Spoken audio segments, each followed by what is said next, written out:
All right. Good evening, everybody. Obviously, I am very late. Uh, this, for those of you who are following on Twitter. So, first of all, I mean, obviously, I've been late pretty much consistently throughout the week. So, probably this isn't news to anybody. But I did get my COVID vaccine yesterday, and they were offering flu vaccines at the same time. So, I was was happy to pick that up as well. But um, I'm not reacting as bad as I did when I think it was my second vaccine. But this morning, actually, I mean, last evening was pretty bad. This morning was brutal as well. I've pretty much been in bed for the whole day. Um, Hello, Lord Gloom. Oh, interesting. Yeah, so I'm actually going to talk a little bit about this game before we jump in. If you don't mind, I will. I appreciate the shout out you gave me the other day. Yeah, don't worry too much about that. I I've not seen this, so but yeah, we'll talk about the intro. Though I'm sure there's going to be character creation we spend some time on, but yeah, I totally understand, people. I mean, generally, I kind of assume that the opening of a game is not exactly going to like give you a mind melting sort of spoiler or whatever. But obviously, if people want to see what's going on with the game, I'm not interested in in keeping them around for a concurrent view. I actually really don't know what to expect, but I did want to talk a little bit about where I was. You love this company. Wrath of the Righteous is awesome, and Kingmaker's pretty good. So this is actually a nice thing to know, because I haven't played any of these games, and in fact, as far as Warhammer 40k is concerned, I mean, I'm like any gamer, right? Like it's hard to avoid the Warhammer 40k setting, but I'm going in without any real.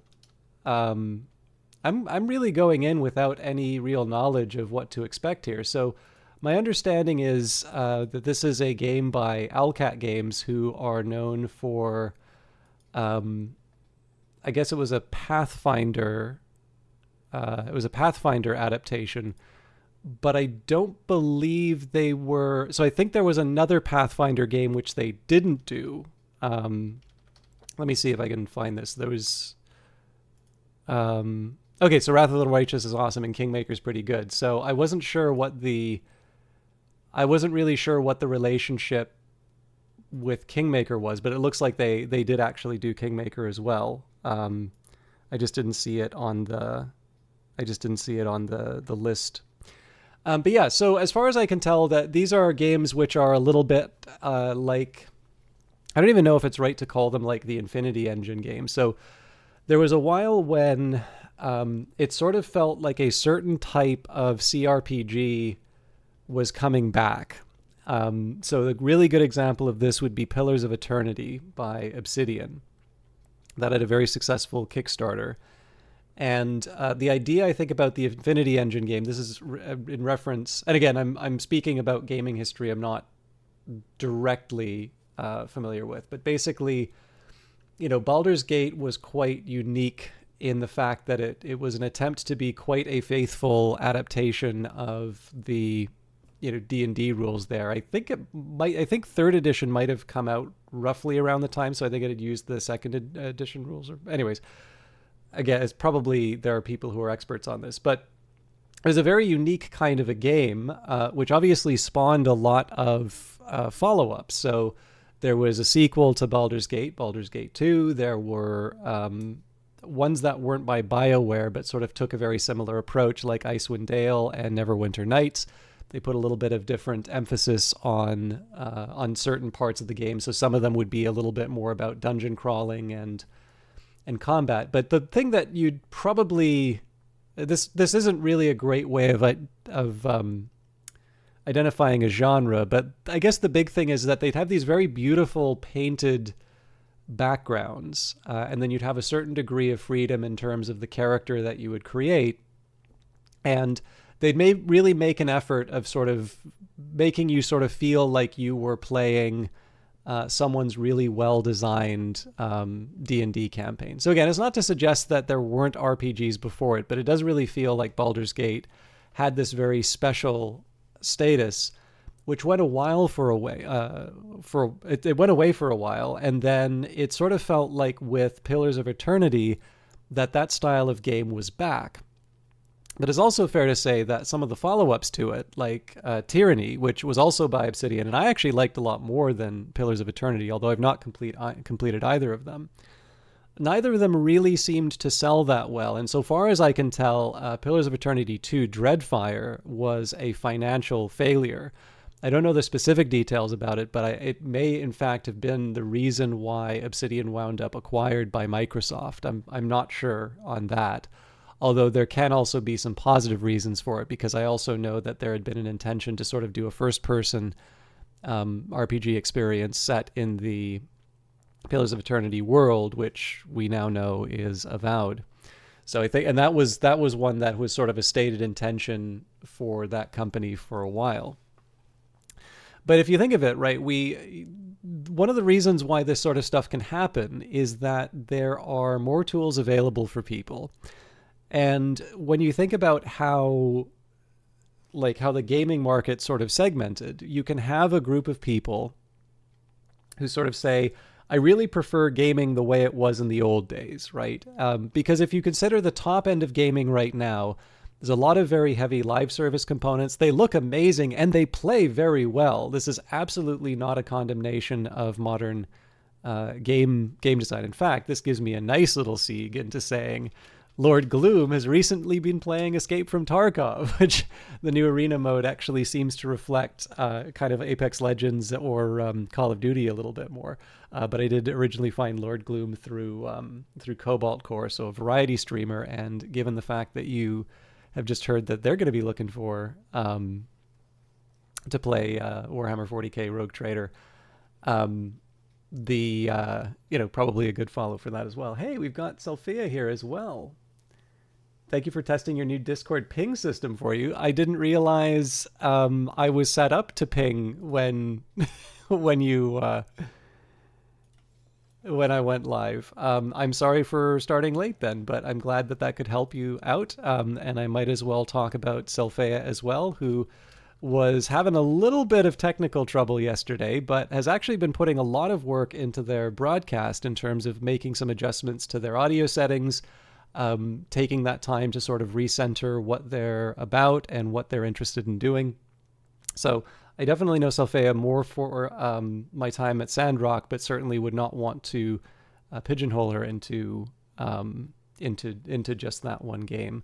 But somebody who I know as a mod of Dendrian's channel, and the fact that I have not been banned from the channel already tells me that Selphea is a kind and benevolent ruler. Anyways, so I guess the big thing for me is that I really don't like the comparison by tearing down, right? I will absolutely appreciate the value that new games bring. And I will be honest with you, I like playing a lot of very modern games. But I'm also not so indifferent to people's preferences that I completely understand what they mean when they say, I just want to sit down and play games like they used to be. So the thing that I think is kind of nice about the segmentation of gaming right now is that it is, because there are more established tools for designing games and there's sort of these pipelines, everybody has the benefit of all of the decades of improvement in terms of the creation of games and the better technology to do it. And of course, we can also take for granted certain system requirements that wouldn't have been true back when something like an Infinity Engine game was cutting edge.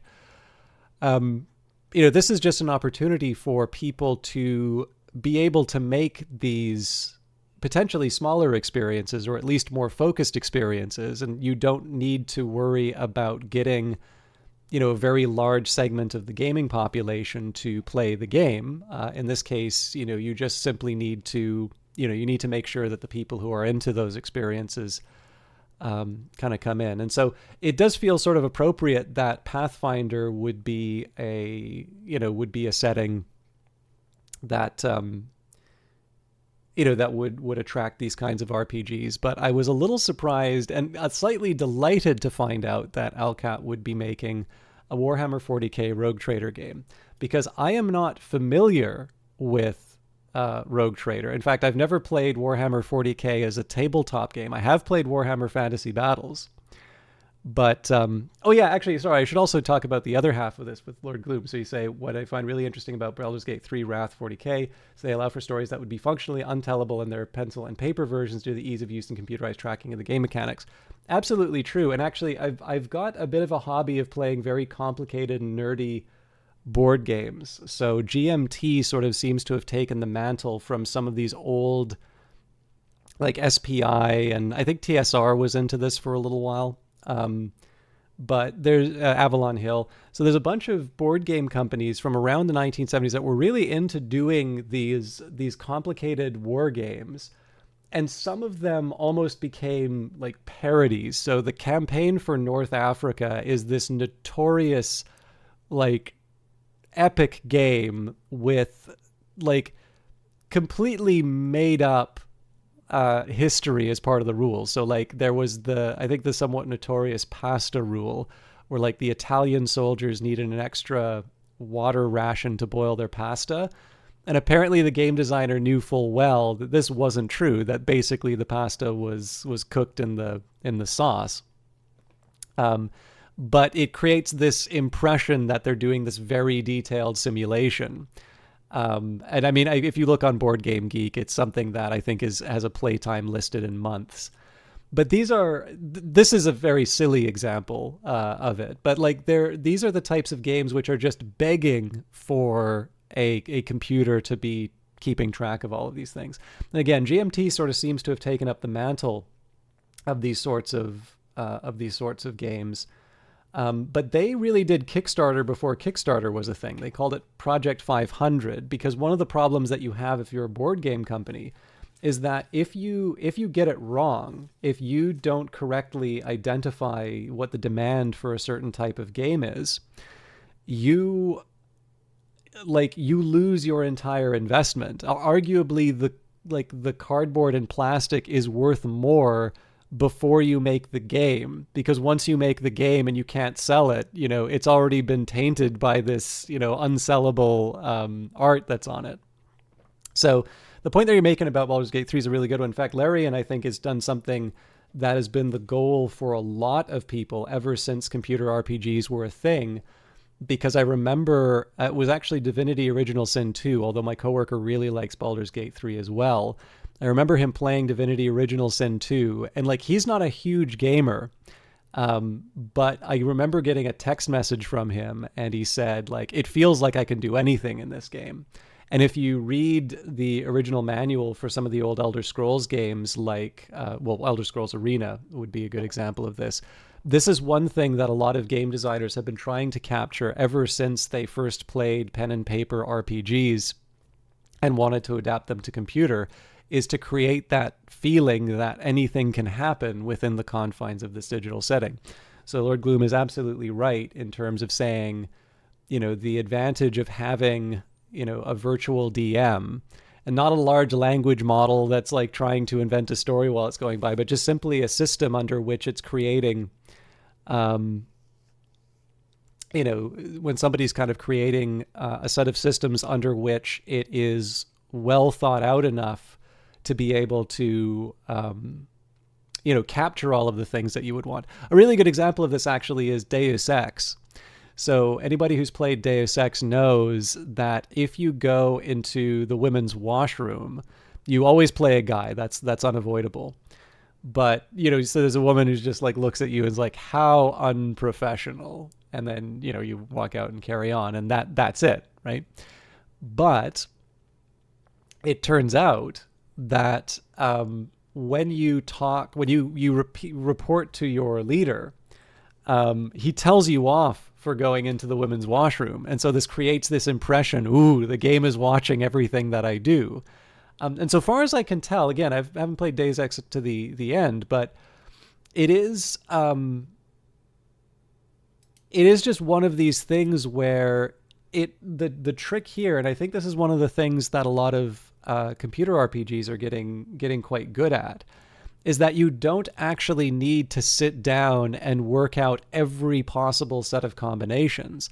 What you do need to do, though, is sit down and think of the interactions that a player is likely to do and sort of create this consistent set of rules so that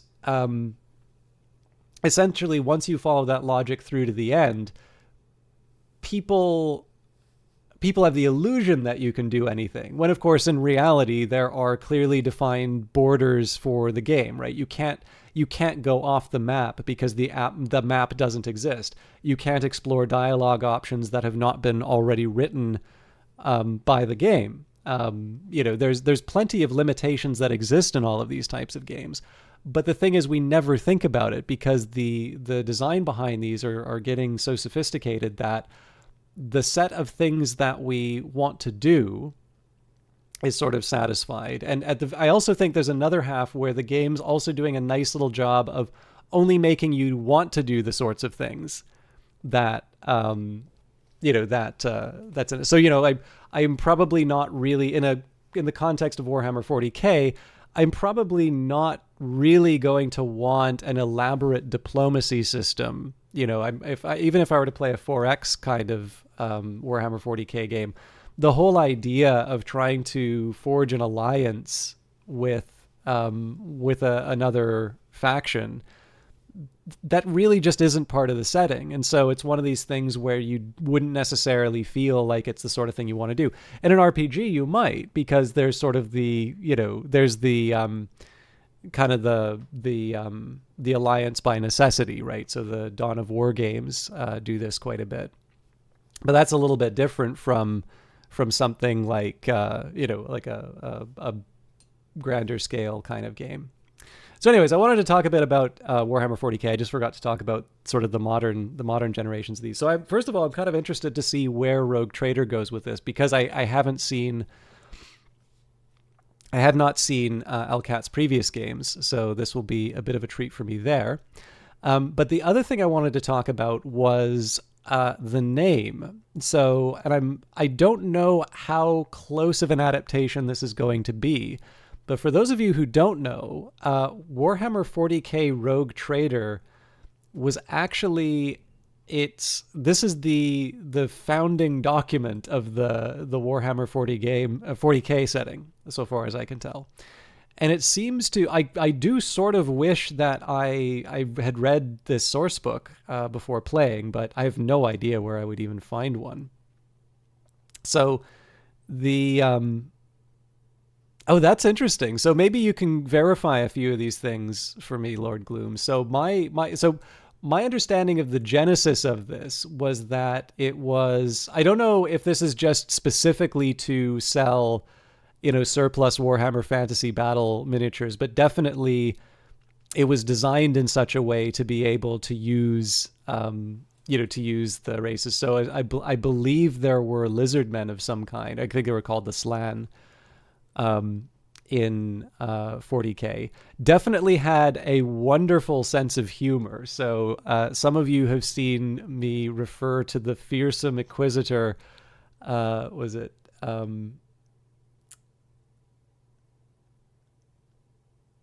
Obi-Wan Sherlock Clouseau? I think it was. I that's the three names. I just want to make sure. I just want to make sure I get the order right. Yes, Obi-Wan Sherlock Clouseau, the first named Inquisitor of Warhammer 40K, with a really amazing character image too. So it definitely had a fun sense of humor, which again, when you think of Warhammer 40K now, right, it is basically the thing everybody thinks of when you think about grimdark. But I do actually like that it didn't necessarily take itself too seriously at the start. But so far as I can tell, this was definitely a hybrid of of sort of an RPG and miniatures game. So for instance, I believe it had a game master. And yeah, I mean, to a certain extent, it's very interesting to see this becoming the. It's very interesting to sort of see this become the foundation for this really strong intellectual property that we know now of Warhammer 40K, which is definitely just this unrelenting gloom. And there's certainly some very big differences in terms of the setting. So there's a few other things that I know about. So there was sort of talk of like Chaos and the Warp, but I believe those were left for source books. I think I might have even read that on the Wikipedia article. Felt like it was more filled with folks from the Star Wars cantina. That's a nice way of putting it. But the other thing that really interests me in this is that when you think, so like I said, I've played Warhammer Fantasy Battles, and I'm certainly no stranger to tabletop strategy games. For instance, I really like BattleTech. But and I thought the BattleTech adaptation, both MechWarrior and the Harebrained Schemes one, were very good. But it's also kind of neat because I think this game was made in the late 80s. So this is definitely a decade after TSR has sort of converted the role-playing elements of Chainmail into something like Dungeons and Dragons. And while 40K Rogue Trader doesn't necessarily seem to have sort of survived in this form on its own, it is actually kind of interesting to see that this first product that Games Workshop made in its science fiction setting was actually something that might be sort of hearkening back to that intermediate step, right? It's kind of like it's like looking at the evolution of man chart or something like that. It's one of the in-between stages, which it's why I'm kind of interested in, if I can, I'd really like to sit down and read some of the source book and just see where they went with it. The other thing is that I'm talking a lot about Rogue Trader, the original setting for Warhammer 40K, but it is also worth mentioning that this has been licensed to Fantasy Flight Games, and essentially there's a separate dedicated tabletop RPG. I think it's from like 2010 or something around that. But there is a more modern Rogue Trader, which I suspect probably is a little bit more true to the 40K setting as we currently know it. So again, I'm assuming that we're not going to see my favorite Inquisitor. But you suspect we played the Fantasy Flight one. Okay, yeah, so there's Warhammer 40K Rogue Trader, which is from 1987, I think. And that's the one I've largely been talking about, which is a hybrid sort of miniatures RPG game, again, as far as I can tell. And then there is a more, like, within the 2000s era, there's a more modern one that Fantasy Flight has put out. So if I'm guessing, I would assume that this Rogue Trader is probably the modern one rather than the original one. But I do think it's kind of fun to talk about the history of these things. And I had the opportunity to cover it because, actually there's an update, so I should have been downloading that while we're going on here. I don't think it'll take too long. But GOG actually gave me a copy of this for promotional purposes. Okay. Actually, it does look like this is a bigger file. So I would have finished downloading it by the time if I had started at the beginning of the broadcast, but I wasn't thinking. It won't take too long. It's about 2 minutes. But I'm very grateful for the opportunity to do that. I have done that in a couple of other cases, and unfortunately, for some of the games, they're ones that I've wanted to get back to, and circumstances have just sort of gotten in the way. So that's one of the things I'm going to be trying to do over the course of Christmas. Or maybe even in the new year, is to return to a few of those things which I really liked and wanted to put some proper time into. But again, the life and some other opportunities kind of got in the way. So a good example of this would be Age of Wonders 4, which I think is a very, very good and really enjoyable sort of, well, actually not unlike Rogue Trader, I think, strategy and RPG, although in this case here, I would say that Rogue Trader probably has heavier RPG elements where Age of Wonders has heavier strategy elements. So that was definitely that's definitely one that I will be getting back to probably sooner rather than later, unless I really don't like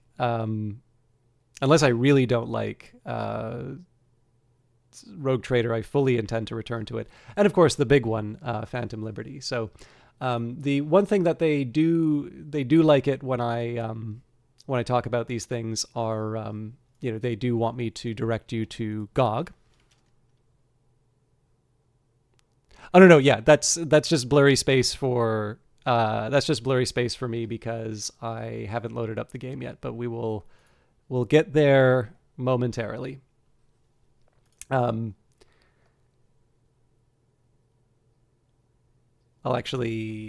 be jumping there in just a minute because it looks like the download's done. But yeah, that's part of the deal.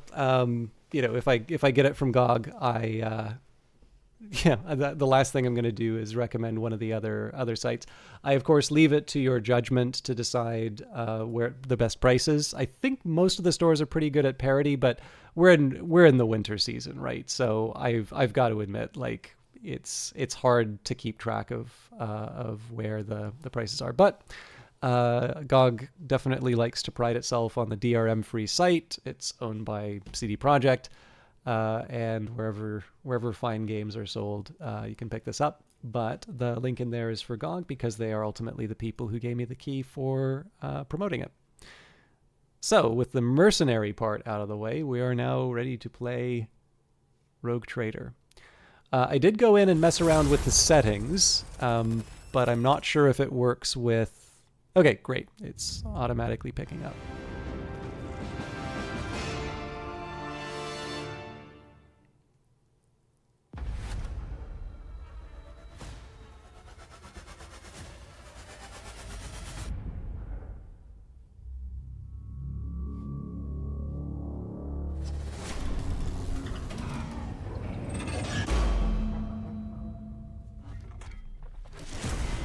Rouge Trader, French for Red Trader. This is a game about communists.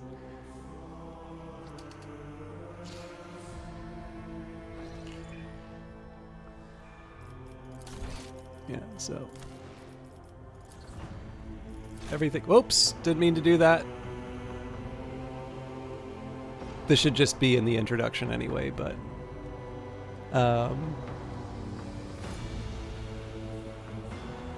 I did want to verify that the image settings are where they were set when I loaded that.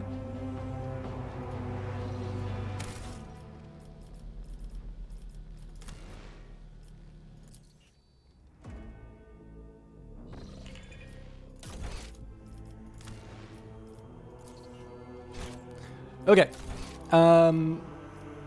So...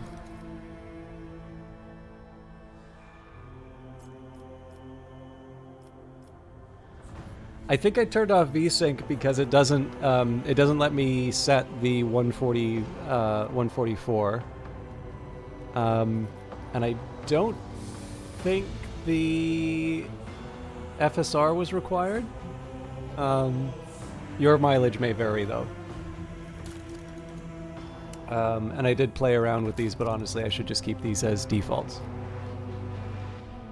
What's this about communists? Don't make me run out of town like Lucille Ball. Well, you know, it's Warhammer 40k. Actually, you know what? Because I know Lord Gloom is into this setting, have I gone over all of you with how Warhammer 40k is basically an adaptation of the Rocky Horror Picture Show? Because I'm happy to do that before we properly tuck into Rogue Trader. Because I know some of you have heard that, but...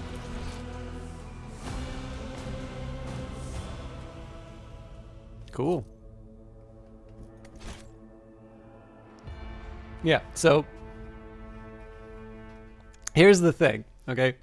You have the Emperor of Mankind, who creates this genetically perfect race of people utterly devoted to him, right? So this is obviously Frankenfurter, and the Space Marines are Rocky.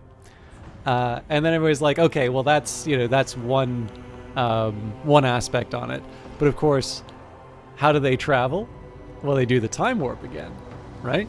So if you just take the time, if you read the setting, and if you read the if you read the well, I guess you'd watch the Rocky Horror Picture Show. The analogies don't really take a whole lot of work to pull out. So that's obviously a much shorter version of that rant, but yeah, in terms of communism, we were saying, Rouge Trader, Red Trader, it's got commissars. It's obviously a heavily communist game. Uncle Cranky will love to hear this. Okay, main story. Other story modes are coming soon. Take up the mantle of a rogue trader, the scion of an ancient dynasty of daring privateers that reign over their trade protectorate and explore the fringes of the known galaxy. Darkness looms over the bloodline of Valancius as it faces multiple threats from within its own ranks and without, as countless enemies seek to destroy the most daring and brave agents of humanity. It is up to you to hold the reins of this shattered protectorate and forge a new path for the Valancius dynasty, currently finding itself in a vortex of wars, intrigues, calamities, and heresy. The stakes are high and rise even higher as you cross paths with terrifyingly powerful and ambitious adversaries in the darkness of the Coronus Expanse. So one thing I should mention, the Rogue Trader, again, I'm not super well versed on the setting, although obviously I've been talking quite a bit about it, so I'm also not going to play completely ignorant. But there is something kind of neat about the idea of the Rogue Trader, because as far as I can tell, this is essentially a role that's sort of, I don't know if I would call it like quasi-illegal, but like basically the idea here is that they sort of exist at the fringes of this fairly rigid and authoritarian society. Essentially the idea that the rogue traders perform a very necessary function. Yeah, gray market dealers. So in this very, precarious time, some of the more interesting elements of the Warhammer 40k universe are definitely the compromises that are made in this very uncompromising society because of the danger that they find themselves in. So, like the idea of the Adeptus Mechanicus, and this kind of this worship of the machine god, and the idea that the machine god and the emperor are one and the same. So far as I can tell, nobody really believes this, that this should either to the Imperium be a complete a heresy that should be eradicated, or to Mars that this is a false god that is in kind of encroaching on their territory. But they need each other, and so in the end the sort of the hypocrisy is allowed to remain. And I do like the idea of the rogue trader, just simply because, unlike something like the Mechanicus, which there is actually a very good Mechanicus game, but like the Rogue Trader is sort of the pirate fantasy, right? It's the sort that you go out and you do things, and again, this rather unorthodox role is permitted because of the the necessities of the time. I think the reason why I relate to this a lot, there's a short story by Charles Stross called Big Brother Iron. Hello, Nearly Logical. Yes. It's not going to be a consistent run through, but just because I'm actually feeling better than I did this morning, but I wasn't feeling 100% because I got my COVID vaccine and my flu shot, and I was very sore and shivering basically all day. I spent the entire day in bed, so I actually just had breakfast before starting the stream. So I figured rather than be super focused on Book of Hours, I wanted to try and try this. And I mean, I had the opportunity, like I said, GOG handed me a key to try and sell some copies of Rouge Trader for the bilingual among all of you.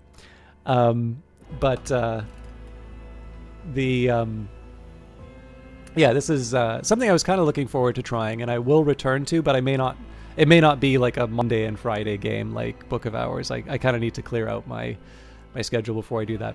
But yeah, so this story of Big Brother Iron by Charles Stross is basically, it takes place in the society of 1984 in Oceania, but it's a couple of IT reps. And essentially, because the technology needs to work, the IT people are sort of allowed a certain amount of unorthodox thinking, because essentially you can't run an IT system under, under these contradictory dictates. And so they are sort of allowed a bit more latitude. But there are limits to that, which I thought, number one, was a really, really good idea for a story. And then number two, Charlie Strauss is a very good writer, so, it delivers. It's one I would recommend. I think it's in a collection of stories called Toast. I'm sure you can find it in the library, but yeah, so the idea of the rogue trader and the Adeptus Mechanicus and things like that, that's definitely some of the stuff in this setting that I find really interesting. So that definitely put Rogue Trader a bit higher on the list of things to play for me. Okay, normal. So of course we could go unfair.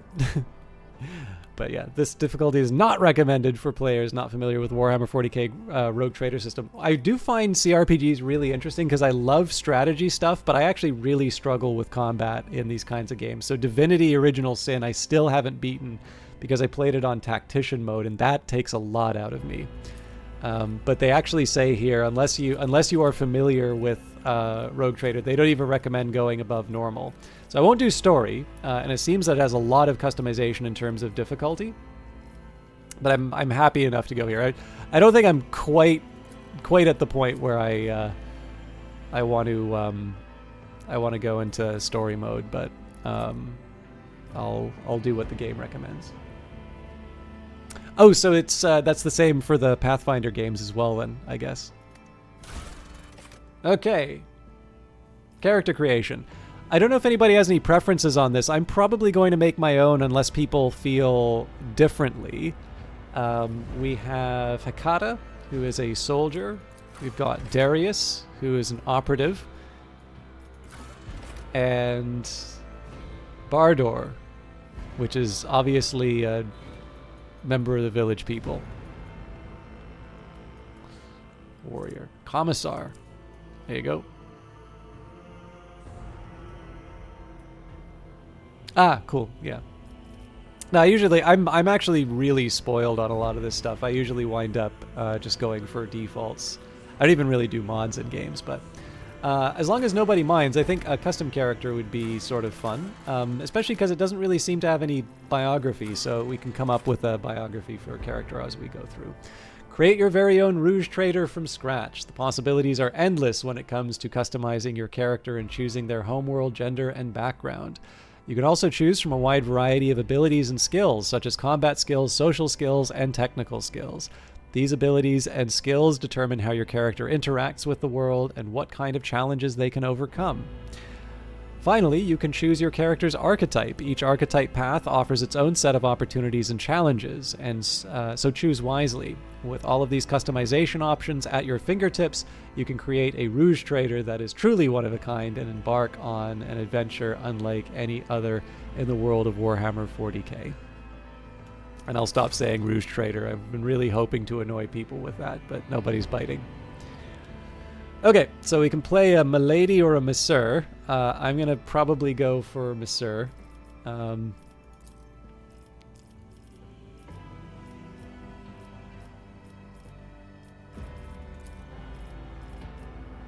The big thing is I tend to find portraits... actually, this is very Baldur's Gate, being able to bring in a custom portrait. I do tend to notice that... oh man, this one's also very tempting. But yeah, looking at these portraits definitely bring certain character ideas. Okay, so I've got... oh man, that's a really good looking one. So I'm thinking there's two possibilities. First of all, I love the crazy eyes, but I am going to be a Monsieur. And I'm actually trying to decide between two extremes. I think I'm going to start with this one, but if I can find an interesting fanatic idea, I'm willing to adjust. And yeah, I mean, this is pretty much lining up to... Excellence matters.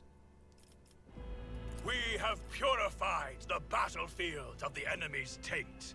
Success is the only outcome I accept. To arms! Your existence is naught but ashes. The destination is known. This could be an opportunity. I do like the pragmatic compared to the... You played a fanatic in a pencil and paper game, flamethrowers or bust. Okay, Homeworld. So I should be taking a look at these here. There's some neat ideas here. So Origin, Triumph, Darkest Hour. So Death World. On Death World, plants, beasts, and sometimes even the environment itself take aggressive and destructive forms inimical to human life. Whilst exceptionally difficult to colonize, many Death Worlds possess valuable resources that require an outpost or other human presence upon the planet's surface to harvest. These harsh environments result in some of the hardiest and most resilient populations in the galaxy. Those tested and found wanting die young. We get survival instinct, intelligence down, fellowship down. So let's take a look at these traits. So strength describes how physically strong your character is. It affects the damage a character inflicts with melee weapons and allows them to lift heavier objects. For each bonus point of strength, characters deal 1 additional damage with melee weapons.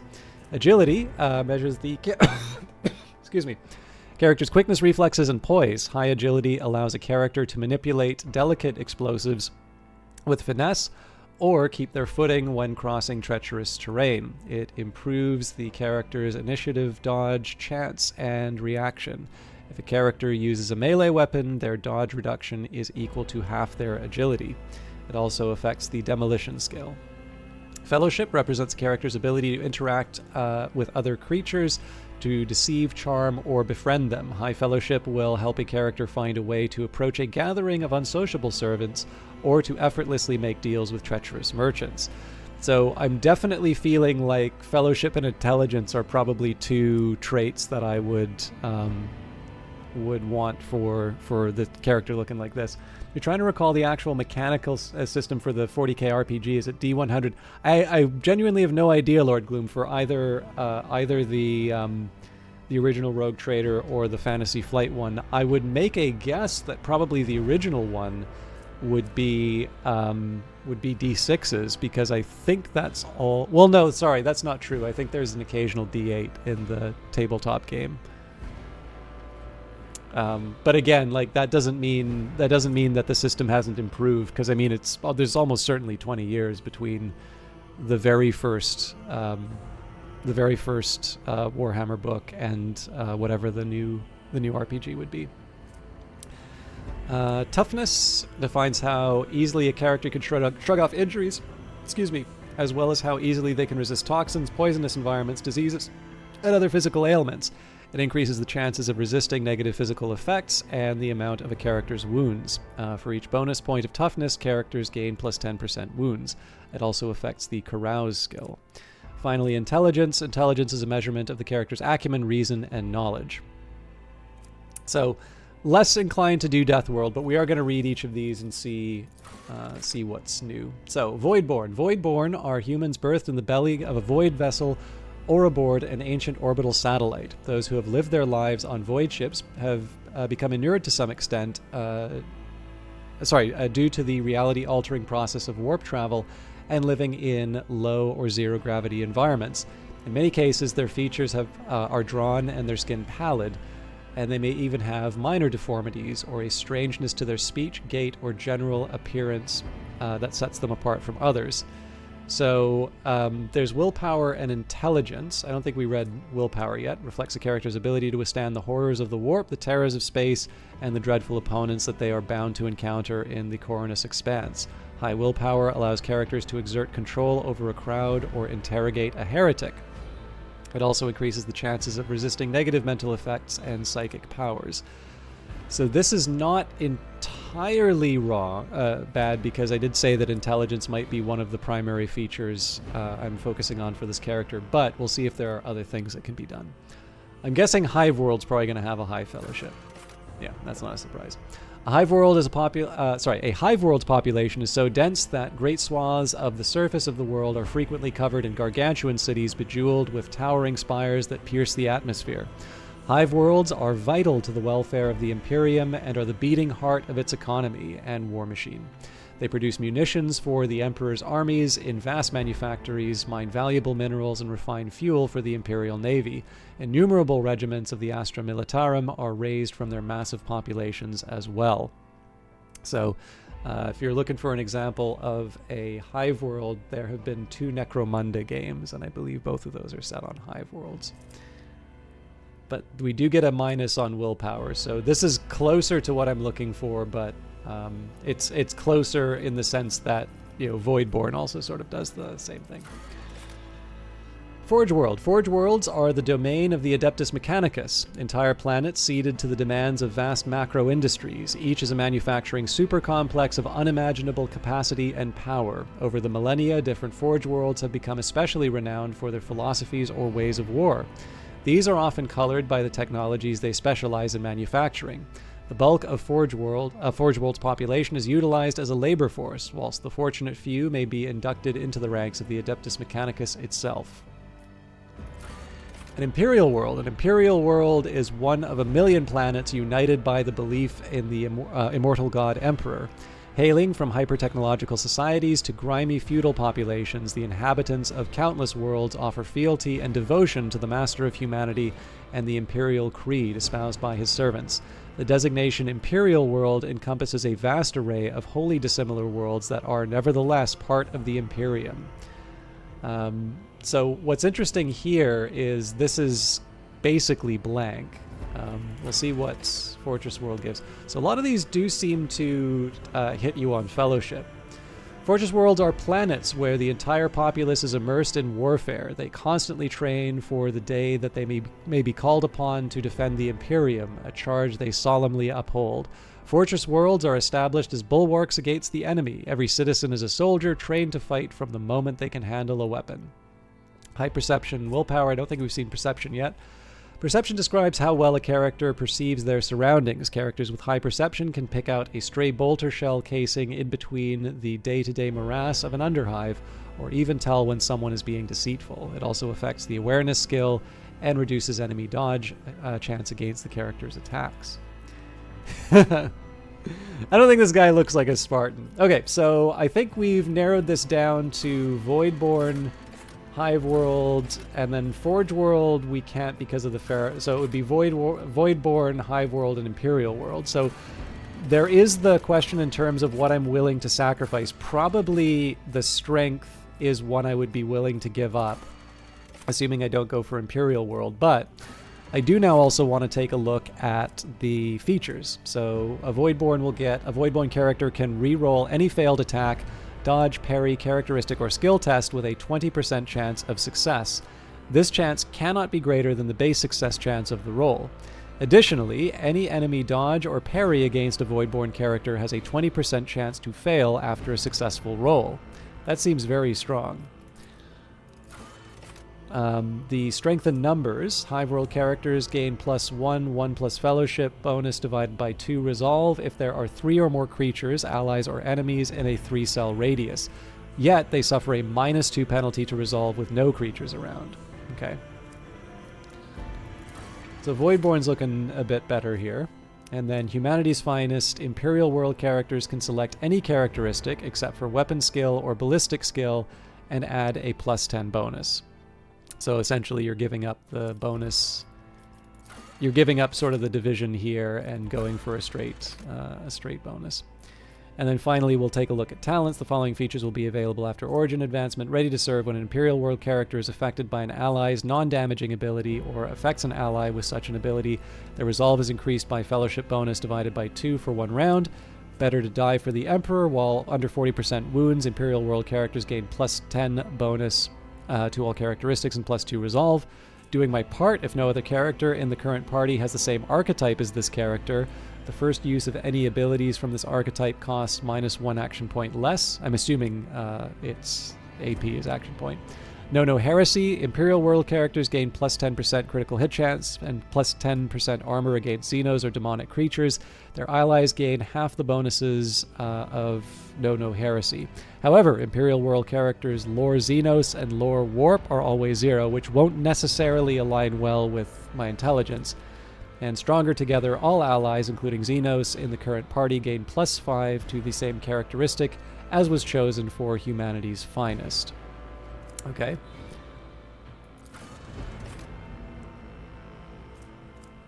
So camaraderie, Hive World characters can pass willpower resistance test using their fellowship value instead if the character's fellowship is higher. That's actually quite tempting given that I'm going to probably have a higher... What do you know about demons? They must die! Good point. This actually is quite tempting given the fact that I am probably going to have a higher fellowship character. So this actually, yeah, so the Hive World's looking even more tempting with that reduction in willpower. Outnumber. If a Hive World character has melee superiority against the enemy, the effect is increased by plus 10.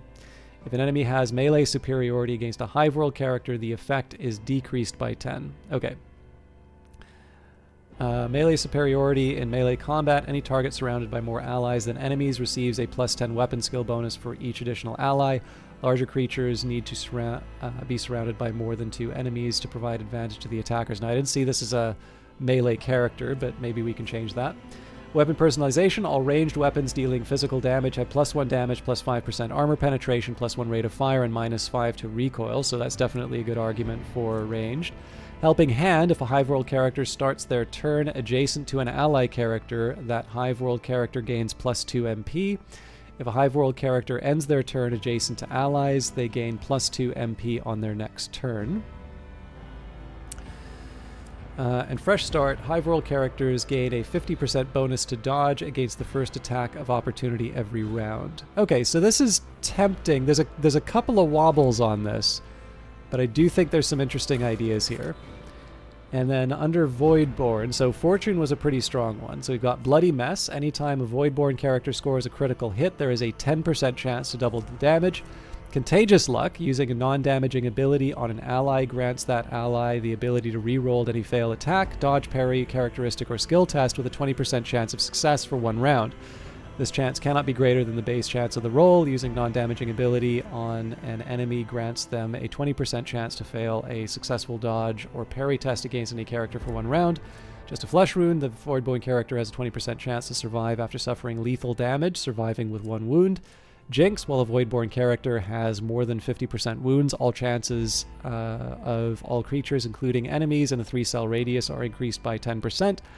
While a Voidborn character has less than 50% wounds, all chances of all creatures, including enemies, in a 3-cell radius are decreased by 10%. And Be Smart. Anytime an ability or talent uses the Fellowship bonus, a Voidborn character can use the Intelligence bonus if it is higher. Additionally, a Voidborn character can always upgrade Intelligence even if their archetype does not allow it. So my view here is that probably we want to focus on either the Hive World or the Imperial World, but for now we're going to go for a Hive World.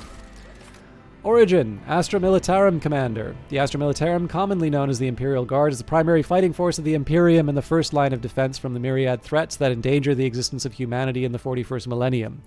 You have served as one of the commanders of an Astra Militarum regiment, commanding thousands and winning battles in the name of the God Emperor. And interestingly enough, apparently, being a leader of men has nothing to do with fellowship. So I'm going to leave that aside for now. Commissar. Commissars of the Ordo Perfectus are ruthless officers charged with maintaining the morale, discipline, and fighting spirit of their Astra Militarum regiment. You used to be one of these faithful servants of the God Emperor, a living symbol of Imperium authority, regarded with a mix of fear and awe by their subordinates. So that gives us a bonus to Fellowship, which definitely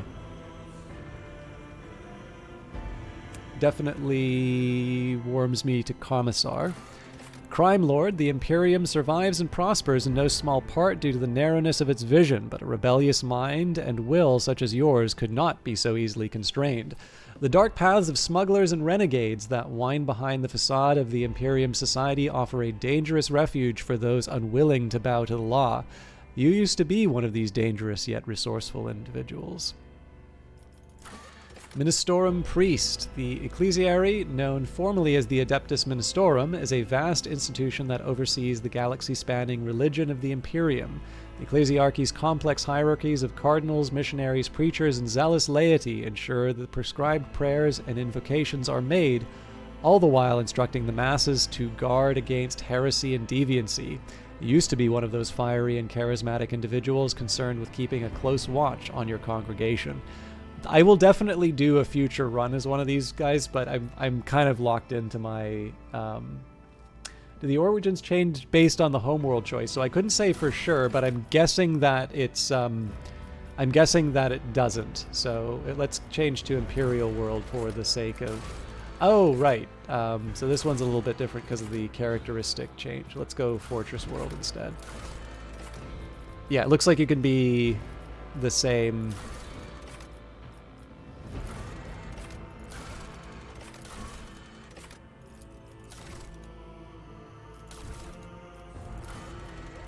But I think probably, I may guess what spawned that question, because I suppose Hive Worlds would be more likely to have criminals than, you know, say a Fortress World.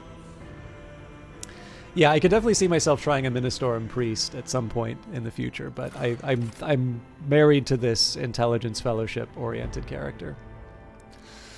Navy Officer. The Imperial Navy is responsible for the fleets of void ships that assert the dominance of the Imperium amidst the stars and fulfill other duties connected to the void and warp travel. You used to be a Navy officer and a commander of a void ship, hardened in numerous battles and famous for resounding victories. Noble, which certainly would be most inclined to my portrait here. Oh, actually, this is almost certainly going to be it, because it is Intelligence and Fellowship. The high nobility of the Imperium are an enormously privileged and powerful elite, a breed apart from the common masses they rule. You grew into adulthood upon a pedestal of affluence and grandeur that towered high above the common masses. You expected their obedience and lived upon the fruits of their toil, surrendered to your family in solemn fealty. I also like this feature. You serve me! So bonuses to intelligence and fellowship. So this is getting a very high mark. And then following on this this set of sanctioned ne'er-do-wells. Psykers are feared and distrusted, but are nonetheless valuable assets to the Imperium. The role of the Adeptus Astra Telepathica is to recruit, identify, and classify those found to possess psychic abilities. The most powerful, who sometimes survive the rigorous sanctioning rituals, are selected to serve on the battlefield. The mind of a sanctioned Psyker is steeled against the manifold dangers risked by wielders of warp powers. You were one of those found worthy to serve humanity and have miraculously survived the perils of the warp. Note, damaging Psyker powers count as weapon attacks, counting toward the normal attacking limit per round and gaining the benefits of abilities and talents, increasing the damage of attacks. For example, a soldier using run and gun would be able to use damaging Psyker powers twice per turn, and an operative's analyze enemies ability affects the damage of damaging Psyker powers. Okay. So again, short list is probably the first step. So Noble, Navy Officer, and Commissar, I believe, are the three that we're considering. And all of them do have certain benefits. So there's the weapon skill, which, I mean, it is an RPG, which with, I'm assuming, a heavy combat element. So weapon skills, not something I would want to turn my nose up at. Feature at all costs, 0 AP. The Commissar's next single shot or single target melee attack applies the following effects. Enemy target, the target becomes marked. The ally who kills the marked enemy gains an additional turn after the current one with 2 AP and 4 MP. Allied target, all allies gain an additional 1 AP and 3 MP for the next round. Can only be used once per combat. The Commissar themselves cannot gain bonuses from this ability. So definitely cool to see a supporting role. Coercion... Well, I mean, it represents the character's talent to manipulate other people through intimidation and reach their desired goals via threats and pressure during dialogue. Athletics. So I'm not 100% clear what the deal here is after Origin Advancement. It seems like we're getting Fellowship twice over here. Duty and honor. While the Commissar's ally is under the effects of at all costs. Extra buffs. Grants additional movement points to allies. Momentum is less than 100 points, killing the marked enemy or targeting ally. Okay. Show them contempt. While adjacent to an enemy, their allies gain resolve and summary execution. If the Commissar kills the target with at all costs, they can use at all cost once more for 0 AP. So the Naval Officer, brace for impact. Once per combat, for 1 round, the Navy Officer and their allies in a 3-cell radius gain 2 deflection for each archetype taken by the Navy Officer. They also cannot be forcefully moved or over-penetrated. So I'm probably going to have to understand how this works a little bit better in the game itself. I do like the bonus to fellowship. It is interesting to see a commerce bonus. I can see that working as well. Represents the character's business sense and their ability to make profitable bargains. May give access to new dialogue options. No extra bonuses for fellowship, I notice.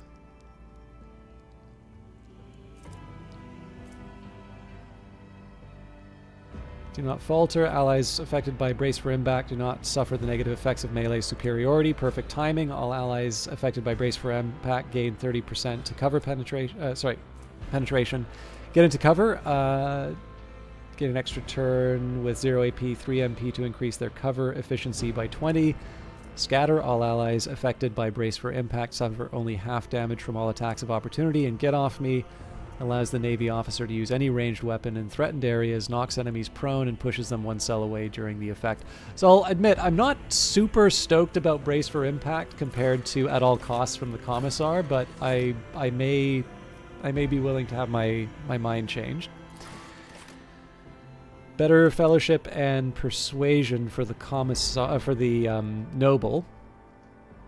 You serve me. The Noble assigns 1 ally who will become their servant until the end of combat. Anytime the Noble's abilities affect the servant gains +5 to all characteristics until the start of the Noble's next turn.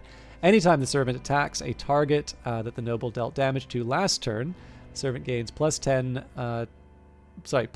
plus Noble's Fellowship bonus. Critical hit chance against that target can be only used once per combat. You do something. If a noble uses an ability on their servant, the servant gains +1 AP next turn, does not stack with itself. You go on. The noble servant gains 2 movement points every turn. You are next. If the servant has less than 30% maximum wounds, so the noble can use You Serve Me once more in battle, designating a new servant and removing the effect from the previous one. The noble cannot designate a character who already was their servant this combat. You protect me. If the noble and the servant are adjacent to each other at the start of the noble's turn, they both gain temporary wounds equal to the servant's toughness bonus or noble's fellowship bonus, depending on which is higher. And you kill it. If the servant kills the target that the noble dealt damage to last turn, the noble gains +1 AP next turn. So I'll admit, I was slightly leaning Commissar. Because the big bonuses to coercion are a thing. But it's hard to turn. These seem very fun, so we will go as a noble. Alright, Triumph, Apex of Brilliance. So your strong presence and persuasiveness stopped a feudal war between neighboring systems, bonus to persuasion. Illustrious Glory, you were named planetary governor and survived, having made useful connections on both sides of the law. Extra to commerce. And Feat of Greatness, you had a rival noble house's reputation destroyed and its members exiled from the sector. I'm going to settle for Illustrious Glory. I like the idea of my merchant. Oh, Darkest Hour. Grim Portents, the mysterious tome that was discovered in your family library exacted a terrible toll on your mind. Brand of Shame, you are a bastard, an illegitimate member of a family that immediately turned its back on you. And Shadow of Torment, you were kidnapped for ransom and your captors mistreated you up to the moment you were released. So Carouse represents your ability to resist negative effects applied by some poisons, stimulators, or alcohol. May give access to new dialogue options. It reflects a character's understanding of the Imperium's tenets, history, and structure, may give access to new dialogue options, and represents knowledge about the nature of the war. I think I'm going to try Shadow of Torment here. Okay, archetypes. Choose an archetype to see description. You can only choose one of the first tier archetypes at this moment. Archetypes are development paths that your characters follow.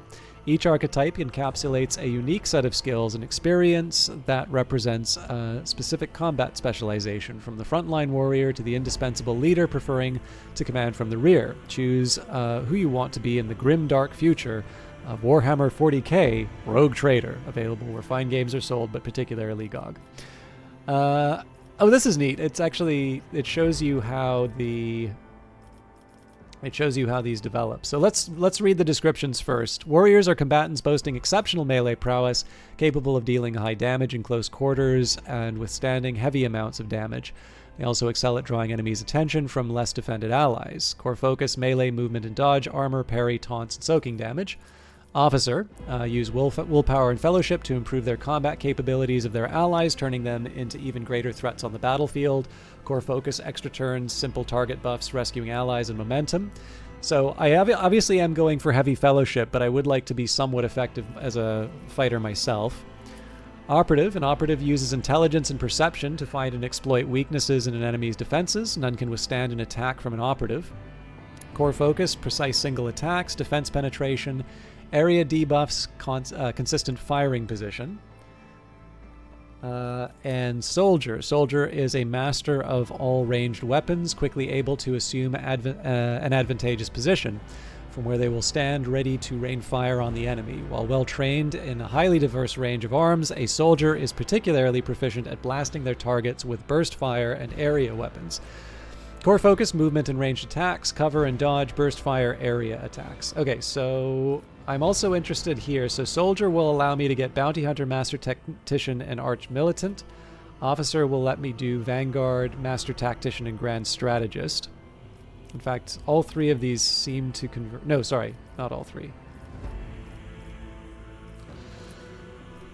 Oh, am I not able to see? Unstoppable force in the front line and beacon for their allies, even when facing extremely heavy fire. The Vanguard only grows stronger in the crucible of battle. Master Tactician, always in the thick of battle, using their leadership and combat prowess. Master Tacticians are able to harness the momentum of their party to enhance the combat effectiveness of their allies and themselves. Grand Strategist masters the battlefield positioning for themselves and their allies. Grand Strategist is able to increase the battle effectiveness of their party by designating and strengthening important parts of the battlefield.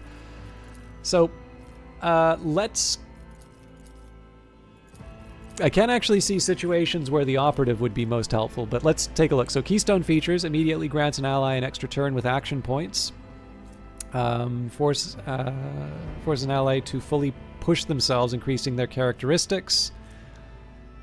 Extra turn.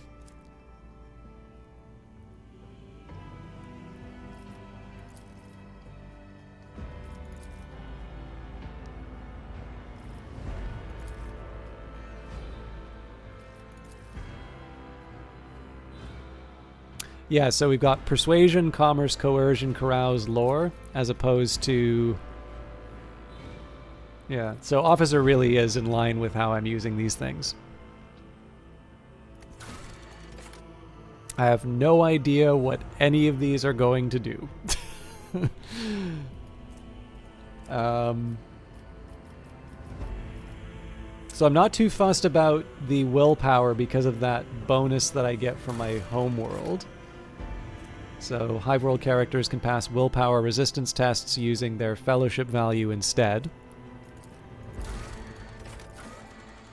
So I would lower it if I could, but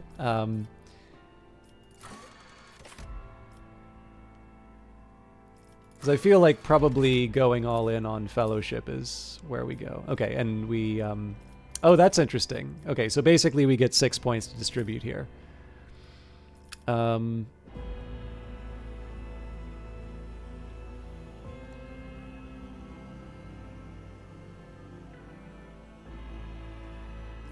So I suppose with that in mind... So if I were to just go intelligence and then maybe weapon skill, that's probably enough. So athletics, affected by the strength characteristic, represents a character's ability to traverse difficult terrain, for example, leap over collapsed sections of the deck or climb over slippery rocks. Awareness, not bad to have, but affected by the perception characteristic. I guess with carouse, I would maybe want to put the points into toughness to offset it, but I'm not gonna be too upset if I have a given weakness. So awareness encompasses the subconscious ability to react to things that the conscious mind may not perceive. Awareness allows the character to notice traps, cleverly hidden objects, secret passages, and unusual and suspicious elements in the environment. Carouse, toughness. Now I am going to have to assume that like athletics, awareness, and carouse are things that are actually quite important, and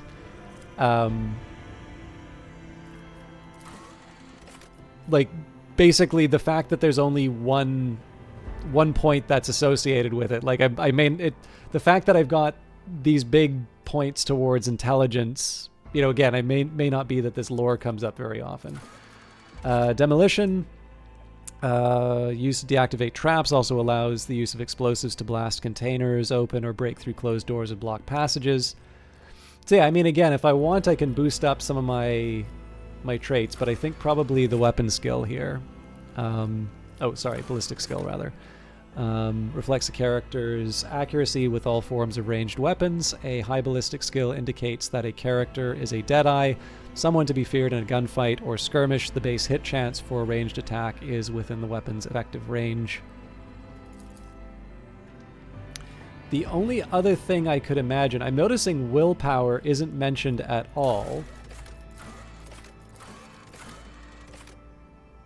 Yeah, no, we'll settle for this. And Voidship, apparently that's it.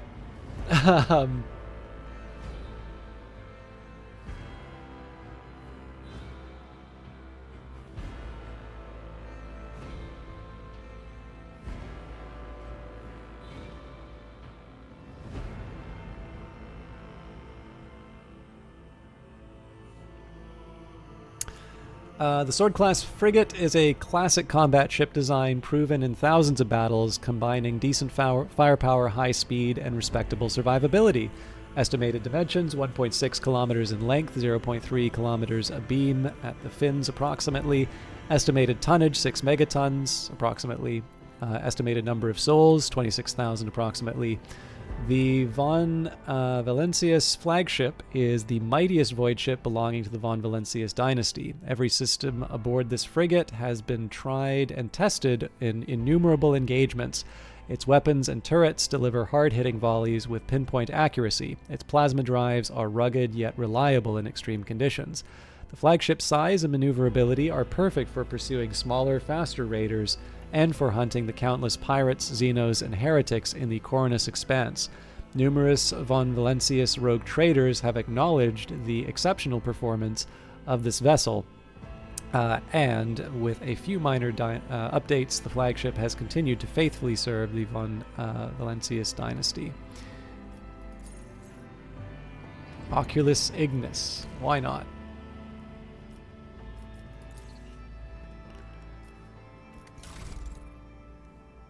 Hello, my name is Rogue Trader. Percival. Solar. Abner. Isidorus. Ooh, that's a good one.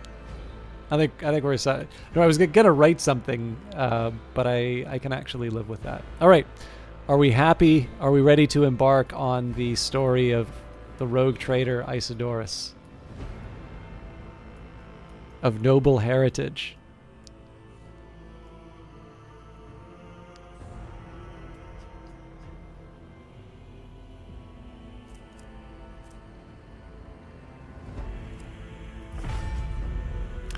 Soldiers wreak havoc on enemy lines from a distance, constantly moving in and out of cover, finding the best angle for another devastating burst attack. Hey, we actually got into the game within an hour. I was expecting a little less. Or sorry, I was expecting it to take longer, I mean.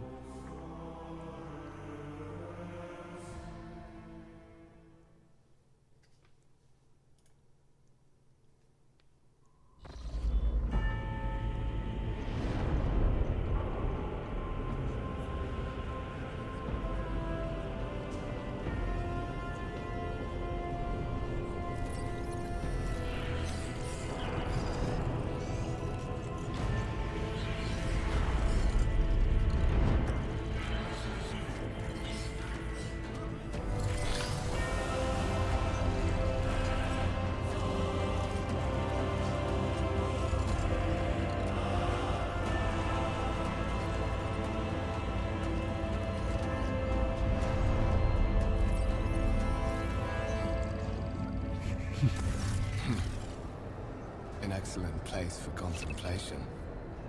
One has the best view of the cathedral from here. Mesmerizing, wouldn't you say?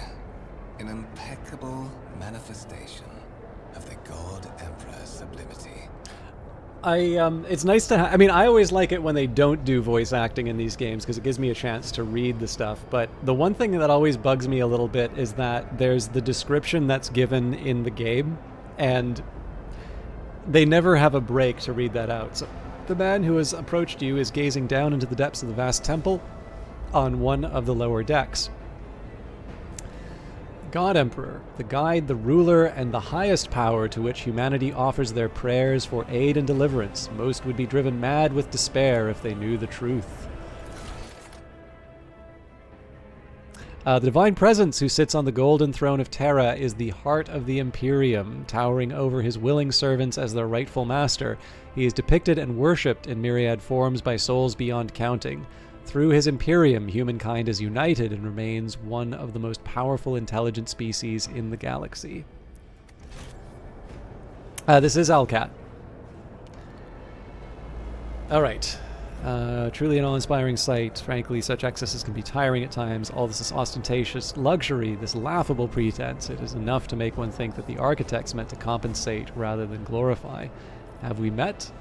Do you have a particular reason for disturbing me? Have we met? Allow me to introduce myself. Conrad Voigtveer, Master of Whispers, in the employ of Her Ladyship Rogue Trader Theodora von Valencius. At your service. I haven't had the pleasure of speaking with you in person before. Voigtveer bows his head and focuses attention on you. Hyperlinks. You can hover your cursor over highlighted words to learn more about them. The tooltips that appear can help you better understand the world of the game and its mechanics. Words are highlighted when they first appear in text. Scroll up the dialog box to see the desired highlighted term again. Got it. Rogue Trader, a subject of the Imperium with a unique hereditary title. A rogue trader is tasked with exploring and exploiting the still uncharted regions of the galaxy for the benefit of mankind. Rogue traders are hereditary nobles, the bearers of a sacred warrant of trade that empowers them to roam those worlds of the galaxy that lie beyond the Imperium's control or knowledge. They are free to decide how to react to alien cultures, ancient technologies, new planets, or worlds harboring long-forgotten human civilizations, and are first and foremost masters of their own fates.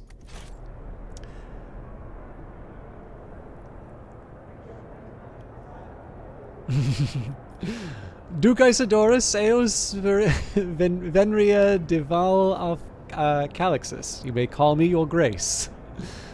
My name is Isidorus. My regards, Master.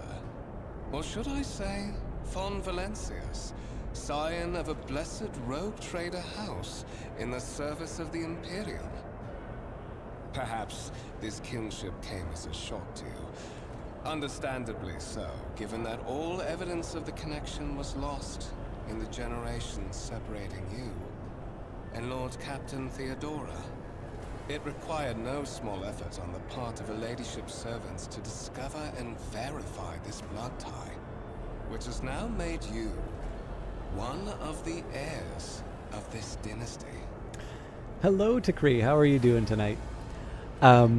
this narrator for this game is exactly the same voice as the Book of Hours narrator. I know. I'm guessing probably it's because Games Workshop is British and Weather Factory is British. So I don't know. This like low rent Z tier working for free voice actor probably just helps that declining empire just bring a little more charm to the world.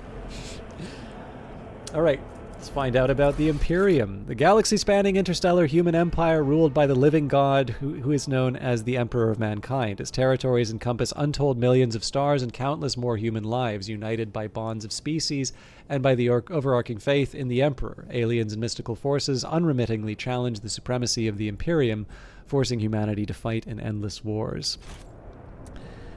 All right, so we are first of all, he looks me up and down with a thin smile. Apparently, we are a long-lost relative. You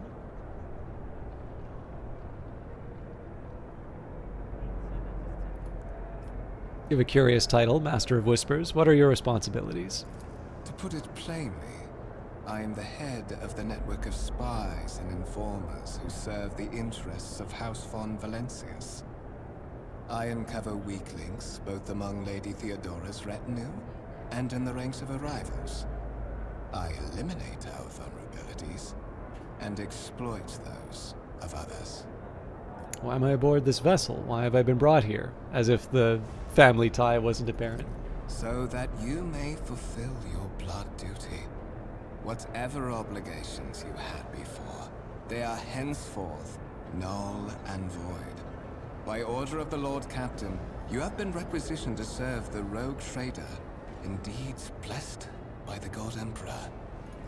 Your former position may have been different from conventional service as part of one of the institutions of the Imperium, but from now on, a different fate awaits you. One chosen for you by the Lord Captain. I advise you to come to terms with this reality as quickly as possible. Tell me about the one on whose ship I have found myself. I would rather not discuss the Lord Captain behind her back, especially not on board her ship. No one knows better than I that whispers are wont to attract particularly close attention. Suffice it to say that her ladyship is the bearer of the sacred warrant of trade and a woman of immense power and entitlement. However privileged your position may be, I ask that you do not incur her anger by being disrespectful or obtuse. Lady Theodora despises both qualities.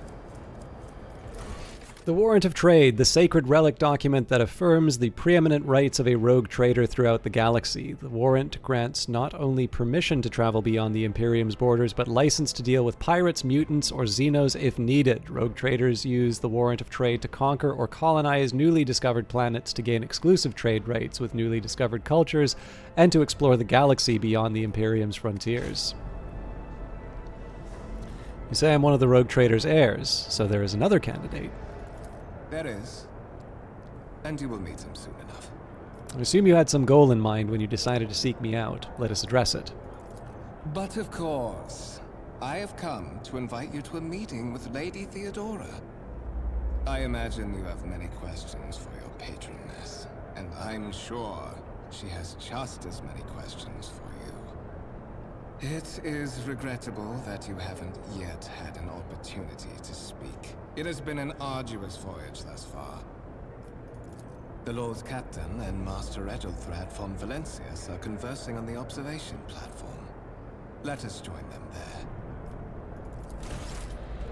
By the right of blood, rogue trader Okay, movement. Move your character by clicking the left mouse button on a spot on the screen. A symbol will appear and your character will move toward it. If the spot you choose is inaccessible, the symbol will appear in the closest accessible location. Rogue trader Theodora von Valencius desires to personally meet the person recently brought aboard her flagship. A storm is brewing over the dynasty, so the Lord Captain has something important to share with her heir, if she ever gets the chance. Follow Kunrad. Conrad Voigtveer, the Master of Whispers serving the von Valancius dynasty, is graciously offered to escort the dynasty heir to Lord Captain Theodora. Always keep your eye on the prize. Okay. Told me how to move, but didn't tell me how to move the camera. Apparently I have to use WASD. Interactable objects. Some objects in the game can be interacted with in a special way. They are marked with specific icons. Some icons allow you to study objects. Others will transfer the character to neighboring locations or launch a small event. These icons become visible when your character is standing close enough to the interactive object. Click left mouse button on the icon to perform the associated action. Some interactive objects, such as doors or chests, are not always marked with icons, but the cursor changes when you hover over them.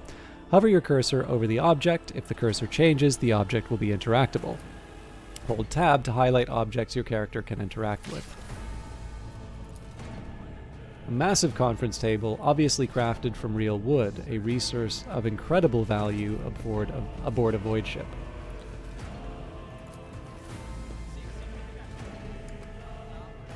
Sacred mechanism has been interfered with without due reverence. The duration of the data processing cycle has tripled. Is there money to be made?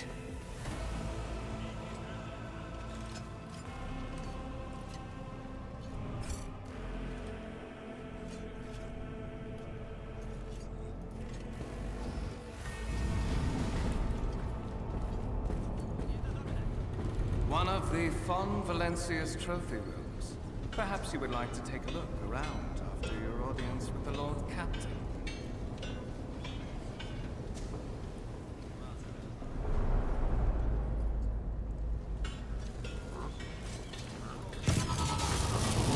What's happening?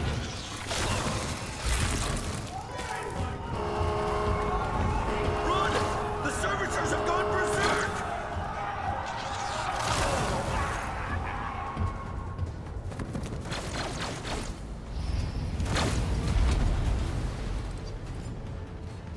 Mercy to those who oppose von Valancius. Alright, you've been ambushed. The battle begins. Start the battle. To survive in the grim darkness of the far future, you will have to face enemies of all kinds and fight for your life. These hints and tutorials will familiarize you with the combat system of Warhammer 40,000 Rogue Trader. Click the button at the top of the screen to start the battle.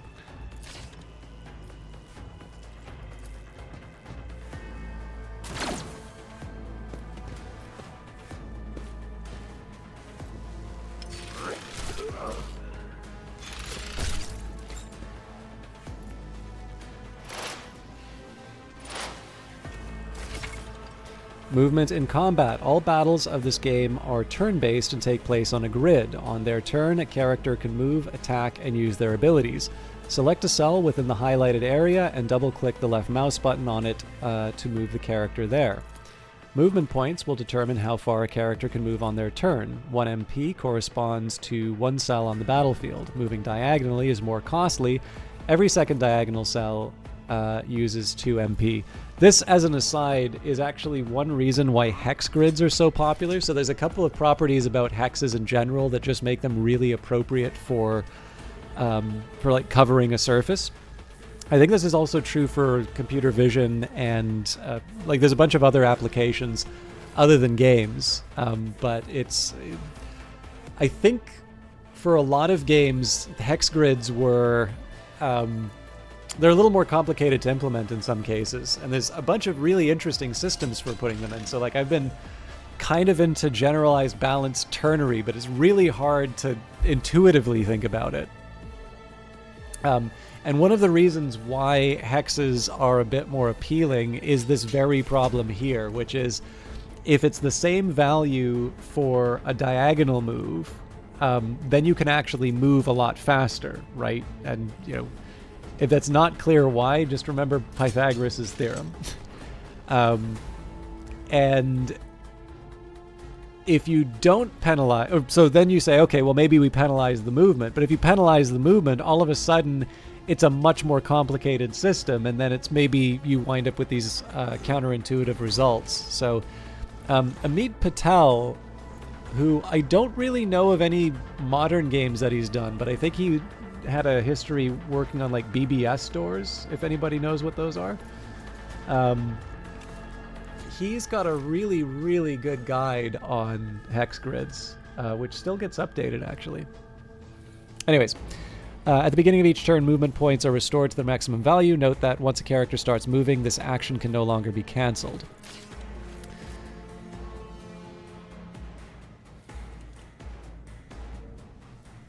Well, surely I don't need to move. I can just shoot him, right? No, apparently not. So I suppose one thing that would have been nice is to just know what kind of a range I need to be able to attack this thing. Oh, okay.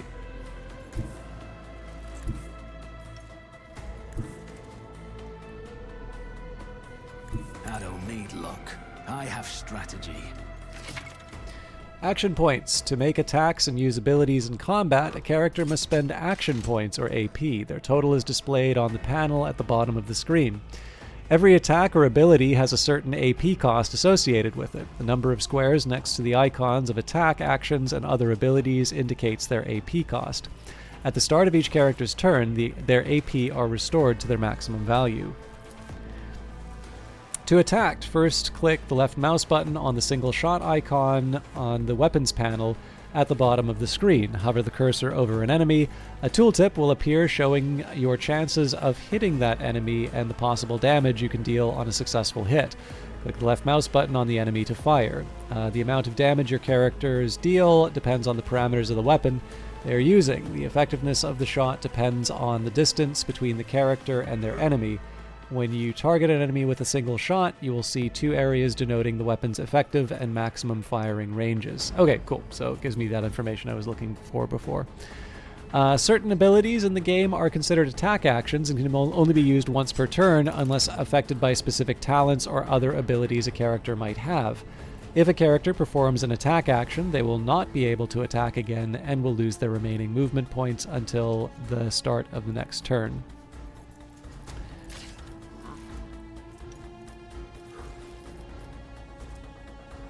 I am tempted to do You Serve Me, but...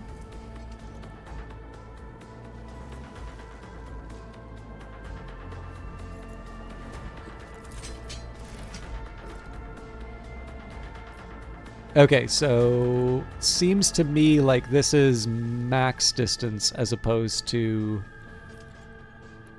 Yeah.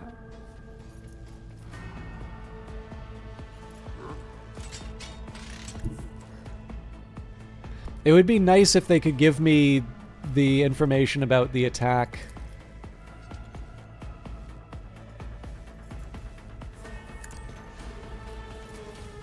Yeah, okay, so this has a higher chance of hitting that. Oh, apparently not.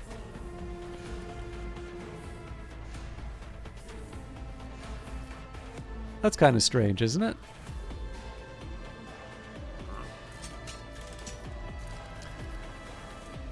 Noble assigns one ally who will become their servant till the end of combat. Yeah, so... Who if not me? I'll see to it personally. Other actions and ending the turn. When you're ready to end your turn, press space or click the end turn button on the bottom right of the screen.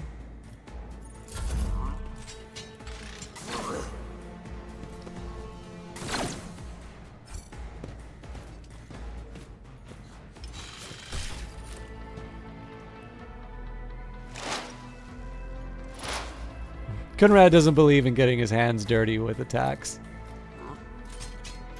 On it.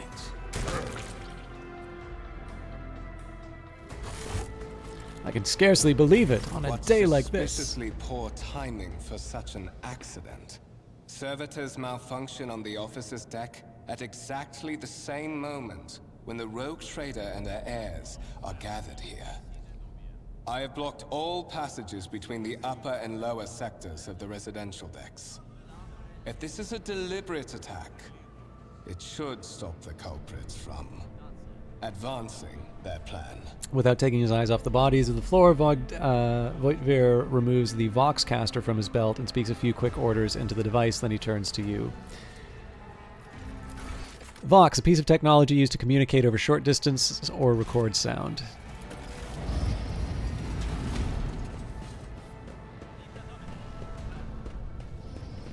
Spread out, no one was allowed to enter the premises. Stations. I'm afraid I must remain here. For Lady Theodora's safety, I have to oversee the execution of these orders personally.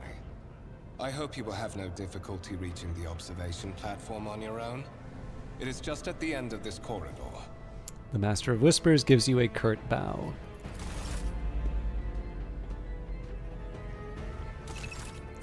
You can open the map using M to orient yourself.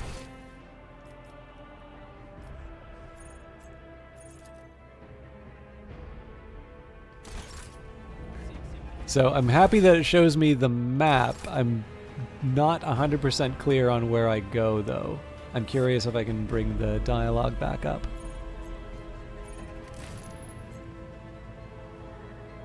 Yeah.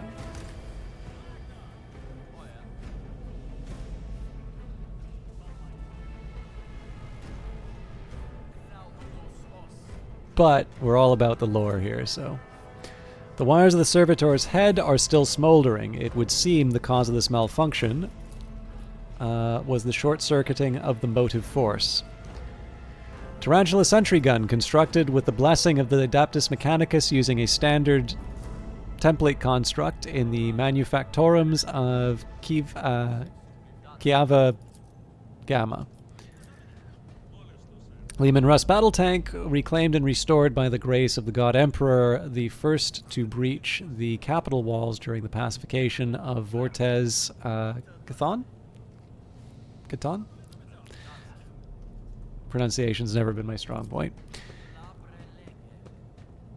A violet alloy, which upon closer examination turns out to be a handcrafted object. Symbols carved with a primitive tool are visible on the surface.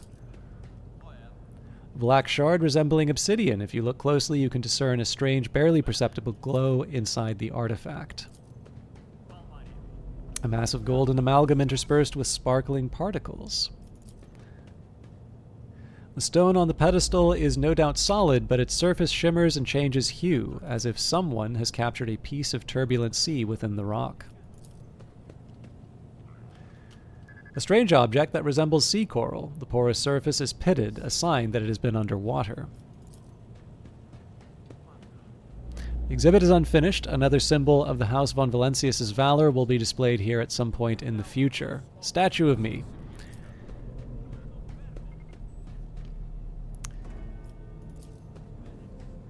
And a gray-green crystal with white veins. A low hum can be heard coming from the artifact.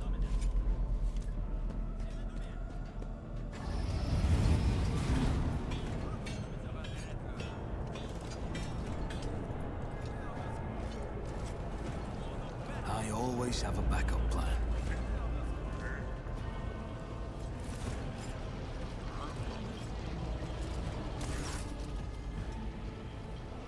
Edelthrad, that is simply irrational, Lady Theodora, says the man dressed in peculiar garb, his voice tight with tension, his face, half of which is covered by synth skin, is twisted in a grimace of displeasure and disbelief. Assimilation into the trade structure would be a political and economic suicide, practically an admission of heresy. Theodora, the tall, gray-haired woman, pins him with her gaze, her cybernetic eye flashing crimson. Then suggest an alternative that will satisfy me. I have described the situation, no worse than my seneschal could have done. Make a decision. What will you do with Aeon 6, Edelthrad? Survey the room. Your first impression of Edelthrad, who appears to be about 30 years old, is of parchment-like skin stretched over a tightly bundled mass of sinew, implants, and bone. The nervously twitching fingers, with face twisted by a slight tic, and the jerky movements are all signs of some illness or defect that has taken over his physical form. Augmentation, a mechanical or electronic cybernetic substitute for biological limbs or organs. Replacements for damaged or diseased parts of the body, which improve on the abilities and powers of the human body and even extend life. All members of the Adeptus Mechanicus replace their impure flesh with sacred technology, but for most others, a bionic replacement is more often necessary due to injury or occupation. In stark contrast to Ethelthrad, Theodora von Valancius's features appear as if they were carved from marble, eternal and indestructible. Head raised high, proud posture, hands clasped casually behind her back, everything seems to emphasize the difference in status between her and Ethelthrad. Behind the two of them, you see two more men. One is a gray-haired officer of impeccable bearing who is studying the contents of his data slate. The other is a behemoth bristling with holsters and baldricks containing all manner of weapons. Data slate, an electronic digital storage device similar to a tablet computer.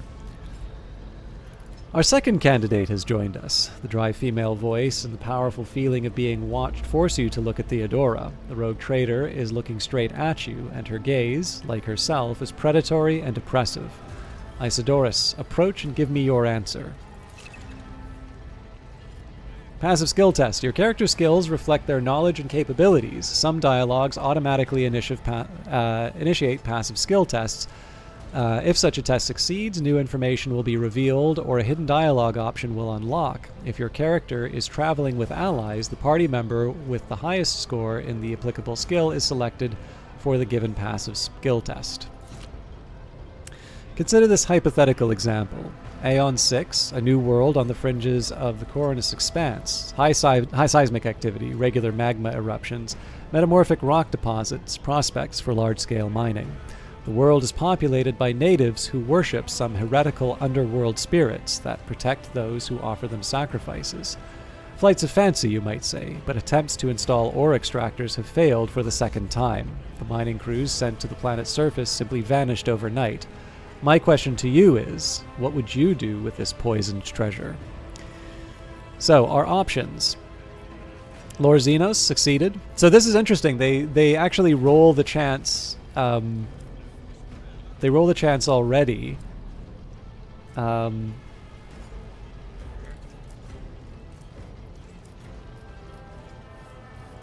So, Lord Xenos, those spirits could well be the natives' names for dangerous aliens. I would first verify that this is indeed the case, and if the population of Aeon 6 engages in Xeno worship. Warp, there are ways to confirm whether what is happening on Aeon 6 is witchcraft or not. It might cost several psychers to do so, but it will give us the answer. Why should I concern myself with making this decision? I have always have servants on hand whom I can delegate matters such as this, just as you have delegated it to me. These reports of spirits clearly sound like evidence of heresy. However, I would put my interests first, no matter what means I would have to use. The riches of Aeon 6 would be mine, and Aeon 6 must be purged. For the good of the Imperium, I shall exterminate the heretical beliefs and otherworldly powers that rule the native apostates, and I do not know. I am inclined to go for Lord Xenos. Those spirits could well be the natives' name for dangerous aliens. I would first verify that it is indeed the case, and if the population of Aeon 6 engages in Xeno worship. Theodora arches an eyebrow. Reasonable and prudent. However, chasing after ethereal creatures may prove a rather long and fruitless endeavor. Ethelthrad scoffs. Apart from Xenos, an untrodden planet might be teeming with myriad horrors that are far more dangerous and difficult to eradicate. I suspect that you, Isidorus, are simply unaware of their existence. Xenos, a term used within the Imperium to refer to aliens. Xenos threats beyond number surround the Imperium on every side. Most threatening by far are the Xeno species whose territorial empires span star systems and whose borders clash violently with those of the Imperium. Rogue traders and a few other individuals have the authority to make peaceful contact with Xenos for trade, temporary alliance, or even hire them as mercenaries. Okay.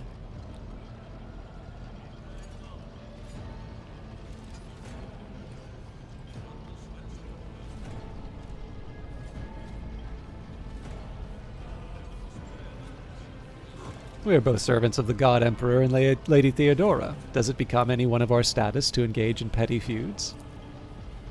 Ethelthrad looks at you with suspicion. Even among his flock, not all are apiece, Isidorus. I suggest you familiarize yourself with that fact before you are sorely... Edelthrad. Theodora's tone renders him silent. I believe I gave you an assignment on this ship. Explain to me then why my senior congregator is still dawdling about the officer's deck instead of proceeding to the middle decks to commence the inspection of the compartments in his purview. I beg your forgiveness, Lady Theodora. Your presence has such a profound effect on me that I well forgot the time. Edelthrad bows ceremoniously and takes his leave without sparing you another look.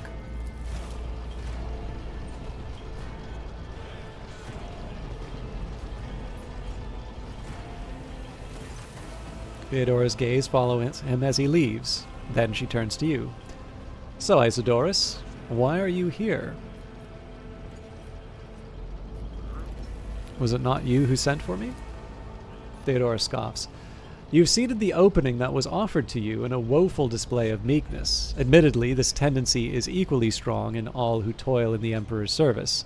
Immutable hierarchy, absolute obedience, lickspittery, compulsion to please. I value none of these things. From the moment my envoys came for you, the terms of your existence changed. My name is Theodora von Valentius Massimo of Afscaris.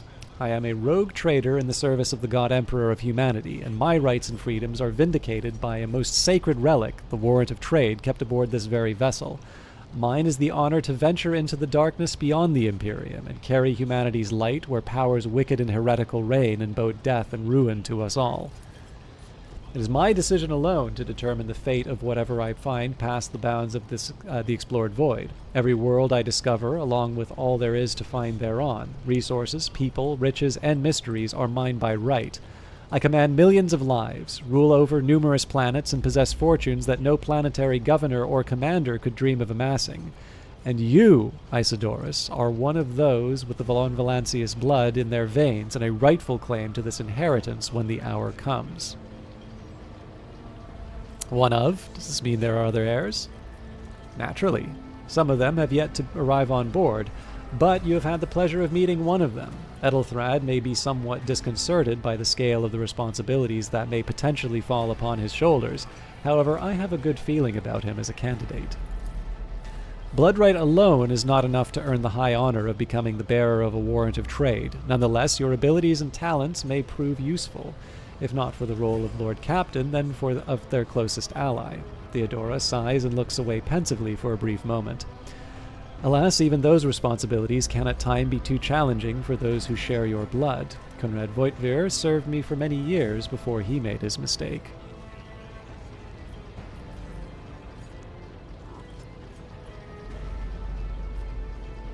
Did I hear you correctly? The Master of Whispers is related to you. His kinship to me is most distant, as is yours. Nonetheless, he does bear the name von Valancius, even if he avoids using it publicly, and as such, strictly speaking, can be considered my heir. That door, however, is closed to him. Voitvir's performance in his current role is satisfactory, or it used to be at least. If you're satisfied with Edelthrad, then what sense is there in having this conversation? Why are you wasting your time on me? Theodora shakes her head. Impatience. I'm rather fond of impatient people. They are not as quick to resign themselves to circumstance and more eager to show initiative. Even if I do choose Edelthrad as my successor, I will still require loyal advisors. Skills and knowledge you acquired in your former life may prove invaluable here in the Coronus Expanse. Your noble descent is a sign that power lives in your very flesh and blood. You would never doubt your words or actions, never show weakness, never let an involuntary gesture or careless word betray your fears or agitation, at least if your upbringing was as thorough as mine was in my time. Many will grovel at your feet, governors, commanders, high-born navigators, conceited lords, and you cannot allow them to sense weakness in one who stands above them. Navigator, a sanctioned noble mutant whose genes allow them to safely guide a warp-capable void ship through the warp. All navigators have a third eye on their foreheads, which enables them to guide void ships through the warp. Without the navigators, there simply would not be an Imperium of man, for traveling between all but the very closest star systems would be too onerous and dangerous. Moreover, Theodoro chuckles slightly, even changing your family name will not rid you of the fame you previously garnered. I hope it will also help you bring glory to the von Valancius dynasty, to which you now belong. Thank you for clarifying. May I ask my questions now? The Vox affixed to Theodora's attire suddenly comes to life, but all you can hear is unintelligible noise. Theodora winces, shuts off the transmission, and gives you an imperious nod. I have some time before the navigator gives the signal to initiate the void ship's translation out of the warp, and my presence is required on the bridge. The warp, an alternate dimension of pure energy and madness existing as a mirror to real space, also known as the Immaterium, the Empyrean, the Ether, the Sea of Souls, or warp space. It is the source of all psychic powers and home dimension of the powerful entities known as the Chaos Gods and their respective demons. The warp also functions as the medium for faster-than-light interstellar travel for humanity and is rumored by many species to be the final place of the spirits of the dead.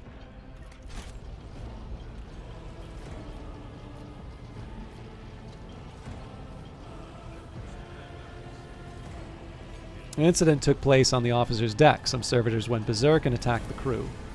Is that so? Perhaps the technomats were careless during maintenance, or it could be the warp playing tricks on us in spite of the Geller field. Or perhaps there is something to all the stories about the ship being possessed after all. Theodora laughs nonchalantly. Abelard, the gray-haired officer, gives the rogue trader a look of cautious disapproval. Lady Theodora, for the God Emperor's sake, surely you do not intend to start repeating idle rumors spread by the uneducated riffraff. Enough, Abelard. Such hearsay amuses me. Adira eagerly retells me everything she learns from the whispers of her unseen advisors. She turns to you. This ship is thousands of years old. It has enough hidden nooks, malfunctioning cogitators, and unused compartments to make ignorant folk speak of specters dwelling inside the bulkheads and plotting against those who yet live. Cogitator, a type of digital computer in the Imperium of Man. Where's your ship headed? The Rykad system, the domain of rogue trader Winterscale, one of my peers and rivals. Only 3 rogue traders exist in the Coronus Expanse, and each of them possesses resources comparable to mine. Perhaps you will one day assist House von Valencius in surpassing both of them in affluence and splendor. Coronus Expanse, a scattered, poorly explored region of the frontier of the Imperium, full of fearsome Xenos, treasures, heathen worlds, and the echoes of ancient doom. A scattered collection of a few young colonies of the Imperium, the Coronus Expanse possesses virtually untapped natural wealth, and its warp space is treacherous and unexplored. While rogue traders vie with one another for both known and hidden resources as they strive to build their protectorates, pirate Xenos and servants of the Dark Gods terrorize the Expanse, eager to cast fear and destruction upon humanity. I set the course for Rykad on the demand. Theodora grimaces. She gives you a stern look, then shrugs. For a very specific reason. Perhaps I shall yet apprise you of the purposes of this voyage, but now is not the time. What are my current responsibilities? Observe, learn, absorb. It will take time for you to find your bearings aboard this vessel and your new position. Eventually, I will find a post that suits you as I did for Edelthrad. Until that time comes, consider yourself my aide. I have no more questions. In that case, I shall head to... Theodora's Vox awakens once more. This time you pick up shouting. The Lord Captain freezes, listening to the Vox cast, and nods and draws her weapon. Disturbances reported on the adjacent decks, Senshal. If the need arises, protect the new blood. She glances at you. It's possible that you have a chance to prove your worth may present itself sooner than you have anticipated.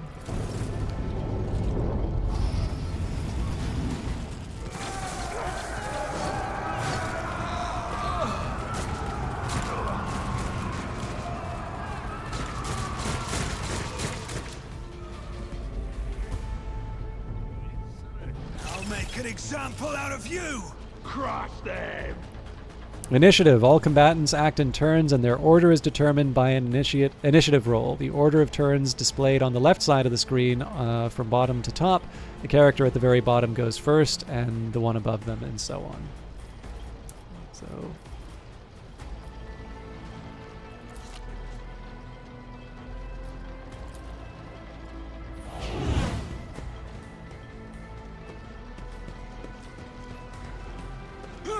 took care of this one. Reduced to dust. For the glory of the Imperium.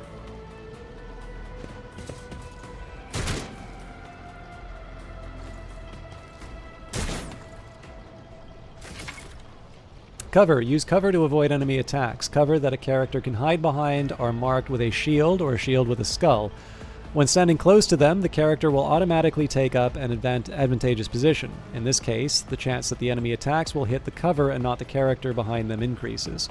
The character will not receive a bonus if attacked from a side not protected by their current cover. So I'm assuming, yeah, so the skull is full cover, and then we've got partial cover.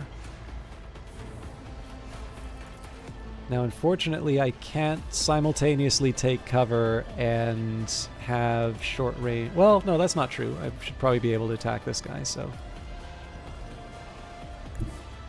Let's make some opportunities.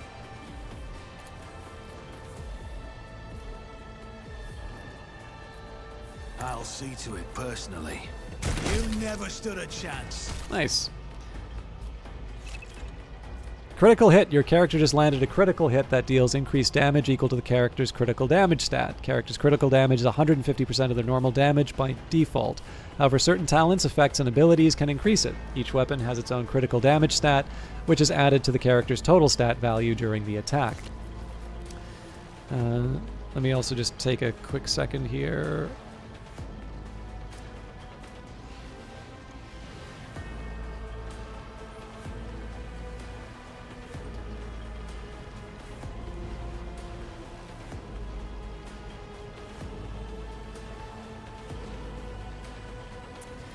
Thinking we'll do you serve me to Mort, seeing as he's closer.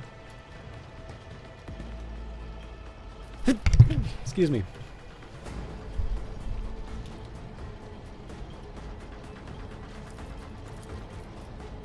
Oh, and I'm not in range. Alright, well.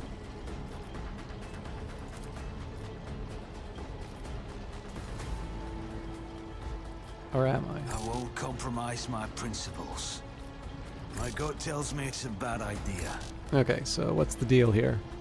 One friendly creature within a 10 cell radius.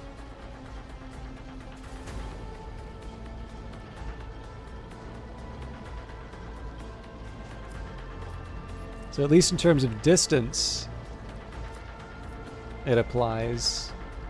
Maybe they don't count as friendly? That'd be a little odd, but...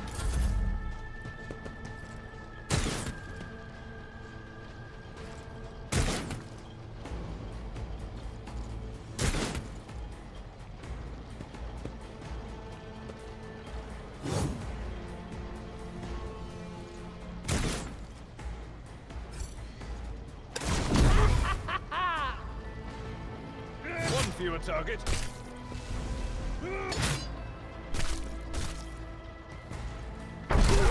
Die! Just a minor setback. Positive effect. Your character has received temporary positive effect from an ally. Such effects enhance your character's capabilities in combat in some way.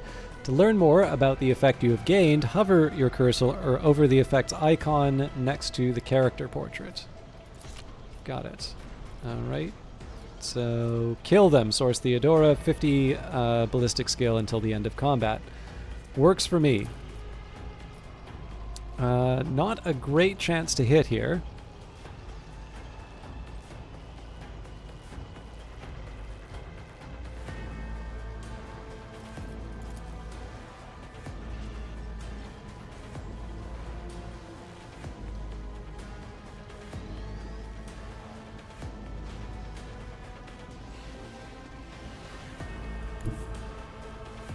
I'm obviously taking a big risk doing this, but my god.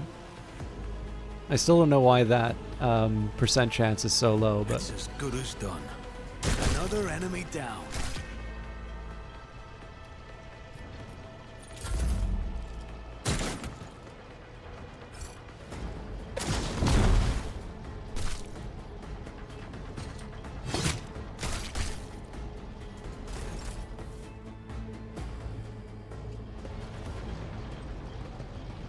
Now you show up.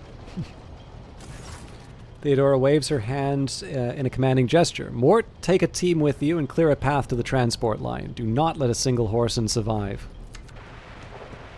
The rogue trader turns her eyes to you. Didn't bat an eye when that scum burst onto the deck, Not bad. I've seen many an officer who panicked at the sight of combat on the upper decks. The false sense of security offered by their position makes them that much more vulnerable to the harsh realities of warp travel. She looks at the Vox in her hand. All you hear is lifeless static. What are your orders? She breaks eye contact with you. Mort has gone ahead to clear a path for us. If you want to make yourself useful, go after him and see if the Arch-Militant requires aid, and be quick about it. Okay, the officer's deck is under attack by an unknown enemy, so Arch-Militant Mort has left to clear the way to the lift leading to the upper decks. The officer has not returned yet, so it is time to find out the cause of the delay.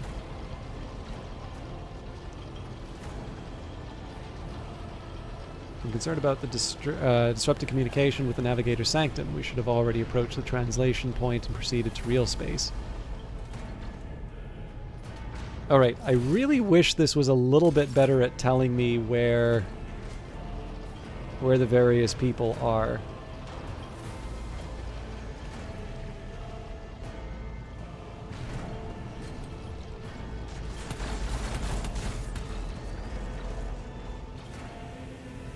Keep your wits about you. The exception.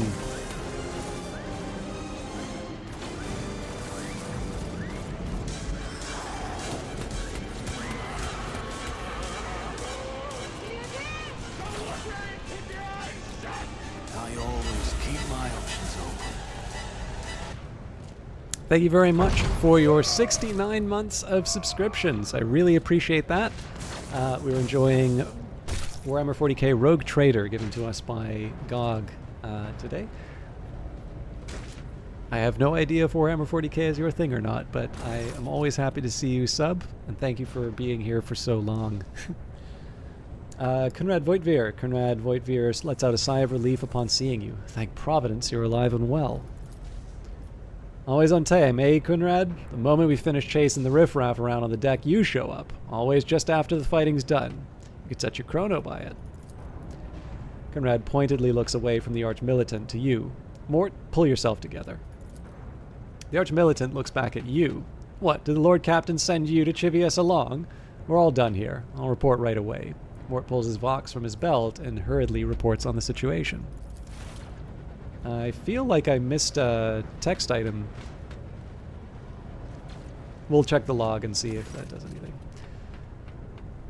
Master of Whispers, what is happening on my ship? The Vox net is silent. The Vox master is not responding. Armed assailants have stormed the officer's deck, and my Arch-Militant has just destroyed several more heretics on the way here. Is this a severe case of warp madness? Have some of my crew lost their minds and forgotten who they are and whom they serve? Report. You dabble in 40k, played Stellaris with a 40k mod where you played Megacorp Tyranids. That's a fun approach to it. So I'm trying to figure out whether or not this is the modern take on Rogue Trader, or if this has its basis in the 80s game that games were. So the very first game that was set in the 40k universe was called Warhammer 40k Rogue Trader, and it was almost a hybrid tabletop RPG. It also had a wonderful sense of humor that's kind of gone out of the setting. So the very first Inquisitor of the Warhammer 40k setting was Inquisitor Obi-Wan Sherlock Clouseau. Hello, Narkexy. Yes, and apologies for not getting back to you sooner. I think you knew what was going on with my vaccines, but I basically was in bed all day today. This is why I'm doing Rogue Trader instead of Book of Hours, just because I only recently started feeling better before stream. I did that to myself. Well, you know, the province was offering a flu shot beside the COVID shot. Who am I to say no, right? But I will make sure that I follow up with you, because I did say I was going to do that, and I fully intend to. But yeah, so again, I'm guessing here that this is probably a bit more set with the Fantasy Flight version, but it is an interesting setting, and it's funny. I'm actually trying to think if there's ever been a proper RPG for Warhammer 40k. because there's Hired Gun, which is a first person. And I think there's a certain degree of character customization in that. And then you have Necromunda, Underhive Wars, which is a bit like Mordheim in the sense that your gang is kind of this ongoing character that you'll improve and make adjustments to. So certainly this is a setting that I like. It's nice that there are more and more games that are willing to go outside of just simple transpositions of the existing rules. So like, if you think of some of the old Warhammer adaptations, you'd have like, what was it? There was an Epic 40k game, which is actually pretty good. I think it was called Final Liberation, which has got some very memorable cutscenes, incidentally. I should play that on stream at some point. But again, it's with the exception of the fact that it's a grid-based system as opposed to, using measurements. That was definitely an effort to sort of transpose the Epic 40k rules, which I think Andy Chambers is actually called. Oh, I've never heard of Dark Heresy, Narkexy. So I guess I should look that up. So you have that. I guess there was Chaos Gate, which was a bit more XCOM-ish. I'm thinking of the original Chaos Gate. There's obviously a more recent one that Frontier published. And then Rights of War was a little bit closer more to the SSI sort of war game. But of course now, you've got side-scrollers, you've got first-person shooters, you've got... And actually, the Battlefleet Gothic adaptation is interesting. Obviously, that one's a little bit closer to the way that the tabletop game goes. But just in general, it's kind of neat to see that more developers are seeing what's possible in the setting and not necessarily just making strategy games. Although, obviously, I love strategy games, so I wouldn't be sorry if they kept doing that. Anyway. Conrad, I have not yet received word from the Enigmarium regarding any Geller field failures, but communications were already unstable half an hour ago, and now they have ceased altogether. Whatever the cause may be, the consequences are spreading fast. I am receiving scattered reports from the middle decks, and the only voxcasts from the lower bays are one-way heretical gibberish. But there pauses. That the madmen have already reached the officers' decks suggests that this outrage was planned in advance. Perhaps this is an organized mutiny.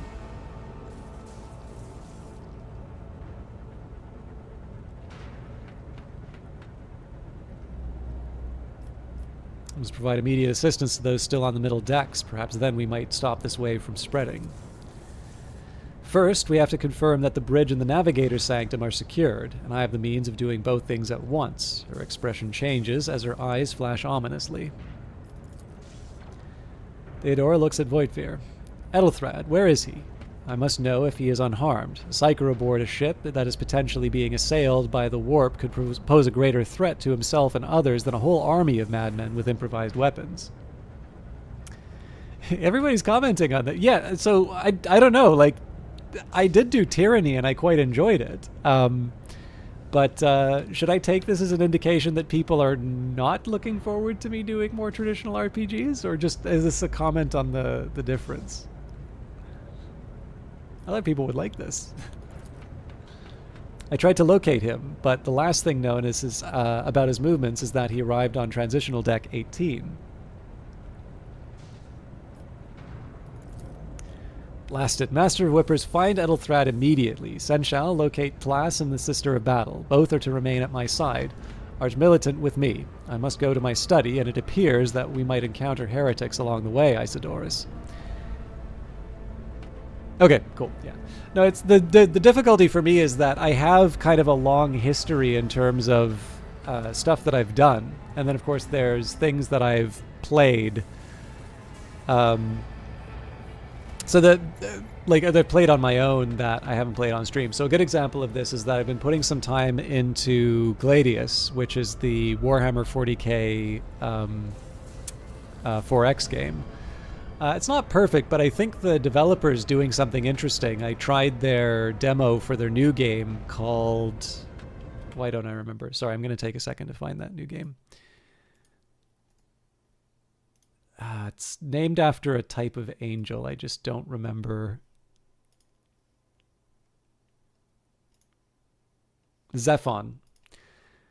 But yeah, it's their. I think they're sort of stepping at. Well, okay, they've done their own. They've done their own style of game before. So I think their first game was Pandora First Contact. But I've noticed that Zephon is their first time that they are. I think it's their first time that they're doing a.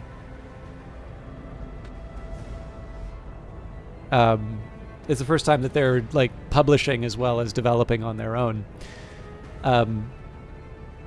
But yeah, I mean, the thing for me is that I like when I think of stuff that I've done on the stream, I know for sure that I've done Tyranny, and I really liked doing Tyranny, and I'm pretty sure I've done a couple of other RPGs on the stream. But it is also true that I haven't done one of those in the last couple of years.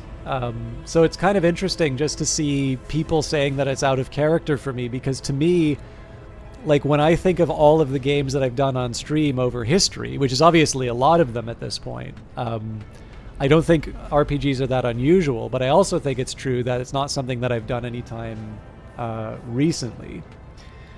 But yeah, so as you say, come now, though, I will have to admit I'm not super familiar with the lore. I have friends who would catch you up if needed. Yeah, so the one thing I've learned about Warhammer 40k is if you let a fan get a foot in the door, you will get paragraphs upon paragraphs of details about the setting.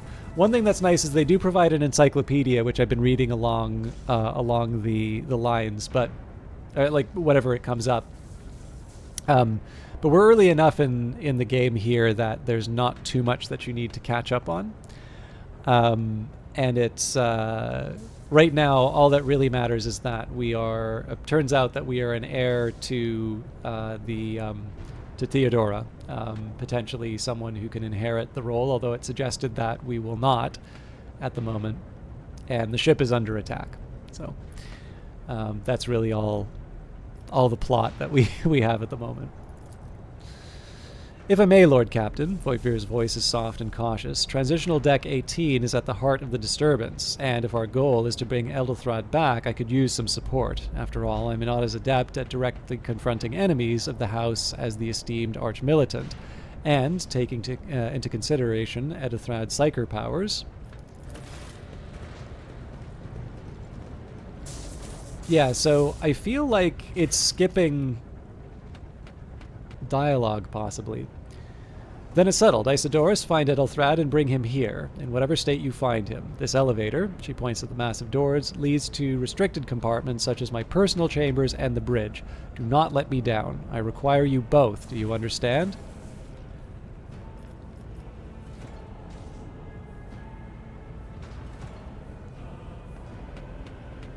Just do everything in my power. Theodora hisses in fury. Not everything in your power. You will do as I say. I'll have your heads if you fail. Is that clear? Then move out. Mort, come.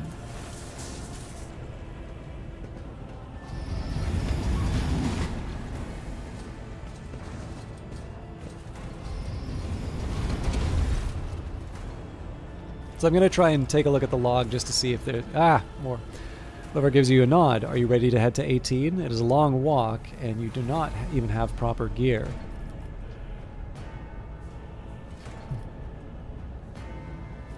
Shall make do. Lead the way. Of course you will. He rummages in his pocket for something. Lady Theodora would never have someone she couldn't rely on as one of her heirs, but that is no longer relevant. With a pop and a sharp crackle, something hits you in the abdomen, and you are consumed by unbearable, gut-wrenching pain.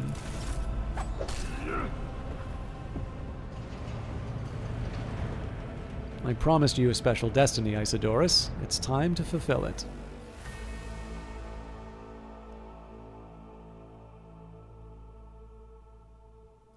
For the first several rounds after receiving an injury, a character will have only a fresh injury. Fresh injuries can be instantly healed with a med kit. If left untreated, a fresh injury turns into an old injury. Old injuries require a successful Medicae test to be healed.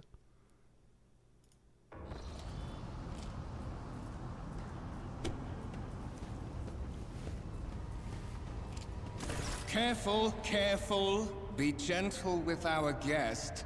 He has an important mission to complete during our visit to the Warren Chamber. And for that, I need him breathing. Ah, you are back with us, I see. Delightful.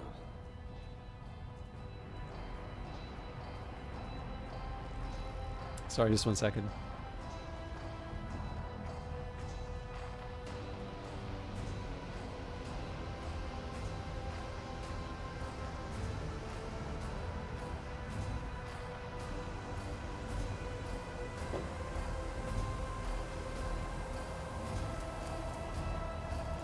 Oh, this is still the same. What is the meaning of this? You must have hit your head harder than I thought. No matter. Very little is required of you. Just your blood, which you can either share of your own volition, or I will spill it for you. We are in the anteroom of the Warren Chamber, this void ship's most hallowed vault. There, beyond those gates, lies the relic that gives Theodora all of her power. The sacred Warrant of Trade. Only one obstacle remains on my path to obtaining it. The gates of the chamber are guarded by the Sentinel, an ancient device that will only open the door to a true heir of the dynasty. I expected to do this part myself, but never mind. You will offer your blood to the Sentinel.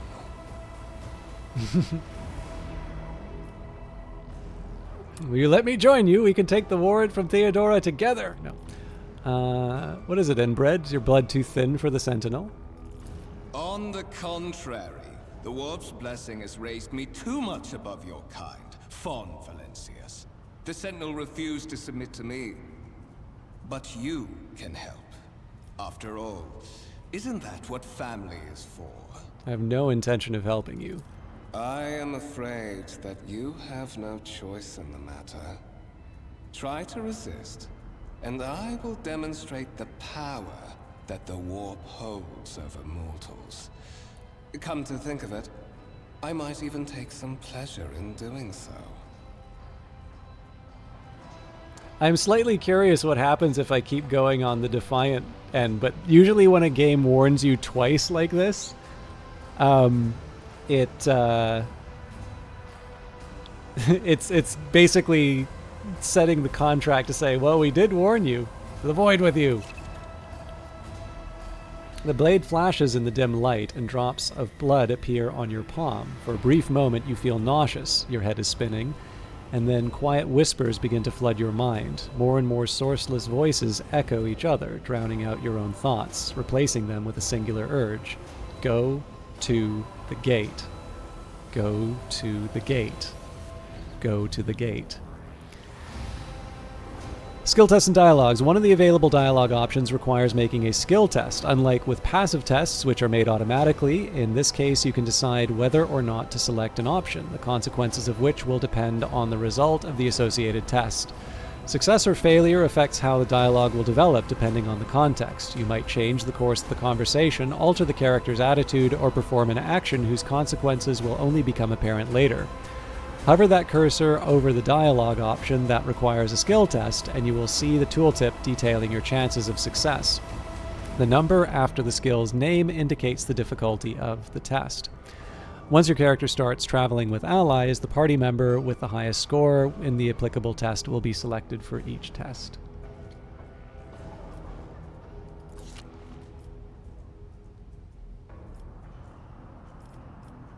Didn't it say it would tell me the score? Anyways, fight the voice in your head. The voices in your head giggle and mock your desperate outcry. You feel this intruding influence forcing you onto your feet and making you step towards the gates looming in the center of the chamber.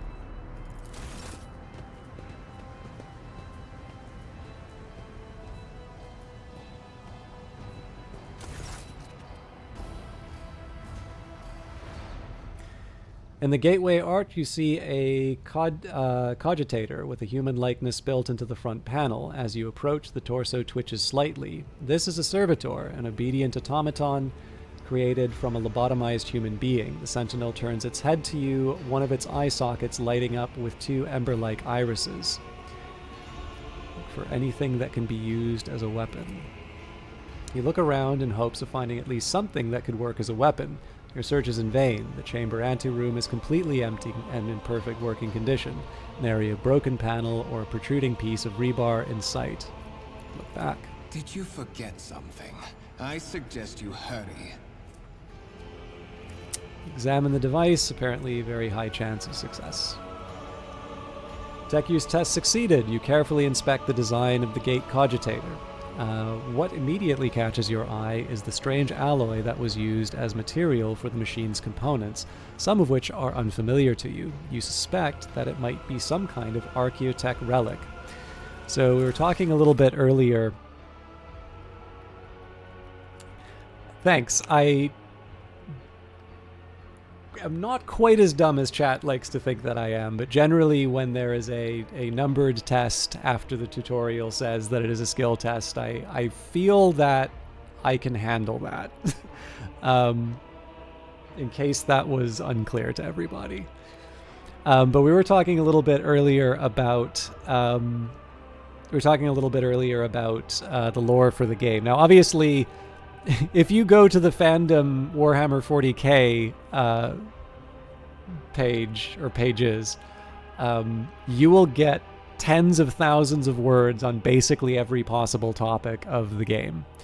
But I do think one thing that's nice about this game is the highlighting feature. I do kind of wish that it, what'll happen is if you right click, it'll give you a little snippet. And if you want to learn more about it, then you just click on the, encyclopedia, and it'd just be nice if I didn't have the second click. But it is fair to say that chances are if you are buying this game, it's because you're into the setting. But if you want to learn more about the setting, it's not just that it gives you a big book to read, but it gives you a, it does give you a, basically highlighting features to bring you up to speed. So Archaeotech, an incredibly rare and powerful piece of technology from humanity's ancient past. Archaeotech is often recovered in the frontier regions of the galaxy, while the Adeptus Mechanicus is particularly interested in the recovery of such ancient technology and considers all such devices sacred artifacts. Some Archaeotech can also be considered forbidden and even heretical. The servitor on the gate begins to move. With the screeching and groaning of metal, it leans forward, closer to you. Its lower jaw opens with a drawn-out shriek, much wider than the jaw of a living human could. The servitor's mouth is filled with sharp metallic fangs that glint in the dim light. The vid screen to the right of you lights up, showing strings of mysterious symbols on a green background. A whisper runs through your consciousness, insisting, demanding sacrifice. The voices that filled your head after Voitvir wounded you with his blade did not go away. On the contrary, their source coiled itself into a tight knot somewhere in the depths of your mind. Examine the Sentinel. The servitor looks noticeably different from the ones you are used to. Its skin covering is stitched together with copper thread, and it has metal hinges in place of the standard joints. It seems that the creators of the Sentinel did everything to ensure that the service life of this unit would be much longer than that of ordinary automatons. Place your hand into the Sentinel's maw. Sentinel's jaws clamp around your hand, puncturing your skin and sinking into your flesh. A few drops fall into the servitor's throat, and immediately you hear humming as the servo motors start up and pumps stir into motion. The vid screen of the cogitator flickers. So we've read this a couple of times here, but this would be an example of the... So you've got the short version that you get when you mouse over, and then right-clicking gives you the encyclopedia.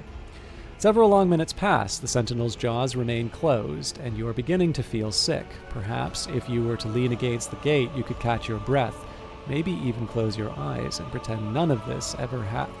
High levels of caustic humors. The subject is in a state of heightened stress. Do you require assistance? You do not understand where this quiet voice is coming from, crackling like static. Is it the Sentinel, the cogitator? Is it a figment of your weary mind? Whichever it is, you can clearly hear every word. Yes, I do require assistance.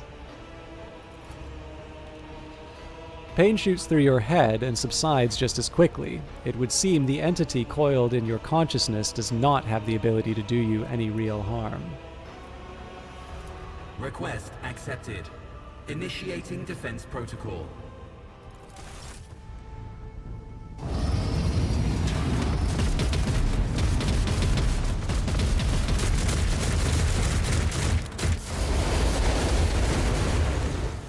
Well, there is still another way.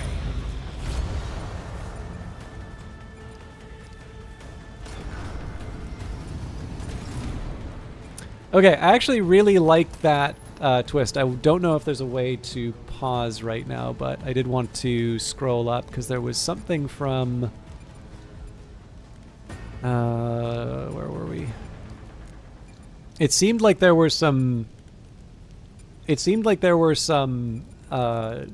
like dialogue bits that sort of skipped over, and I just want to make sure that they're not...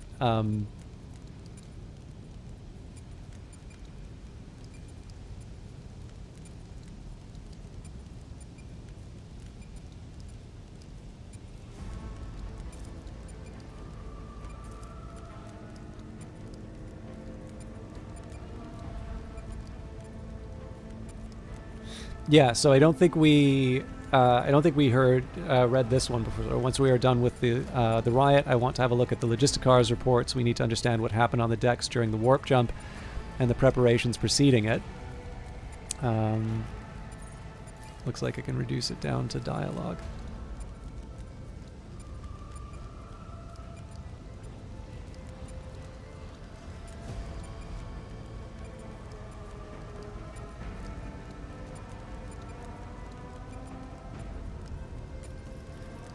I think there's probably one other one that I missed, but I don't want it's also quite far from where we did this. Oh, I didn't realize that the Pathfinder games had a different log system. This is my first Alcat game, but a couple people have commented on how basically they identified the developer by looking at the images. Old injury, an injury that wasn't healed in time can be healed with a medkit. So yeah, I'm. The nice thing about it being new is that I'm not spoiled by not being able to see some of these things. I'm also curious if I don't normally mess with these settings, but there's usually a UI scaling for people who like to play on silly resolutions like my.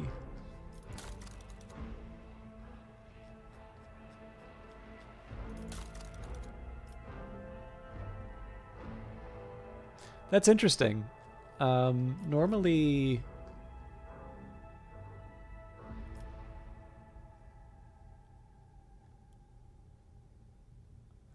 Normally the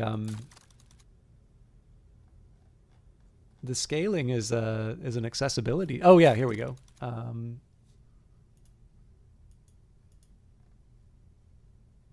Okay, but that's a universal. Okay, fair enough.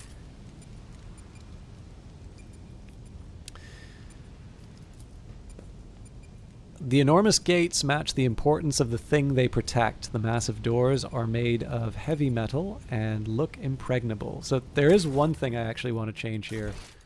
When they talk about tooltips, I'm wondering if... defines the time lag before showing the tooltip on mouse hover. Okay, that's not the one that I'm looking for then.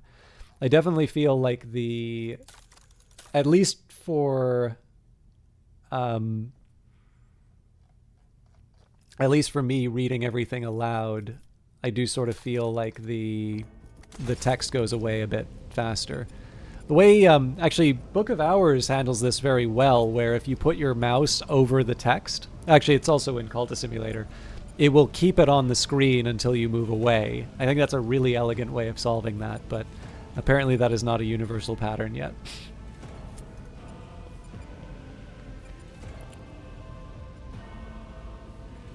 Yeah, I find it just as easy to click on it. I'm not too fussed about it, although...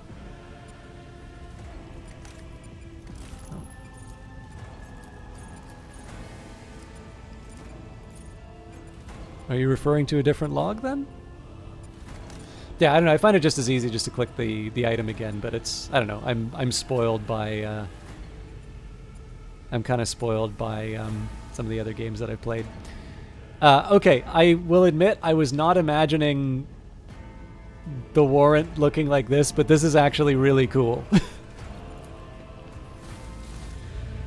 Let it be known that by my will and by the true words of this document, I appoint this person to be the bearer of the war. Oh, come on! Broken by adversity, to walk bravely first into darkness, to unite with lot, to triumph over nightmares untold, to hold boldly the reins of fate, to walk steadily the road of thorns, through pain to greatness.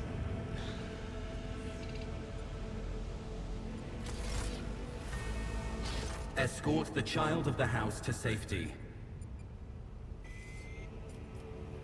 I need to contact someone, preferably Theodora. Voxcast frequencies disrupted. Initiating setup. Establishing connection. In place of the mechanical screeching, the Servo Skull's Vox projects the voice of Theodora von Valencius, distorted and ridden with static, yet still recognizable beyond doubt. Voxmaster, restore communication with the Navigator's Sanctum. I am trying to contact the bridge. If anyone can hear me on this frequency, regroup all available forces and head to the upper decks at once. I repeat, regroup all available forces and head... Communication protocols breached. Signal latency assessment unavailable. Unable to establish two-way connection. I need a weapon. I'm utterly defenseless. Distance from the current location to the nearest arsenal. Initiating situational calculations. The Servo Skull goes silent, its relays clicking. Second after second passes, and you realize that the Servo Skull will not answer you. What madness is happening here? Who are you? Who addresses me? Temporary obnubilation following acute stress. Mobile unit of the Warrant Sentinel standing by. Are you the Warrant Sentinel? Mobile unit of the Warrant Sentinel designed as a personal escort of the child of the house and a means of communicating with the rogue trader's subjects. Mobile unit standing by. Lead me away from here.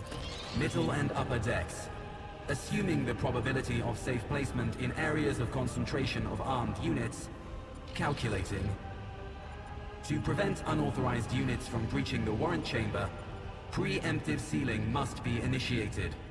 The mobile unit will start executing the received order immediately after the safety of the warrant is secured.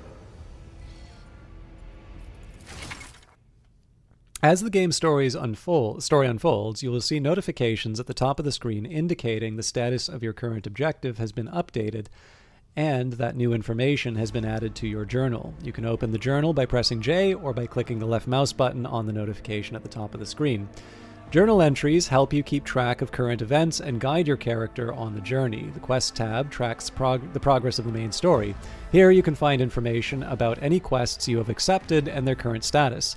Use the journal to help yourself understand where to go on the next steps of your adventure. The rumors and contract sections also contain important information. You will learn more about them later. So, seal the warrant chamber. No one must reach the warrant. A simple order to the Sentinel Cogitator will lock the chamber, preferably with me outside of it. Always keep your eye on the prize.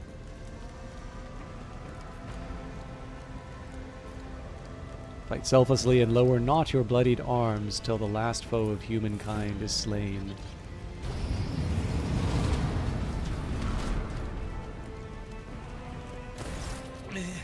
Master! What? Whatever are you doing in the warrant chamber? How did you... Throne preserve me! What is the meaning of this?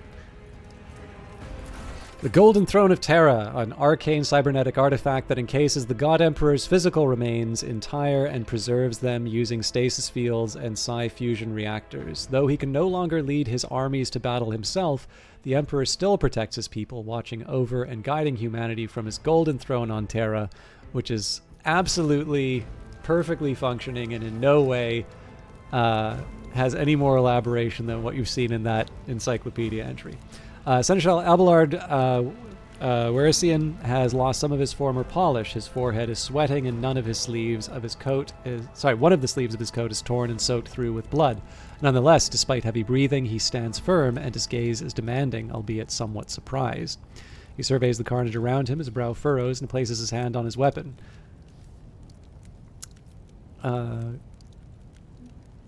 Conrad Voigtveer is a traitor. When we parted ways on the officer's deck, he stunned me somehow and brought me here. What? Intended to take revenge on Theodora for some... I'm not sure of these two... Clearly, intended to take revenge on Theodora for something, and trying to reach the warrant was somehow part of that plan. Holy God Emperor. Oh, God, Emperor. I presume he is the one responsible for the mutiny. And, Master, I wish to remind you that you are to refer to the Lord Captain as Lady Theodora. Abelard clutches his forehead. He looks lost for the briefest moments, but quickly finds his resolve again.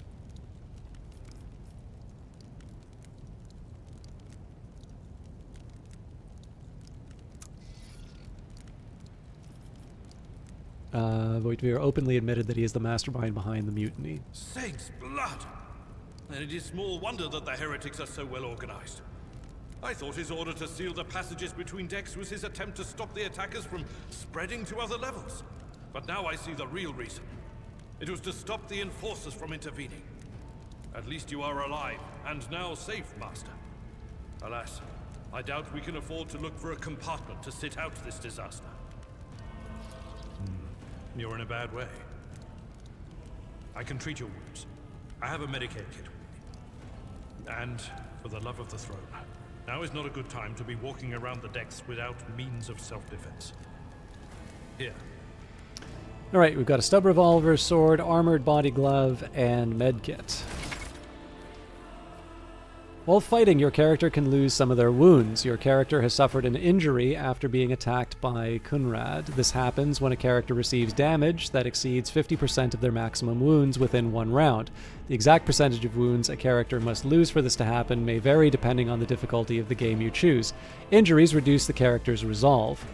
When a character initially suffers an injury, it is considered a fresh injury during the first 3 rounds. Once 3 rounds have passed, a fresh injury becomes an old injury. A fresh injury can be healed using a medkit without passing any skill tests. Old injuries can be healed with a medkit, but they require the character administering the treatment to pass a Medicaid skill test to succeed. Use medkits to restore wounds and heal injuries. Note that when a character loses all their wounds, they fall unconscious. Once the combat is over, the wounds of all party members are replenished automatically, but any injuries they may have sustained remain. Those can be healed with a medkit. Medkits can only be used by characters who have the Field Medic feature, base skill Medicaid, or have taken the Medicaid skill advancement at least once. Whenever a character uses a medkit in battle, the Medicaid skill test determines the number of wounds that will be restored as a result. Abelard can heal your character's injury. Click the left mouse button on Abelard's portrait, select the medkit on the panel in the bottom left of the screen, and use it on your character. Abelard needs to be standing right next to your character for him to administer the treatment. You've got new items. All items are added to your inventory. You can open it by pressing I or clicking on the bag icon on the right side of the screen. On the inventory screen, weapons, armor, and other items can be equipped or interacted with in other ways. Medikits can be used to replenish wounds and heal. I'm assuming this is supposed to be injuries. Alright, so put the armor on.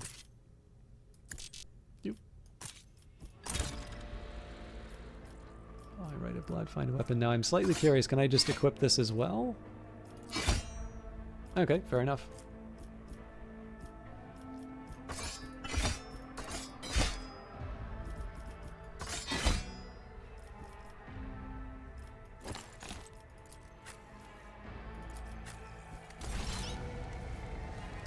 Look no further. To equip new weapons or armor, open your inventory from I and double-click the left mouse button on the item. Alternatively, you can hold left mouse button to drag the item to the right slot. It will become highlighted once you start dragging the item. To view the parameters of an item, hover your mouse cursor over its icon and wait for the information window to appear. Another way to view details about this item is to click the right mouse button on its icon and then select Info. You can switch between party members using the arrows at the top of the inventory screen or by clicking the left mouse button on the character's portrait. Item descriptions contain comparisons with any corresponding items already equipped by the character. Of course, we're just trying to do the Medicaid here. Let me help. What makes That is a noticeable improvement. Now you're prepared for the trials ahead. The lower decks are teeming with heretics instigating the rabble to revolt. But that is the least of our problems. The ship's enforcers are rounding up the scoundrels and suppressing the resistance. The situation on the middle decks is much worse, although strike teams have already been dispatched there. All communication with the bridge and the engineering bay was lost. So, apart from scattered voxcasts, we have no information to go on. Sorry, just 1 second.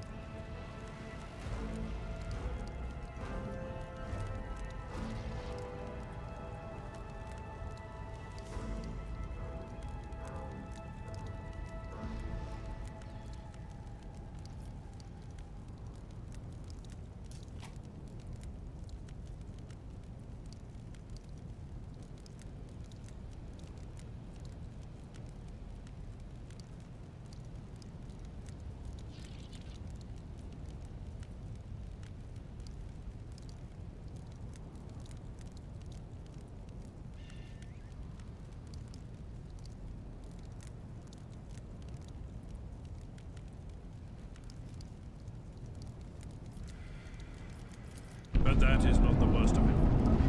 All these jolts and shaking are most alarming. These are signs that the navigator and the master helmsman are having difficulty translating the ship out of the warp and into real space. I fear that they may have already lost control. We must reach the navigator's sanctum and get a handle on the situation. If we can manage that, some aboard this vessel may yet survive.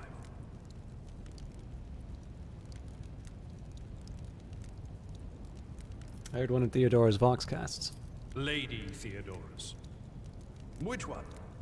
The last one I received was about the Navigator's Sanctum, and that was a good while ago. In any case, let us hope that the Lord Captain is well, and safely in charge of the ship's defense. In the meantime, we must do all we can to prevent the ship from veering off course. What exactly has gone wrong with the translation? I am no helmsman. Oh, God Emperor preserve me, Navigator. However, I've spent my entire life aboard void ships equipped with warp drives, and I know that portents such as these do not bode well. It could be that the Gellerfield has faltered. Perhaps the Navigator was struck down by warp corruption, and is fighting for the last shreds of his humanity as we speak. Yeah, no worries, Beth, kind of, sort of. I mean, I don't like the idea of people sort of feeling like they need to be participating in chat. The one drawback I run into with voiced games is that there's less for me to read, although it does seem like it's sort of mixed in terms of the parts that are voiced and parts that aren't. But the best I can say is, because it seems like it's a new setting for you, obviously there's some people in chat who like talking about the Warhammer 40k setting, but also because there's the encyclopedia. If there's something that you're feeling uninformed on, or feeling like maybe there was something that was missed, I don't particularly like it when it feels like the game is about to give me a quiz. So if there's something that you want to know more about, it's a nice chance for me to just show off the features that they've put into the game to help people understand the setting. Because I mean, again, it's a funny situation to be in, but despite the fact that Warhammer 40k is really well known, this game is it's definitely at a premium price. I think it's around like the $60 level or something like that. So, the fact of the matter is, sure, there's a very rabid audience for Warhammer 40k stuff, but it's also clear they put a lot of effort into this. And so in the end, if they want to get a return on their investment, they need to also make a game that is appealing to people who don't necessarily sit down and read the whole setting. And again, rogue traders, I'm not entirely sure, are something that would be present if the only thing that you've played is the tabletop experience. There is a role-playing game that's published by Fantasy Flight, which is called Rogue Trader, which I imagine this is based off of. And the very first game, Warhammer 40k Rogue Trader, which sort of established the setting, had RPG elements. Again, we talked about that sort of at the beginning of the stream. It's a really interesting example. It was also just very different from what the settings turned into. So I do appreciate the fact that this thing gives people what they need to get an understanding.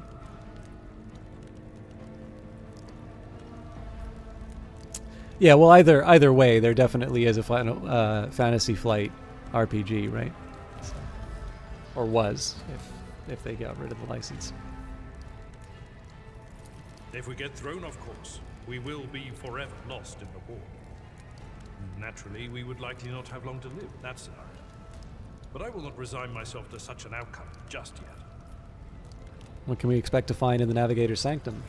During warp transit, the Sanctum is closed to all who are not involved in traversing the Empyrean. And for good reason.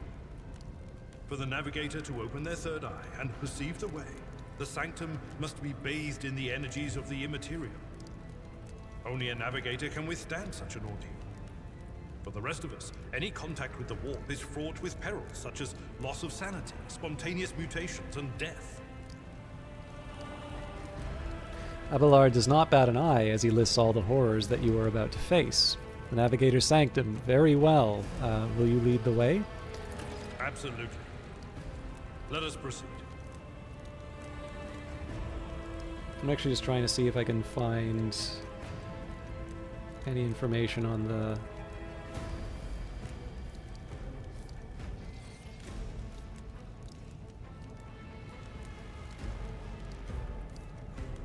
I remember once upon a time Humble Bundle had a collection of the Rogue Trader books, but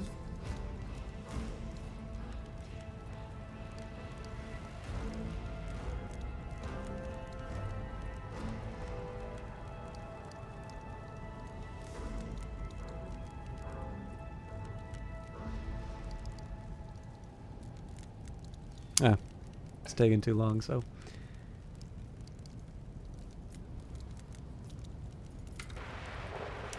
A wave of static suddenly erupts from the servo skull, and you can make out Theodora's words through the noise. To arms, loyal sons and daughters of the God Emperor. Fight the heresy and corruption that threatens to consume our home, and with all your might destroy those who have dared... The Lord Captain is calling her crew to battle, which means the Vox networks are set up for broadcast transmission, not message exchange. Splendid. While the Rogue Trader inspires proper resolve to fight in her subjects, you and I shall prove that her trust in us is well deserved. Onward!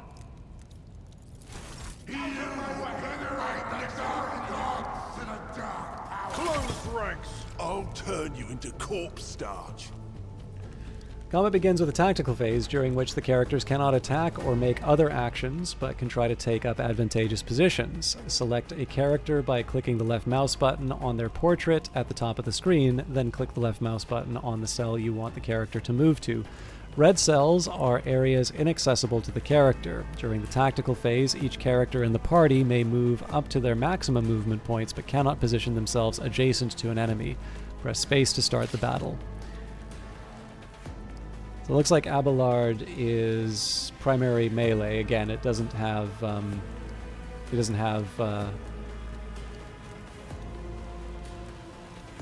ability to move in. I think I'm gonna move him up here.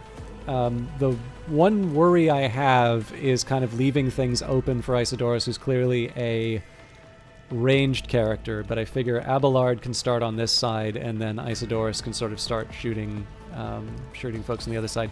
One thing that would be nice for the tactical mode, and we've sort of talked about this a couple of times, is there's that idea of the max range for a weapon.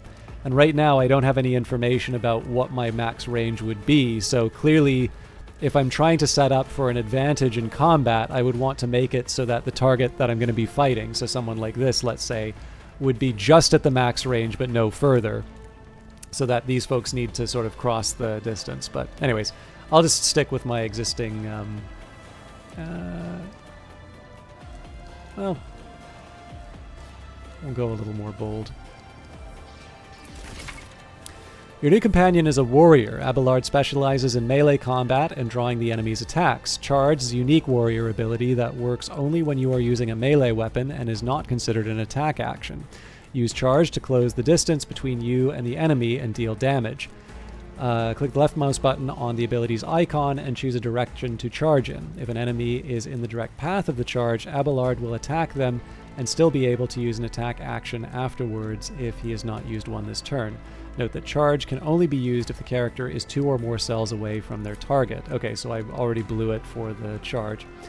This character is using a melee weapon. Melee attacks require the character to be adjacent to the enemy. To make a melee attack, click the left mouse button on the strike ability, then on the enemy you wish to attack. Unlike single shots, melee attacks hit automatically with no need for a roll.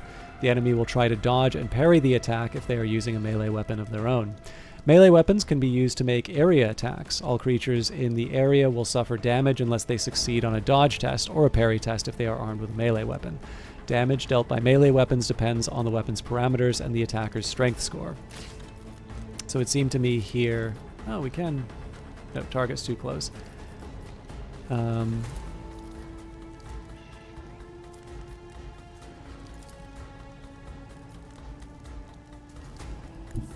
tactically sound approach.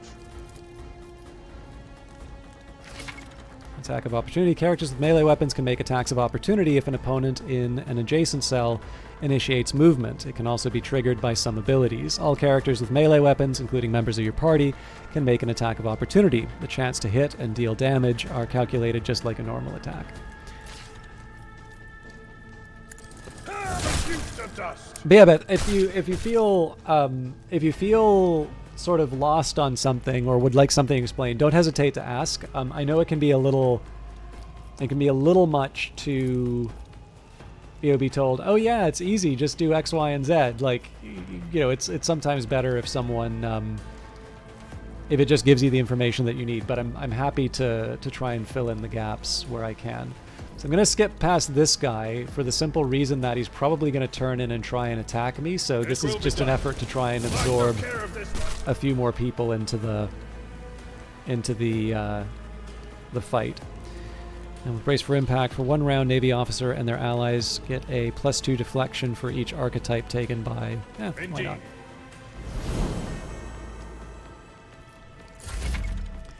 The combat abilities of a character differ depending on their archetype. Available abilities are located at the bottom right of the screen on the abilities panel. To read the full description of the ability, hover your cursor over its icon and click the right mouse button on it. Click the left mouse button on the icon to use the ability. Before the ability is used, you will get to review its estimated outcome while hovering your cursor over a character or an area of your choosing. You will also see the ability's area of effect, and each character in this area will have a number displayed over them, denoting the probability of being successfully affected. If the ability's effect is guaranteed to work, the ability's icon is displayed instead of a number. When you are ready to use the ability, click the left mouse button again to confirm your choice. During your adventures, your characters will gain new abilities and talents as their power grows. You can view the full list of abilities on the Character Abilities page C. Alright, so seems to me like probably the pistol shot. So we're actually not that far off the ideal anyway. I probably could have maybe moved back here, but not too much to complain about in terms of positioning. So if we do the pistol burst, that's 2 AP.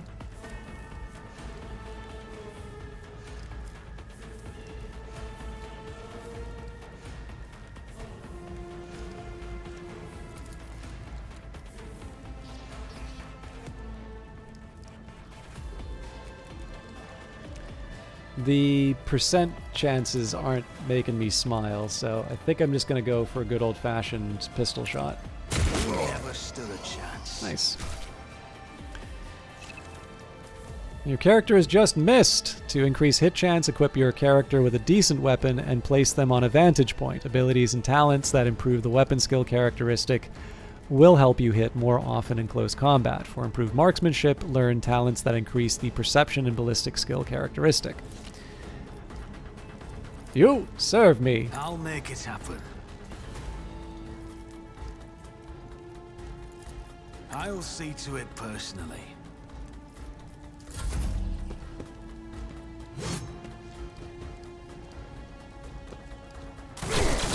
Oh, I didn't even notice that guy had a ranged weapon. Friendly fire, be careful. Companions can get hurt by your burst shots or area attacks. To avoid friendly fire, keep an eye on the trajectory of the shots and the area of effect of area attack abilities. So I'd like to cleave, but unfortunately their positioning's pretty good in terms of what they need. Now, I am curious, if I charge, I don't know if that gives an. I don't know if that gives a. Oh, but that'll take up all my movement, so it's better for me to. Better for me to do this the old-fashioned way. I will do my duty. So that does let them do a attack of opportunity.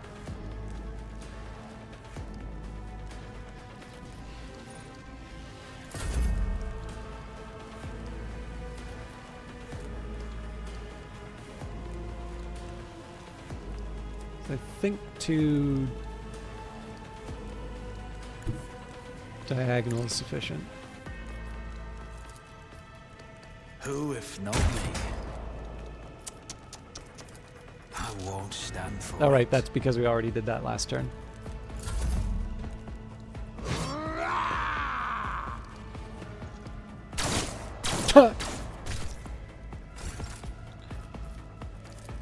It will be done. Reduce to dust. You can advance the level of your character and companions. Prevailing in battles, exploring the Corunus Expanse, and completing quests earns you experience points. Once you have accumulated enough experience, your character gains a new level. Click on the arrow symbol on a character's portrait to open the level up screen. Each level gained offers your characters new progression options, which includes new abilities, talents, skill improvements, and other enhancements. Your companions gain new levels at the same time as your character. Even if they are not included in the active party during your journeys, you can always increase their level later. I do like this feature because I know for some games like this, you have a character that you suddenly realize is a very good one, but maybe you only realize that later. You know, maybe it's they have an ability that you don't use as frequently, and then you later find that that ability is actually quite useful. But of course, because you haven't had them in the party for such a long time, they wind up being an anchor more than anything. So it's kind of nice to just have a flat level that moves up. Miscalculations are for commoners. All right. I don't make mistakes. I make profitable learning experiences. I do like this. I do like this. This voice pack.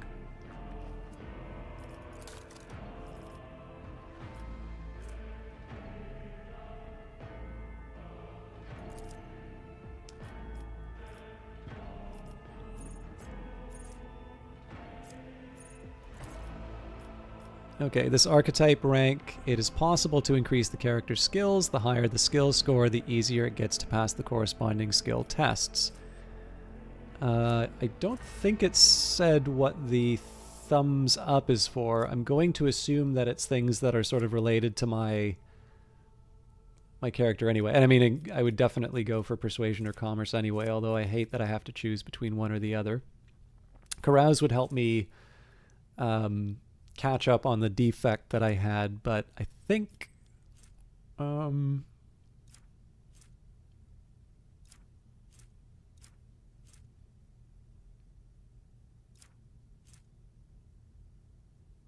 go in as a silver-tongued devil.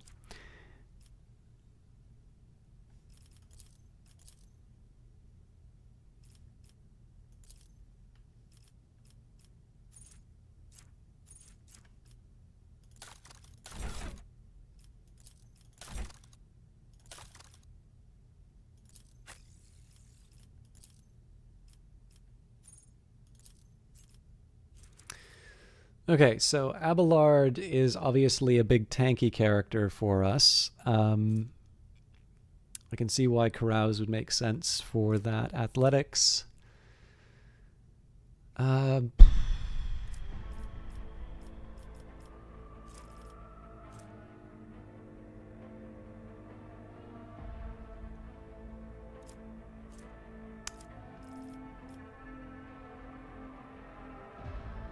Technically, the one ability we know that we've needed from him is Medicae.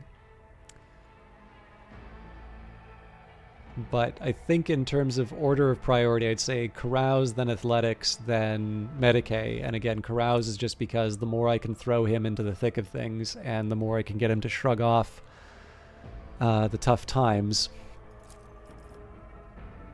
Yeah, let's go for it.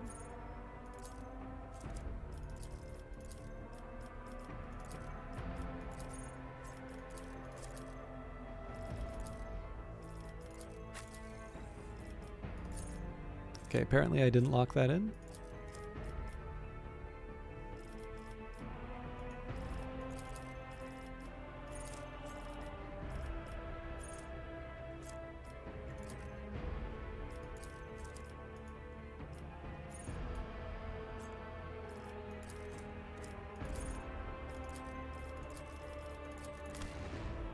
There we go. Closing this interface will reset the choices you made while leveling up. No! Lock it in, please. There we go.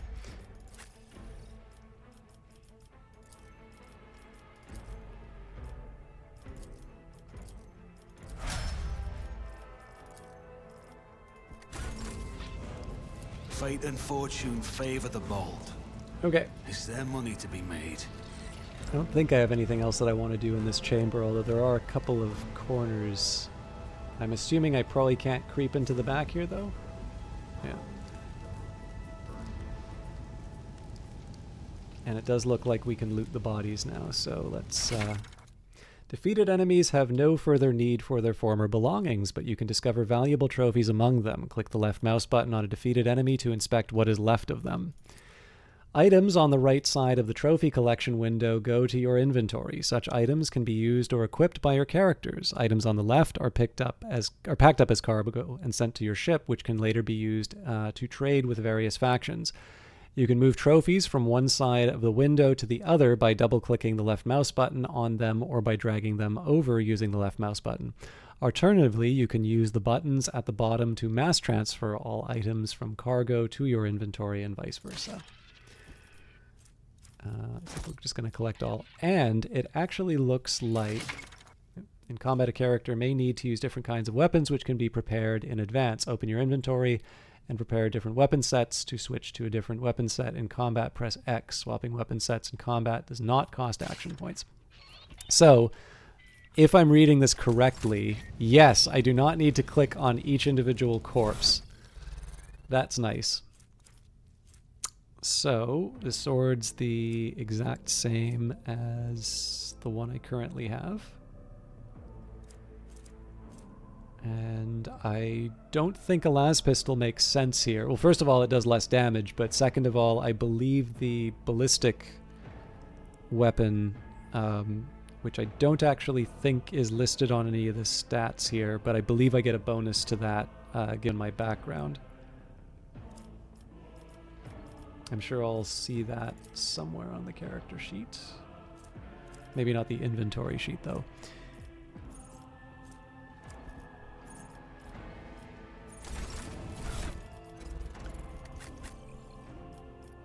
And does it not let me go back to cargo?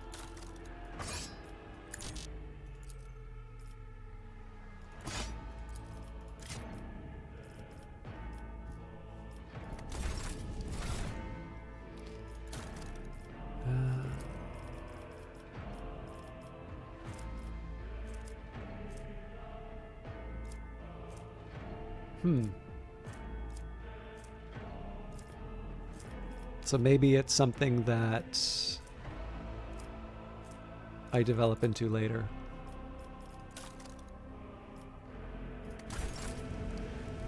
Who yield or falter in their courage will be executed in disgrace as traitors to the house and abettors of the enemies of humanity. Cast aside your doubts, for we'll never see the end of them. Left in the dust.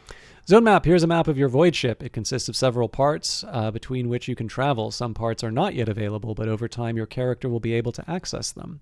Click the left mouse button on the active part of the void ship to move there. The Cornice expand. Okay.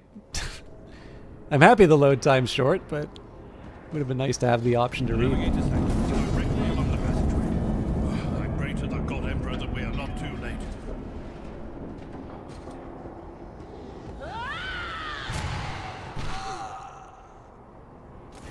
And so, he will enter the halls of the blinded guide and witness the radiance of the final dawn through the cracks and fall victim to a whim of fate. Master, watch your head. Idira, would it be too much to ask that you phrase your soothsayings plainly for once? That was too close. Sorry, old man. The voices are so loud I can't even hear myself. They shriek, they sing, they... Oh, Abelard, how they sing! This is Idirat Las, personal psyker and diviner of Her Ladyship Theodora von Valencius. Idira? I'm not drunk, old man.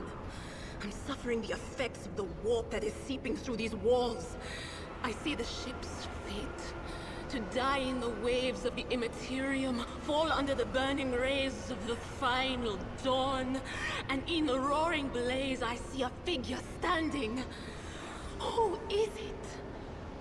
I have no answer. The entity in your consciousness shrinks and crawls in deeper, its claws scraping against the walls of your mind, as if the presence is trying to hide from the seer standing before you. A diviner, are you? The voices from beyond the threshold whisper to me. Sometimes their murmurs are clear, they grant insight. Sometimes they drive me mad. But I am patient. I know how to listen and discern. But now, with this clamor around me, too many voices, too loud. And you are von Valencius, one of Lady Theodora's heirs. Well then, we finally meet. You hear a few clicks from the relays of the servo skull, which has followed you all the way here, and Theodora's scrambled words give way to a voice vaguely familiar to you. Officer's frequency. To all who can hear me, those with a weapon in their hands are to gather on the officer's deck at once. I repeat, gather on the officer's deck at once and prepare to launch a counterattack. That's Ethelthrat. Oh, Emperor's Providence. The other heir lives as well. Quickly, we must head to... Not so fast, old man. If we drown in the warp, Lady Theodora's heirs won't be any good to us. If Ethelthrat's like me and hasn't yet surrendered his mind or body to the mercy of the warp, then he can still hold on a little longer without us. Blast it. You're right. First, we need to deal with what is happening here. What are you doing here? The whispers called me.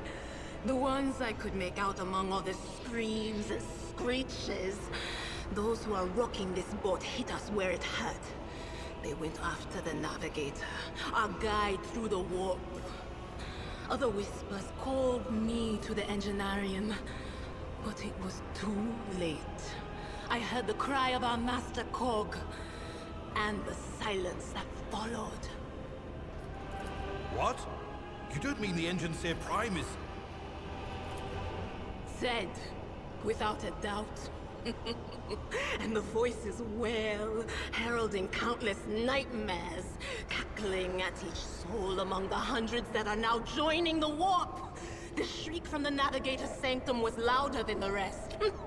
And it's better that we saved the Navigator than some lever puller from a cooling module or a cook from the middle decks. Oh no. No. Nothing is well about him. Can't you feel the chill crawling on your skin? The eyes watching you? The warp ice has already encased the bulkheads. What follows is calamity. But we're not just going to stand here and take it, are we? The state of things in here suggests there's a navigator around. Maybe one who's crippled or at death's door, but still kicking. And since our skin hasn't peeled off our faces just yet, his third eye must be closed. At worst, it's a little roughed up. So what are we moping around for? Let's go protect that noble mutant while we're still alive. Vera has joined the party, which now consists of several characters. To select one character, click left mouse button on their portrait. To select multiple characters, hold the left mouse button and drag a box around them. To select the entire party and issue commands to all your characters at once, press backspace. So Beth, this might be a detail that's interesting for you. A piece of pipe left a noticeable dent in the floor.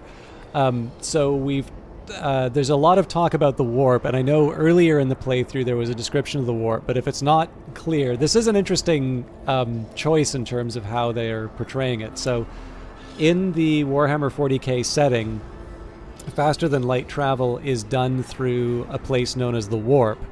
But in the setting, the warp is also the home to what are known as the Chaos Gods, which are sort of the source of the heretics and just generally bad people.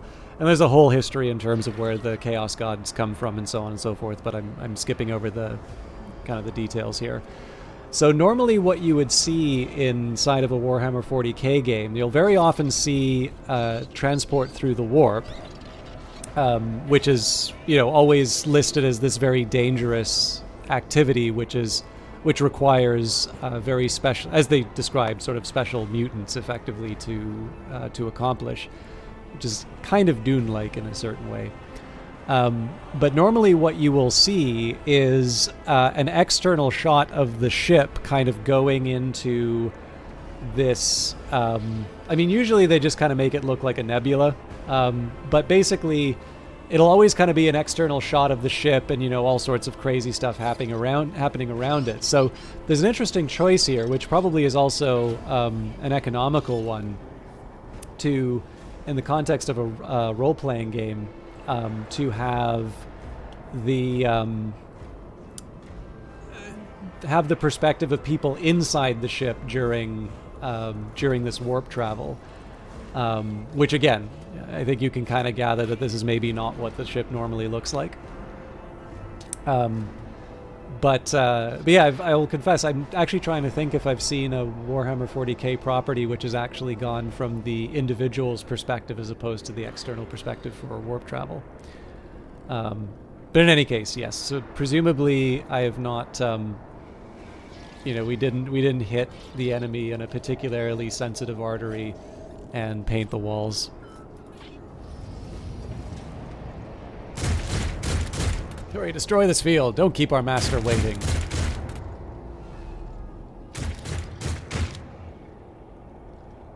Let's not waste time with pleasantries. Your doom has been foretold. I will level you. Okay, so I'm thinking Abelard has a pretty clear cleave option. Less clear cleave option, actually. I don't think I'm able to double that up, but I would be able to double it up on these two. Now, I'm going to assume that Idiria and my character are both not very well equipped for...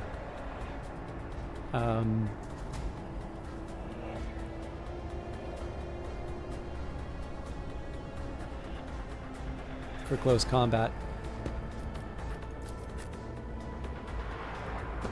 So the big problem with this is that it looks... Well, I guess there's the sharpshooters, so they're going to be doing ranged attacks, but this character is certainly going to want to run in for melee, so clearly this is a priority to take out. Anyways, let's see how it goes.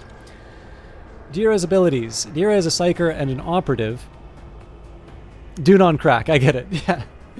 Adira is a psyker and an operative. As an operative, she can study opponents and identify their weaknesses, and her psyker abilities allow her to deal damage to them. Analyze enemies is an operative ability which applies the exploit effect to all enemies within the operative's line of sight. At the start of each of the operative's turns, the operative can also use this ability against a specific enemy to inflict several stacks of this effect. The higher with the operative's intelligence bonus, the more the exploit stacks will be inflicted. Whenever the operative hits a target with an exploit applied to them, the attack deals additional damage. The amount of extra damage depends on the target's number of exploit stacks and the operative's perception. Expose Weakness is an operative's ability which they can use against a single enemy who is under the exploit effect. This ability reduces the enemy's dodge, parry, and armor. The amount of reduction depends on the number of active exploits on the enemy and on the operative's perception. Idiria is armed with a special staff that allows a psyker to unleash psychic powers against enemies. In the future, you will encounter staves that only a psyker versed in a certain discipline can use. For example, you might find a staff that lets a psyker use Inferno, but to do so, they must first have the Pyromancy psychic discipline learned. So I think the first thing I want to do here is... Okay, I'm actually happy to see that this counts as a melee weapon, but I want to try Lightning Arc. It's not in the best range, but I'm going to settle for it, because if we can clear out this side, that's a big bonus for us.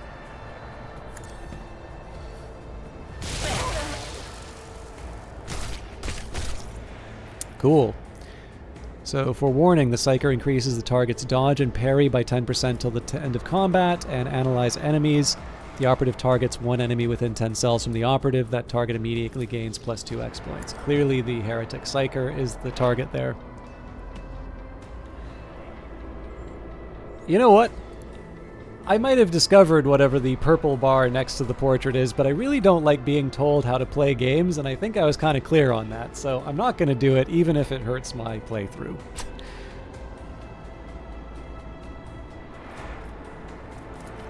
Anything else?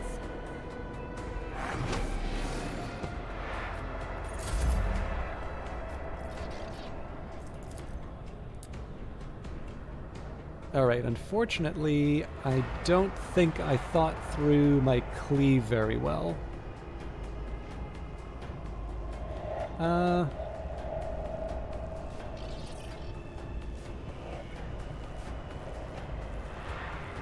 Yeah, I think all of this is very hopeful. So,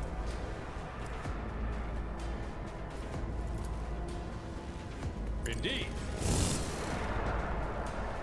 God, that was stupid. I thought that was a charge. That's not the Seneschal's job. So that was a big waste. Oh well.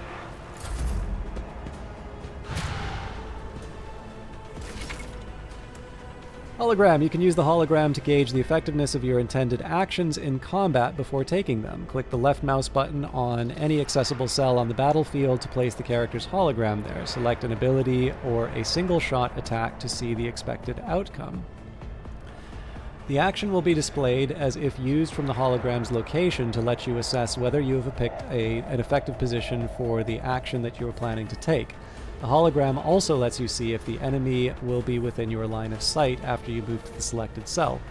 Click the left mouse button again to confirm your choice and execute the selected action. Click the right mouse button anywhere on the battlefield or press the escape key to cancel it. Alright, so I think that's kind of the answer to the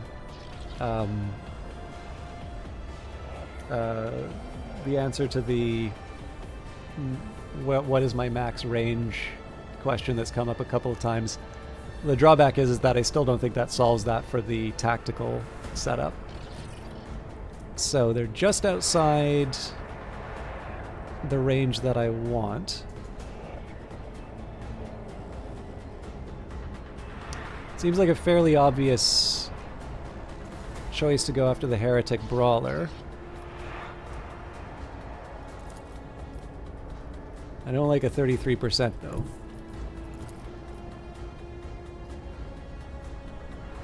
The thing is, this doesn't really look like it offers me that much protection. But then I also can't do better than 66%, it looks like, so... I suppose some is better than none protection-wise. And we're going to have 2 other characters that can put the hurt on the Heretic Psychic. Anyway. You blew it! On it. I'll make it happen.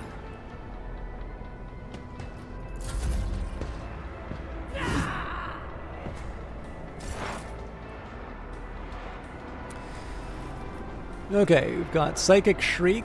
One creature within a 12-cell radius, 7 to 16 damage, as opposed to the Lightning Arc.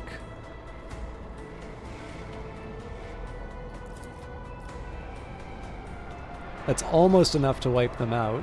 I don't really have a doubt that we're able to take out the Psyker next turn anyway.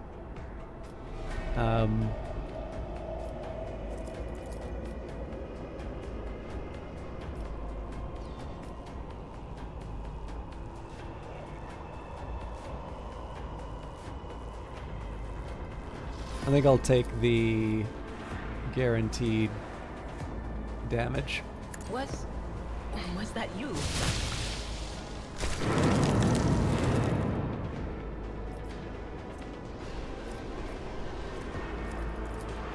On it.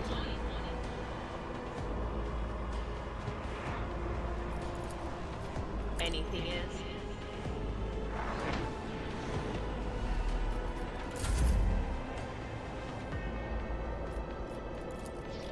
It will be done. I took care of that one. All right, so obviously a bit of stupidity in terms of waving that that cleave in midair, but it's not like we completely blew the combat off of that. Vespiades, the creature in the chair, appears as if it has become one with its throne. You see pink parchment-like skin stretched between the seat and the limbs that have too many joints for a normal human being. The navigator is breathing heavily, the air whistling as it exists through the two dark gill-like slits on its cheeks. The creature's eyes are shut, two ordinary eyes, as well as the third one that sits in the center of its forehead. I believe Master Vespiades still lives. Abelard flinches at the sight of the stretched skin and the dark marks on the face of the creature. The servants are dead, but the chamber, thank the Emperor, is still sealed from the warp. Well, we have a chance of leaving this place alive. What's wrong with him? Adira winces, wounded, exhausted, fighting back the endless horrors of the warp that are forcing their way into his head. Pick one. The navigator stirs, barely able to lift his head and half open his normal eyes. A dark drop roils from under the closed lid of the third eye and down his face, leaving behind a black trail. Your time is short. A voice coming from the Vox grill at the base of the bizarre chair. It is unclear how the navigator is able to produce human speech. Your time is short to do what? Suddenly, the navigator's body starts thrashing in place. It lurches forward, then falls back onto the seat, then thrusts forward again as its bones crack and its skin tears open. However, the fusion between the body and the chair appears to be stronger than these wild impetuses. The mutant remains seated, but leans as far forward as he can, his layered raiment slowly turning crimson. The gill slits burst open, forming two hideous, screaming mouth-like pits. "Fall to your knees, mortal! Behold the final dawn!" Adira shrieks in terror. It came from beyond! His body is not his! Adira's scream is echoed by the silent cries in your head. The unseen creature triumphs in the sight of the navigator succumbing to his paroxysms of corruption. Its march thunders under the burden of hopes. Unseal your hearts, and I will flood your souls with myriads of words and meanings, each one a portent to salvation within me. The navigator continues to convulse violently in his seat, shrieking and cackling, but then his fit stops abruptly. His face is drenched in black and crimson. The dark ooze from under his third eyelid has turned from a trickle into a stream mixed with the blood coming out from his nose, and there is purplish swelling around the eye. Run. Flee from this place while I still have the strength. The words come out of the Vox are a labored rattle. I can contain the intrusion, but not for long. We must begin the translation. Leave the warp. But it can't be done without the Master Helmsman help.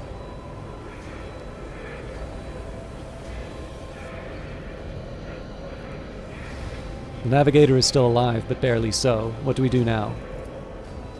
The Seneschal gazes at the figure in the chair. The ship can only begin the translation with the assistance of the Master Helmsman, if he is still alive.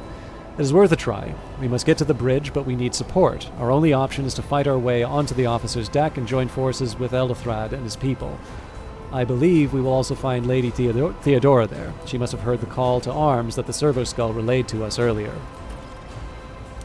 Adira reaches her hand out towards the navigator, but pulls back at the last moment. Vespiades, good luck, and thank you. The navigator does not give her a response. Black tears mixed with blood are streaming from under the closed eyelids, and the Vox at the base of the chair is bellowing out static interspersed with distant echoes of otherworldly laughter.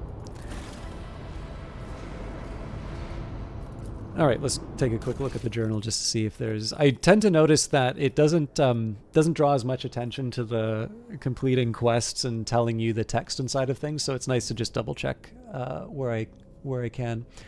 Servo Skull from the Warrant Chamber has relayed Ethelthrad's message. The heir is alive and gathering people loyal to the dynasty to storm the bridge. It is vital to make it to this meeting to unite forces with Ethelthrad and confront Conrad.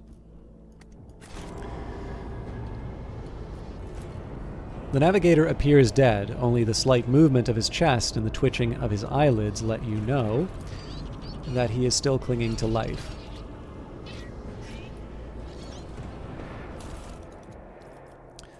The axe might be...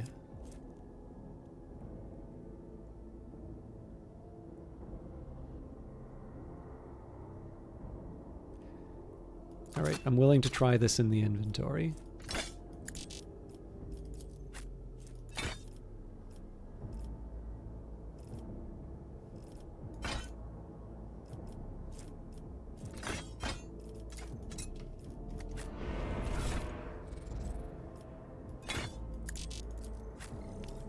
Oh, it's a group inventory. Okay, higher armor penetration but lower damage. It's not entirely clear what sweep gives me that swing doesn't from the main screen here. So I'm guessing, I mean, the name Scrappy Autogun kind of already tells me what I need to know here. The extra range is nice, the lower damage is anything but nice, and lower armor penetration. I'm not too happy with any of those. And then for comparison with the Psychic Staff, it's identical, so all of this goes to cargo.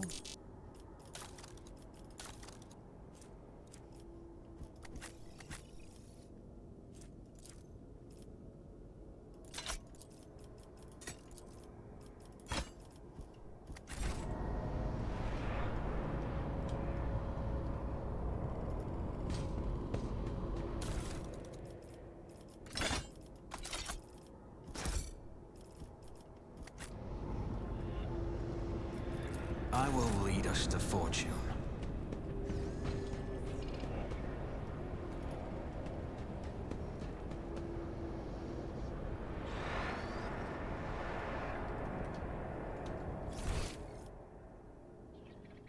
Dendrian, how are you doing? I think you were playing Mario Kart today, weren't you? And here I was going to just try and wrap up reasonably soon. It's wonderful to see you folks. It's been a while since I've shouted out Dendrian, or I feel like I've been hanging out in his stream sooner. Thank you very much for the follow, by the way, Apocalypse Pal. But Dendrian, in addition to being a really nice broadcaster who I found through Industries of Titan, one of the, I believe, 4 games that Fate and fortune favor the bold. That Brace Yourself Games released this year.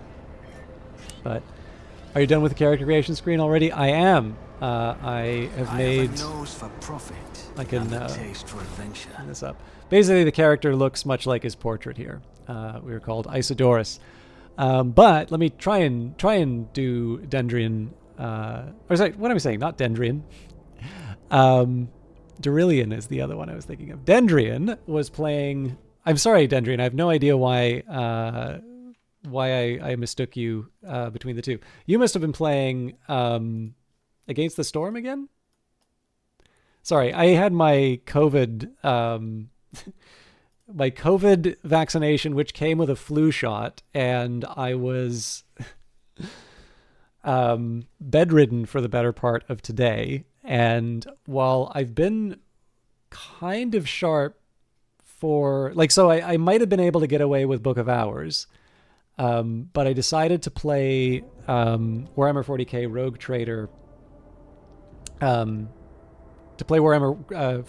Trader, one, because I was interested in doing this, and I was given a copy from GOG, so if any of you are going to buy the game off of this stream, I know they would like you to buy it on GOG. But of course, we're also in the Christmas sale season, so I don't know if it's at parity with all the other stores. So I will recommend GOG because they are the people who are nice enough to give me a copy. But of course, it is your own business to make sure that you're you've got the best one. But yeah, Apocalypse Pal. So this is all an excuse for me mistaking Dendrian and Darillion.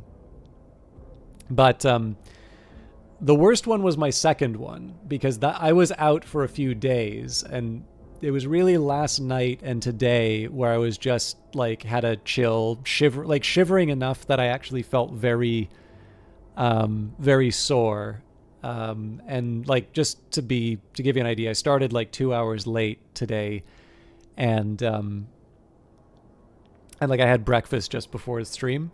So I'm fine, but like obviously I'm not like super there. So I make mistakes like Dendrian and Darillion. But Dendrian is also a wonderful broadcaster who I have shouted out and seen more recently, who I found originally through Against the Storm, although I do highly recommend Industries of Titan, which is an excellent game by Brace Yourself Games, but in no way related to Against the Storm, other than the fact there's a city building component to it. And Dendrian also actually played a really fun little gas station simulator, which I'm probably not tempted enough to buy myself, but had this very fun like alternative interpretation as being much more sinister or incompetent than it really was. But on top of all of that, he is a high-powered financial advisor, and like completely flaunts all of the rules, and just kind of declares all sorts of financial advice, which you 100% take, but like he does it in a coded way. So you need to like read between the lines, but like it's the way that you'll secretly get rich. He probably like works for BlackRock or something like that. But anyways, yeah. So every time there's something about money that's talked about, like just find the closest stock related to that, and he'll do well. Anyways, sorry. Dendrian is very patient.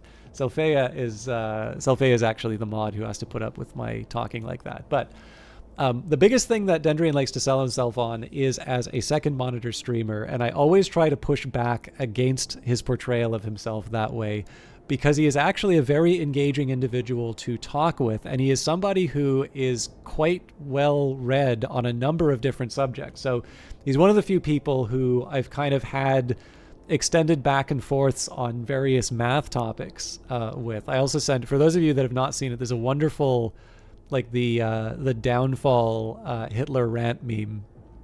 There's a wonderful version of it for topology, which we occasionally get a laugh from. I also know that he's seen Succession, so I will constantly refer to many of Tom Wamsgan's excellent lines inside of it. So the drawback for Dendrian is that every once in a while he will... You just made that up! The drawback for him is that basically once I know he knows a topic, I'm going to wind up... effectively, I'm going to wind up like burying the reference, or flogging the reference to death. But he's a good sport about it. And again, like I said, he's definitely somebody who I think understands quite a number of subjects which don't necessarily come up directly in his broadcasts. And it's one of the reasons why I don't like just pushing it on the he's a good second monitor streamer, because if you actually take the time to engage with him, he makes for very good conversation, and so I think it is sort of underselling him. But I will also say he definitely is somebody who plays something which I would say is within the same ballpark, sometimes the same games as what I play, but definitely within the same ballpark in terms of sort of a more strategy or sort of building or otherwise simulation-oriented type of game. Anyways, my apologies for mistaking you for someone else earlier, but I hope you are doing well. And thank you for those of you who hung around after Dendrian's raid.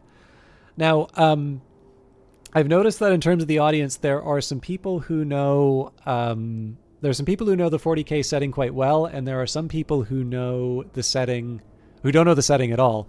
So I will just say, for the benefit of the game, or the one virtue of the game, is that it does come with an encyclopedia, which apparently I don't know how to access on its own.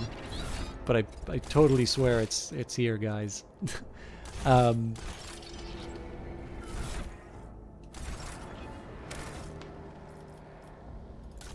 sure I'll see it in the...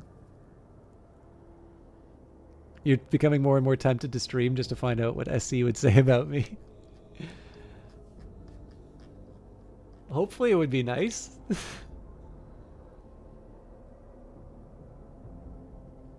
L, of course. So the nice thing about this is that, so there's the tutorial, dictionary, Chronicles of the Cornus Expanse. I think this is... Oh, nope. I was mistaken.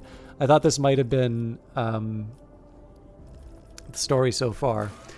But essentially, if you run into an unfamiliar term, it will actually direct you to the relevant section in the game. So for instance, if you do not know what the Imperium of Man is, it'll give you a small summary. Now again, if you go to the fandom wiki and you look at the Imperium of Man, you are going to get something that is like the length of a novella. But the galaxy-spanning interstellar human empire ruled by the living god who is known as the Emperor of Mankind. Its territories encompass untold millions of stars and countless more human lives, united by bonds of species by the overarching faith in the Emperor. Aliens and mystical forces unremittingly challenge the supremacy of the Imperium, forcing humanity to fight in endless wars.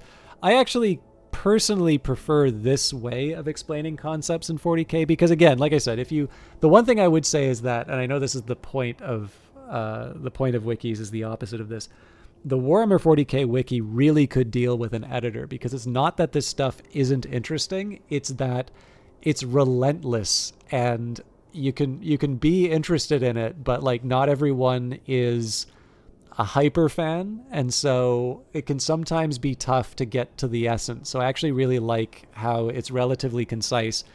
And I realize that that's going to be heresy to people who like Warhammer 40k, because you're like, if you get one detail wrong, you can absolutely know that there's going to be like 5 or 6 people always jumping in, explaining, the detail, whether it was relevant or not. But I feel like this is a pretty good way of getting people into the setting. The other thing that's interesting is that while Rogue Trader was the very first Warhammer 40k property, it's probably the it's also probably the I would say it's the one that's probably the least familiar in terms of what the setting has become right now, because the little bits that I have seen of the Warhammer 40k Rogue Trader, like I'm talking about the very first product in the 40k setting that Games Workshop came out with. It was very silly at times. So the example I will always like taking, I'm actually going to find a screenshot of this character now that I've brought it up so many times. We've got...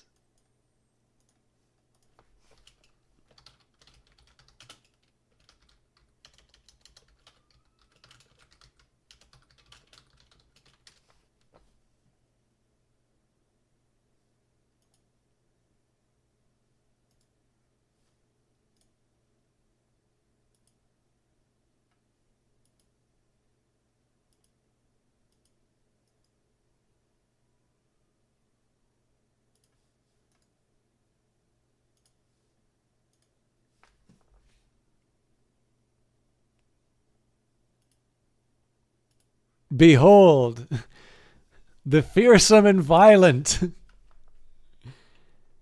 Inquisitor Obi-Wan Sherlock Clouseau.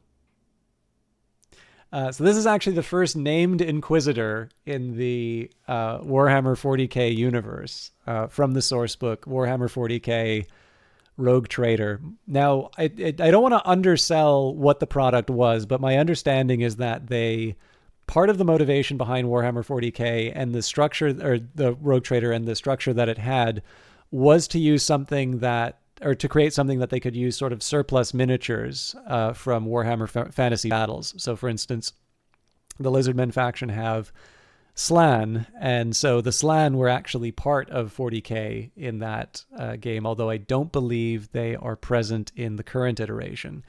So in addition to the fact that a lot of the art looks like this, even the name is silly, right? Obi-Wan Sherlock Clouseau is not the sort of thing you would normally associate with 40K as it is today.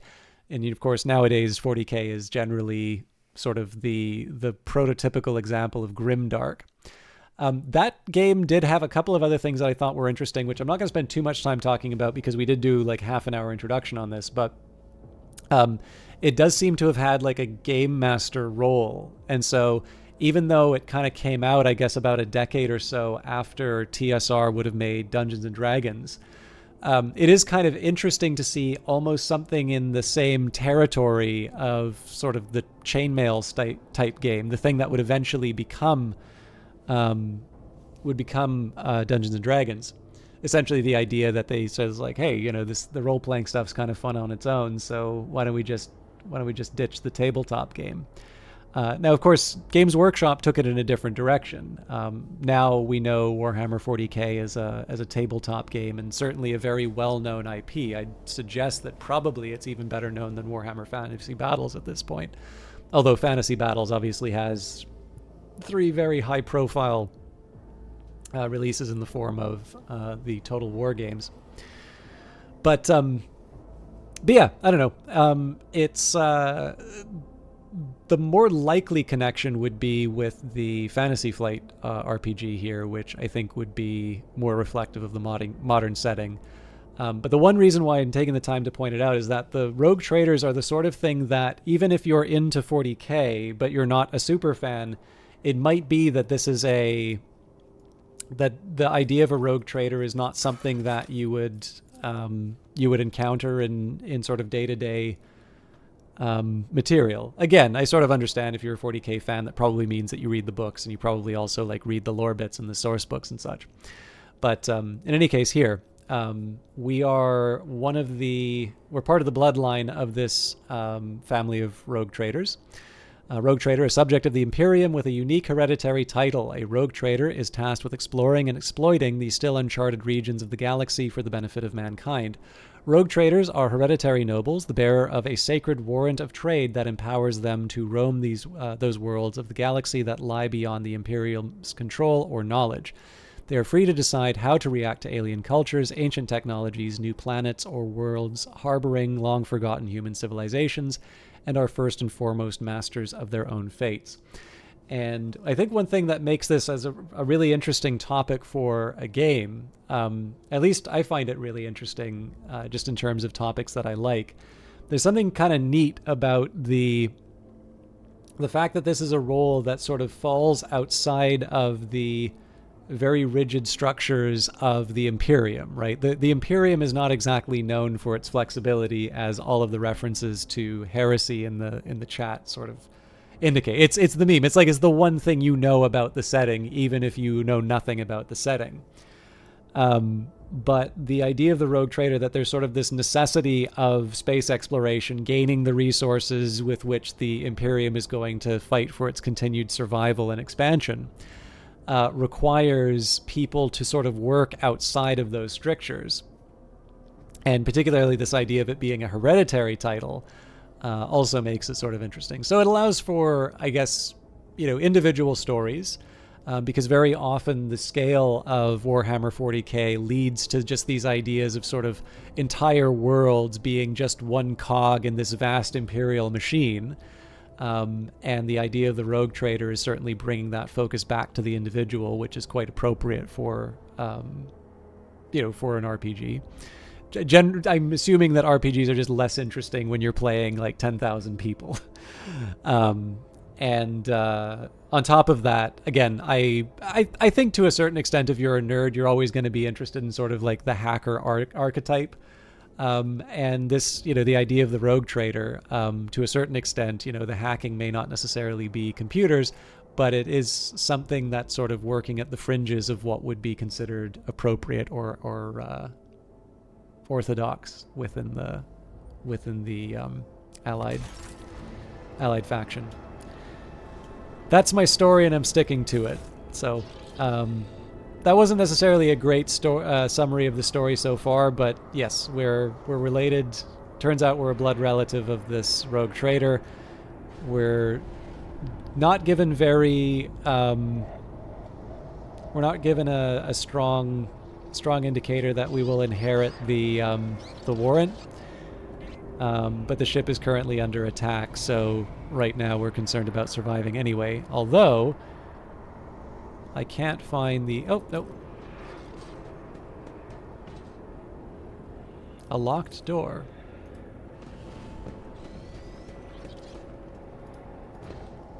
I always have a backup plan. Okay.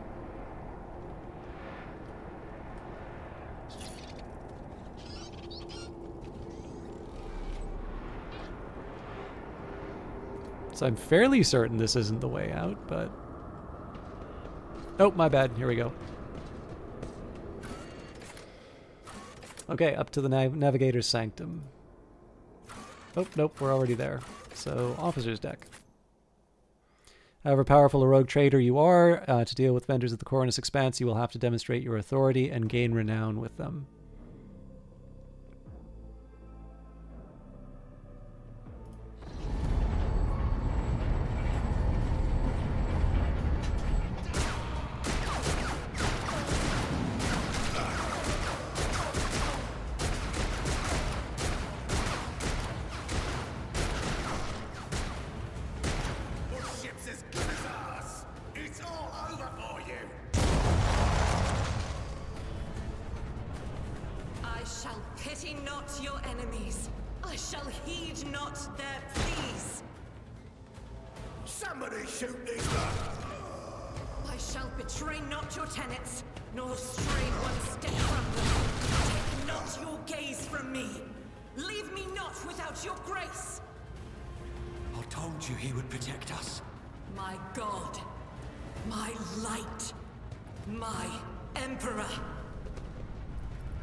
So, if you ever want to get lots of all capital messages inside of your chat, you can call this lady a Lady Space Marine. But I'm fairly certain that this is a Sister of Battle, aka Adeptus Sororitas, aka Nuns with Guns, and I believe in the source book, the 1980s one I was talking about, I believe they were present in it, but their armor had like spikes on the nipples, so the design is a little bit different from the 1980s one. Argenta, the white-haired warrior, turns to face you, her dark eyes blazing. The weapon quivers in her hands, and for a brief moment it seems she is not going to stop and will instead continue eliminating every target she sees, starting with you.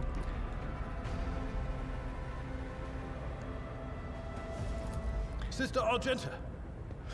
Sister Argenta, it is a relief to see you. We require all the forces we can muster. Your face. It is unfamiliar. Who are you? I'll introduce myself after you do the same. Allow me, Sister Argenta, sacred warrior of the Adeptus Sororitas. Sister, this is Master von Valancius, a member of the Rogue Traders House. By the way, my apologies. Adeptus Sororitas. I am not good with gender. Adeptus Sororitas, the devout warriors who serve as the militant arm of the Adeptus Ministrorum. Also known as the Sisters of Battles, the warriors of the Adeptus Sororitas believe their faith to be a weapon far stronger than any steel. They strike their foes down with the holy trinity of Bolter, Flamer, and Melta, fearlessly striding into battle, chanting hymns of praise, and calling upon the Emperor to aid them. The hour is dark and daunting. The ship abounds with corruption. The faces of friends who are twisted by smears of heresy. The eyes of comrades ignite with the archenemy's hunger. I will do what I must to halt the advance of the Dark Forces. But in these dire moments, little can be trusted. So I must know, why are you here? Chaos, also known as the archenemy, a malign metaphysical force composed of psychic energy that exists in an alternate dimension known as the Warp. So this is the same warp that we are currently traveling through. The gods of chaos are monstrous beings weaved from mortal obsessions and fears. These ancient entities of unimaginable power and infinite malice endlessly seek to burst into real space and lay ruin to it and its inhabitants. Sister, I beg of you. Now is not the time for interrogations. The ship is under attack by heretics. We've been betrayed by our esteemed Master of Whispers. Edelthrad the Heir is waiting for our aid, and Lord Captain Theodora is expecting a report on our success. We are here to deal with the situation, so I suggest we all do just that. I am no traitor, sister, you can be sure of that. If you speak truthfully, the Emperor will not forsake you. If you are lying, you will not escape his retribution. Oh, why don't you marry him then? I cannot wait to rain righteous fire down upon each and every heretic. What is a warrior of the Adeptus Sororitas doing aboard a rogue trader's ship? Your orders serve the Ecclesiarchy, do they not? Sister Argenta is a guest of the Lord Captain. And that story deserves its own time and conversation. Under more appropriate circumstances. Enough idle chatter. I am where I must be, and that will suffice. What is happening on the main officer's deck? Massacre, my lord. And heretics are not just killing the crew. Some kind of blight is sweeping through the decks, filling the air. I saw people going mad the moment they breathed it in, screaming about their dead comrades, tearing out their eyes. I implore you, my lord, be on your guard. Who are these people with you? Overseer of Middle Deck AL-84, my lord. We were rounding up everyone we could find in the attack compartments when we ran into an ambush. Just about every enforcer fell. These are the survivors. I must get to the main hall of the deck. Through this door. I shall join you, for it is my duty to the God Emperor to destroy this heresy. We will follow. For now, we will hold off any heretics who might try to crawl in through the cracks to join the main assault. And we'll take a look at the generators while we're at it. Those villains made a mess of the cables. Oh, I wish we had a Tectomat with us. But we'll see what we can do without one. Good to hear it. Sister? Ready. May Terra's light illuminate our path through fire and darkness.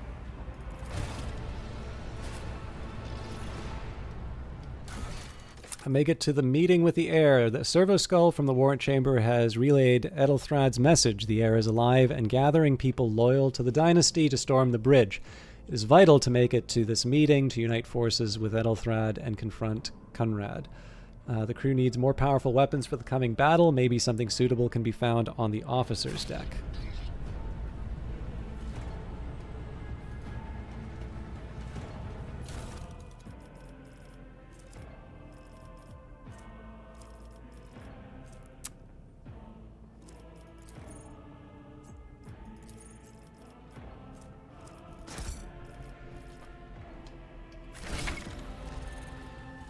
You've received new, more efficient weapon for your character. To upgrade your equipment, open the inventory. You can either hold the left mouse button and drag the new item to the weapon slot, or double-click on the item's icon. You will find and purchase new equipment often on your travels, so do not forget to update your character's equipment in order to make them more powerful.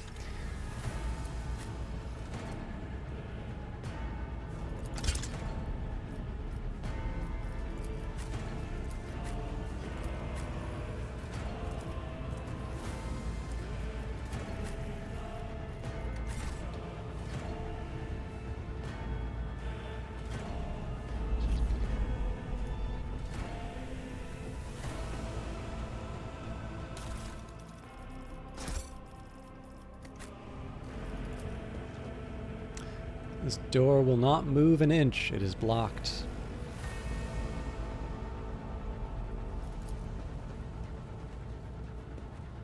The generators hum softly. When you draw closer, your skin begins to tingle from static discharges. I don't know how far I can go through the ship.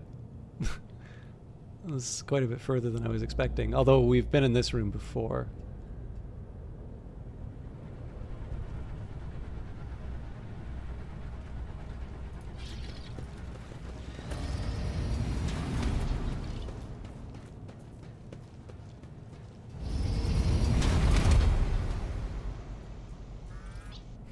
Oh, just wait for us to set up. Cool.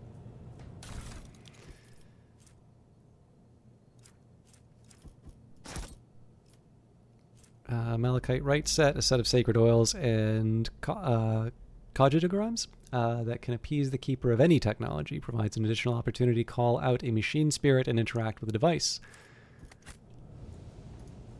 I will deliver furious retribution. It's going to get a little tricky to do multiple attacks, but I definitely want this guy taking point.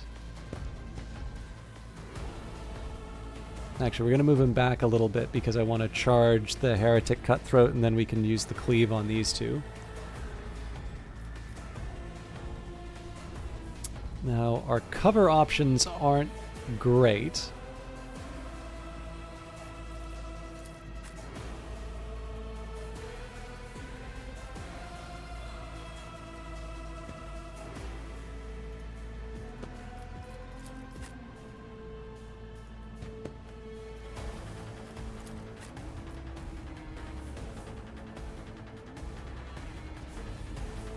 She also doesn't seem like she's equipped with a melee weapon, so I do want to kind of keep her out of the worst of it. Pain and duty go hand in hand.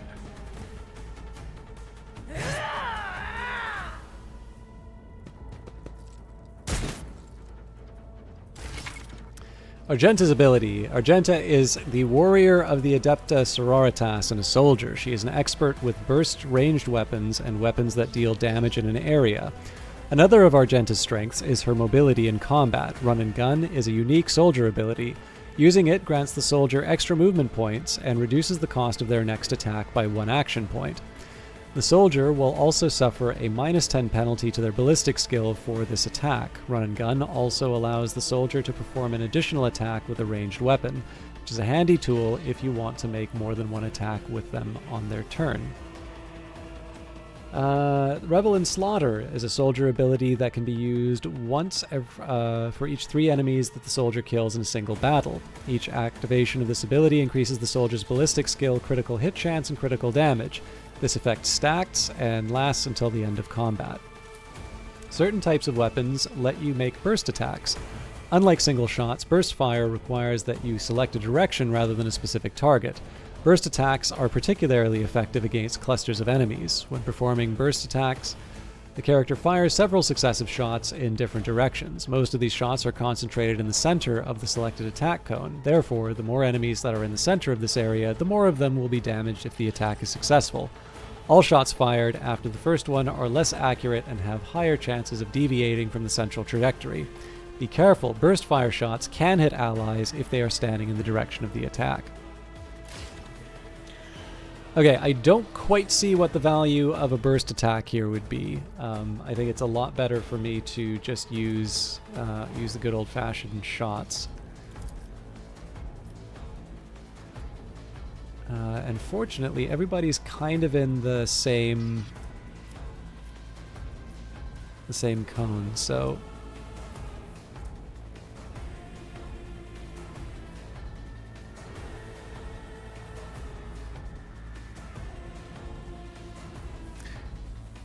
I'm not entirely clear what momentum is, so let's take a quick second to see what this is. With momentum, your party members can use unique abilities called heroic acts and desperate measures. In battle, the level of momentum changes depending on the actions of characters.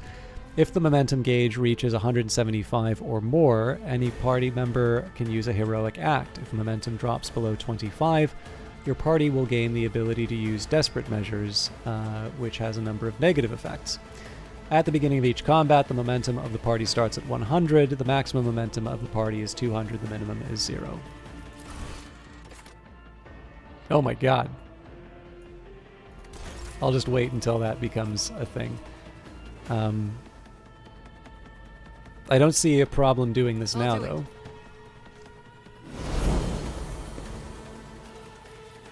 So I'm not inclined to do run and gun.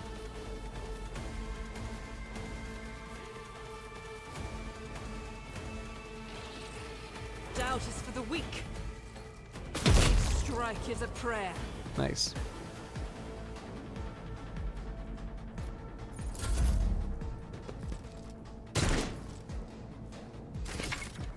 Types of cover. Full and partial cover gives you the opportunity to avoid enemy attacks. Full cover, indicated by a skull on the shield, reduces the chance to be hit by 60%.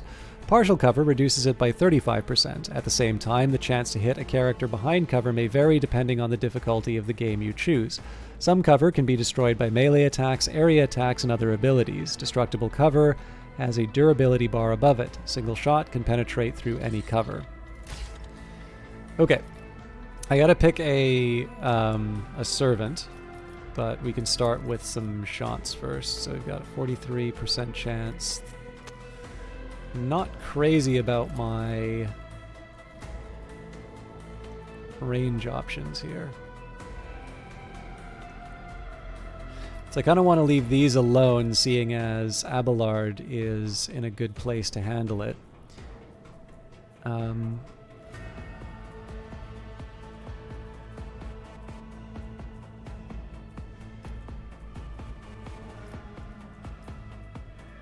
Okay, I think I'm just going to take my chances with this existing shot here. And the reason for that is that this unit and this unit are both going to attack, so I don't want to have myself out in the open like that. Actually, I have a better chance to hit the heretic assailant, even though there's the cover there, so this is the better. I'll see to it personally. Okay, so we weren't banking on that working. You serve me. So bonus to characteristics.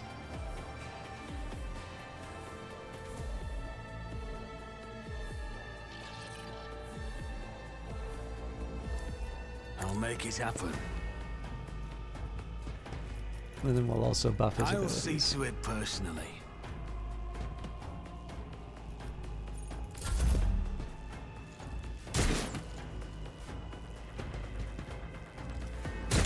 I've suffered worse. Okay, so an ideal would be to try and do some kind of lightning attack to sort of hit multiple targets. But the drawback here is I wind up... So basically the attacks that I could potentially do are also ones that would very likely hurt my own guy. So as an alternative, maybe we do the Psychic Shriek. Seems to me that we basically just remove a character from the playing field when we do that. Actually, I also get another attack, so let's start by shrieking you out of existence.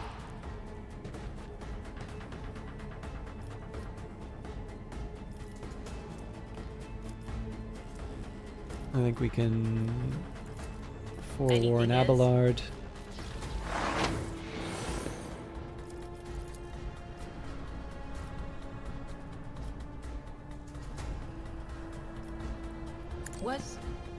Was that you?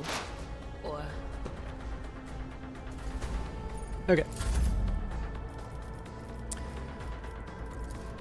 So we'll cleave. Looks like we're not going to be able to take out these two, so this does actually sort of hurt my plans. Oh, never mind. The real plan was to... more. I wanted to charge the assailant up here. We're still going to do that, but... At your beck and call.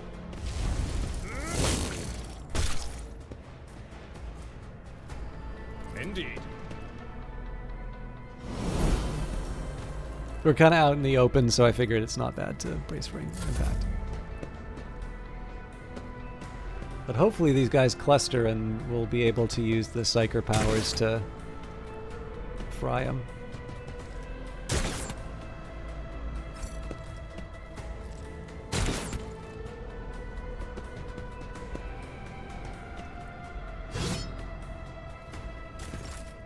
Okay. I would definitely prefer to use Argenta on the heretic assailant here.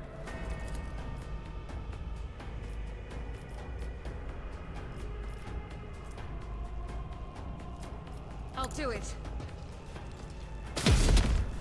Okay, no luck.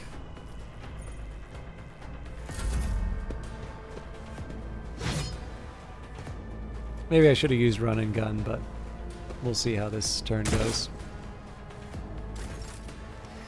So we more or less have our turn with Abelard already. I would prefer...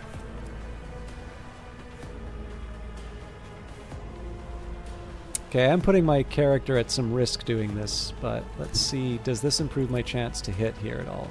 Not really.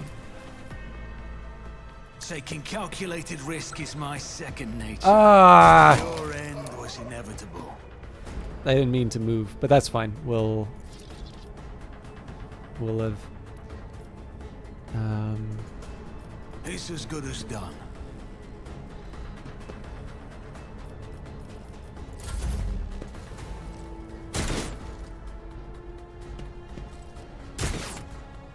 Well, they're going after Abelard anyway. Okay, so the problem with the lightning again is that we hit Abelard. I think probably the Psychic Shriek is still the way to go here. Now it would be nice if I had a... It'd be nice if I had a slightly more defensible position, but Anything else?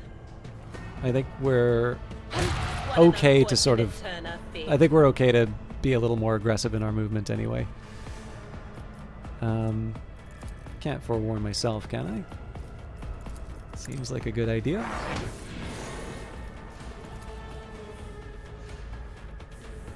Will do.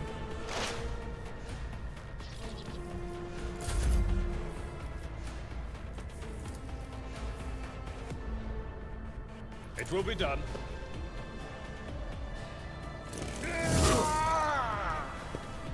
Okay. Not my favorite outcome. And we don't have a path to reach, so we're just gonna stay put.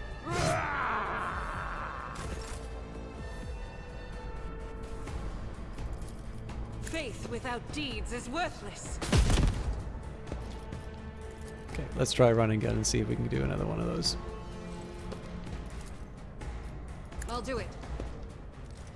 None can escape the Thank Emperor's judgment. heavens.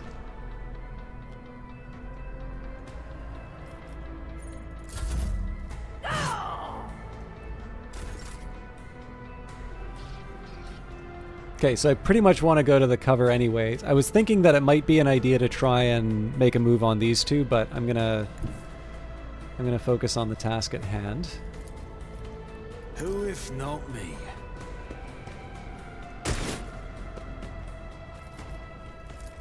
I refuse. Oh.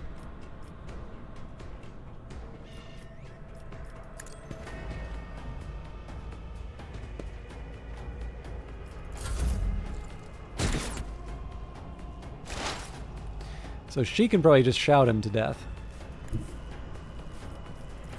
On it.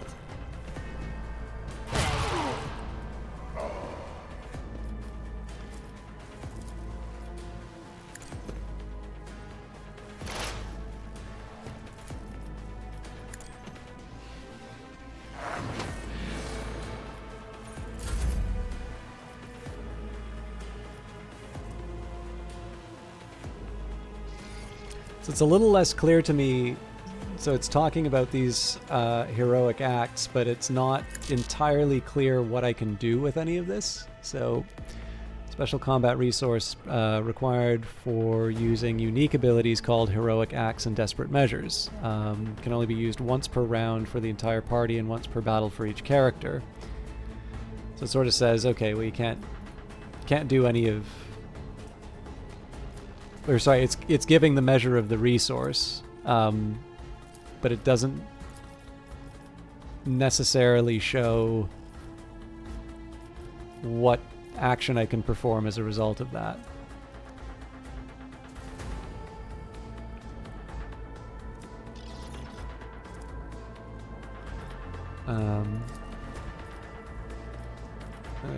Cleave makes more sense. I will do my duty. Reduced to dust.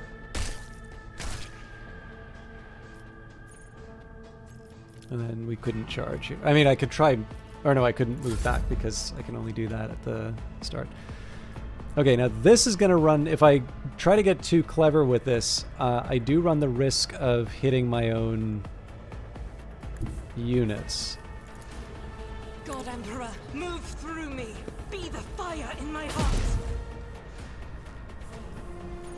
Could have gone worse.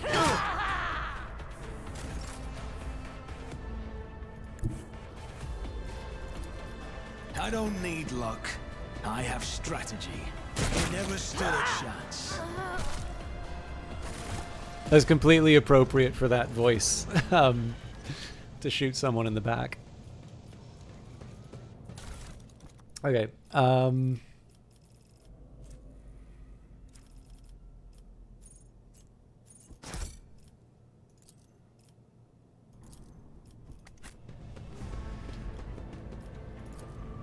An exact replica of the Von Valancius void ship sits on the pedestal. Labels indicate the main compartments and decks of the vessel.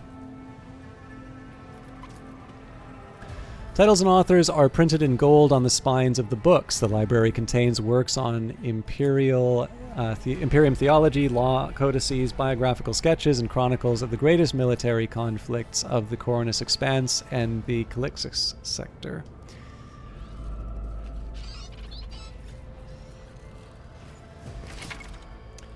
To open a jammed door, click on the icon. The character with the highest tech use will make the skill test. If the test fails, the door will remain closed.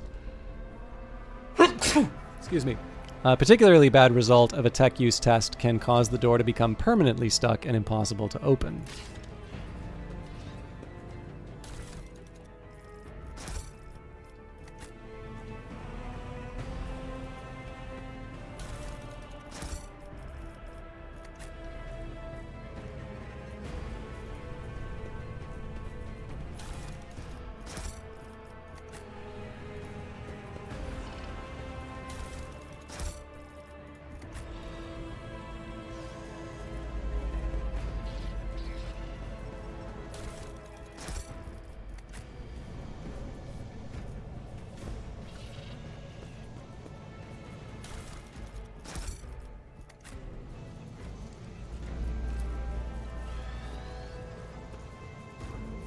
The cogitator is silent. It seems that its machine spirit is no longer being powered by the motivating force.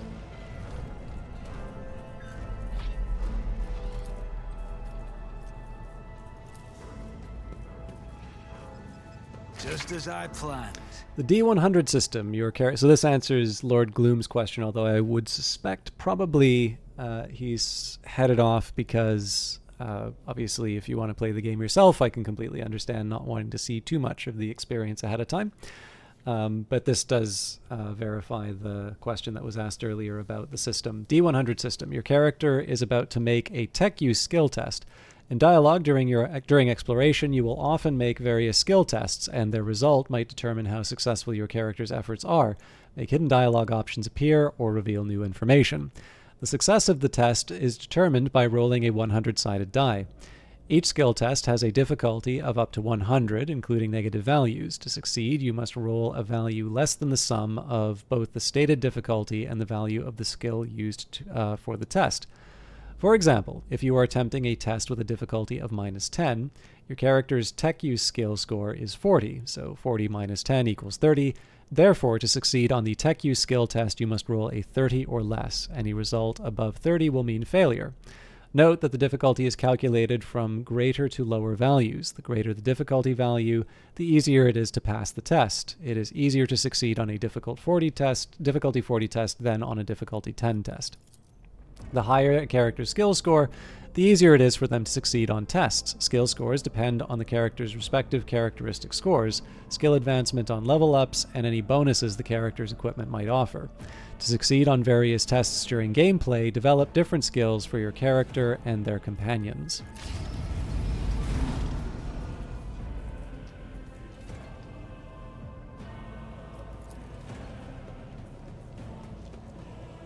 The cozy seating area is completely destroyed. Pieces of furniture and splinters are scattered everywhere.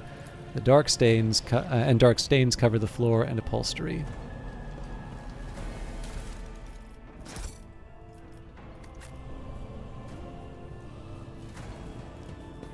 as we know from all other RPGs, the most heroic thing that you can do at any time is loot the place. Success is the only outcome I accept. I always get the job done. Well, fancy that.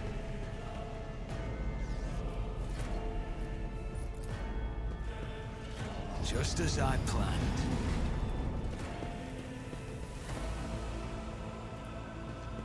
We're owning this ship with facts and logic.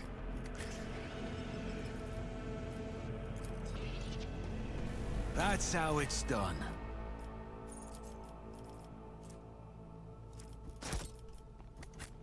I tend not to use shotguns, but I should maybe see how it fits with the overall group at some point.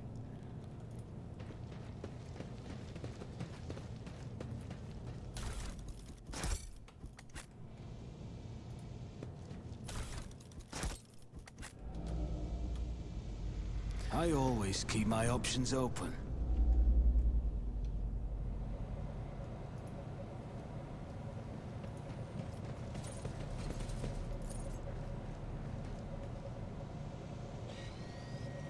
I better myself in my service.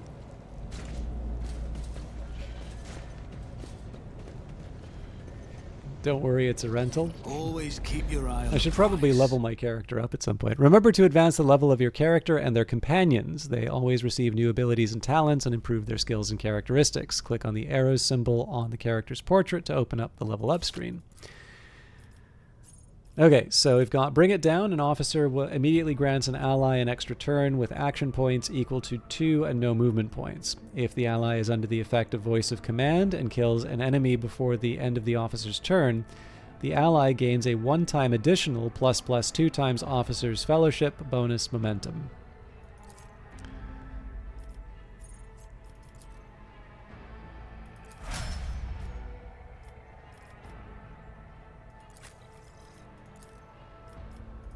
Endure until the warrior's next turn. All incoming damage is reduced by negative toughness bonus, and the warrior gains plus toughness bonus temporary wounds.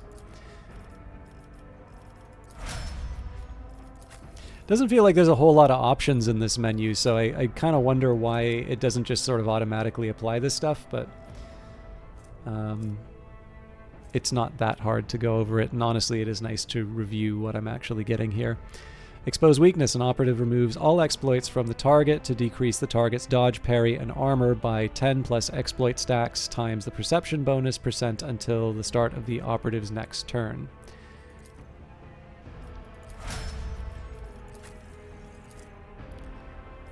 And looks like she's actually quite a bit further than the rest of us.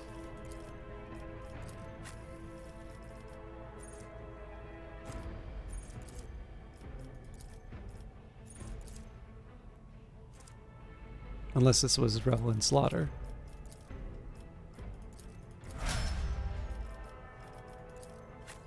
Nope, she's at the same level as the rest of us. So Revel in Slaughter, when soldier immediately removes the winded effect. The soldier immediately removes the winded effect until the end of combat. The soldier gains the following bonuses: +10 ballistic skill, 5+2 times agi bonus % critical damage, agi bonus % critical hit chance. This ability becomes available after the soldier kills 3 enemies. The kill counter is not reset between rounds. Over there. The benches and even the cogitator, torn from its proper place, are stacked in a rough semblance of a barricade.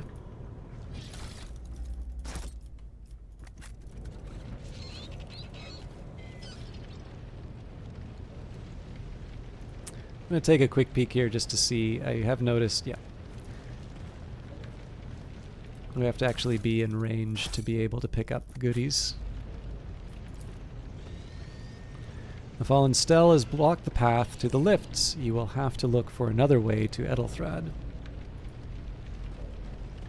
Let us not dawdle. I always get the job done.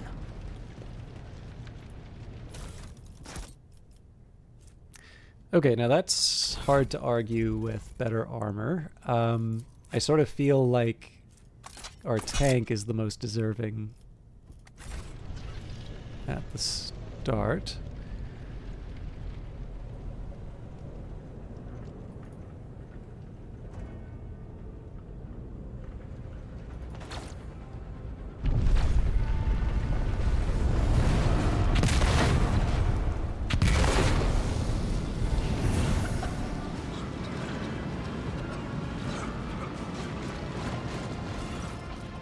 The roar of the flames rings in your ears, and the choking smoke makes you cough and gasp for air. You instinctively recoil from the scorching heat, wiping your face.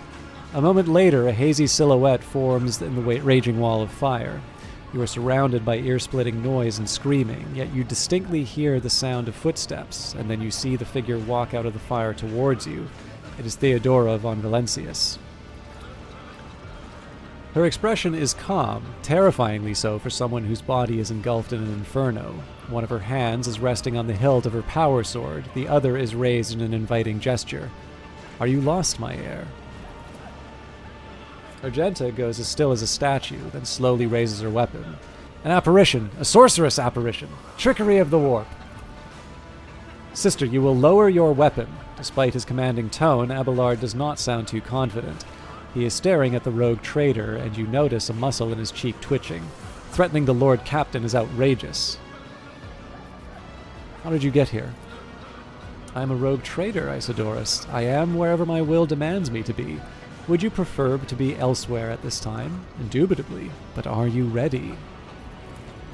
Theodora watches you without blinking. Her snake-like gaze almost makes you forget about the fire searing you, leaving burns on your skin.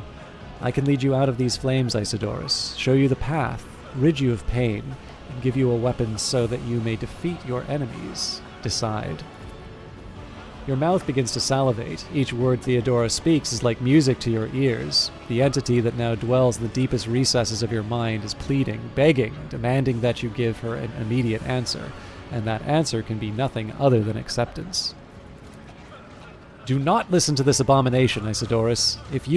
If there is not but his light in your heart, if you are resolute in your faith, then step into the flames. The Emperor protects. His faithful will not be deterred by either darkness or deceitful promises, nor will the fire burn those who carry the torch of faith in their soul. To the void with you. We need to follow Lady Theodora before we suffocate in this furnace. The people... Abelard looks back at the coughing and confused people around you. Isidorus, the survivors from the middle decks. We must help the crew, lead them out, find the way around. Over the roaring flames you hear distant sounds, frightened voices, screams, muffled and distorted, as if there were a body of water between you and them. Then we'll miss our chance to meet up with it. Adiria breaks off and starts coughing violently. Her knees buckle, and she looks like she's about to fall. Isidorus, what are you waiting for? Conviction. Sometimes your character will have to make tough decisions based on their values, interests, and goals. Such decisions affect their convictions. This can develop in 3 directions: dogmatic, iconoclast, and heretical. Each includes 5 ranks. The higher the rank, the more zealously the character follows their convictions, and the more noticeably the world around them reacts to their actions and decisions.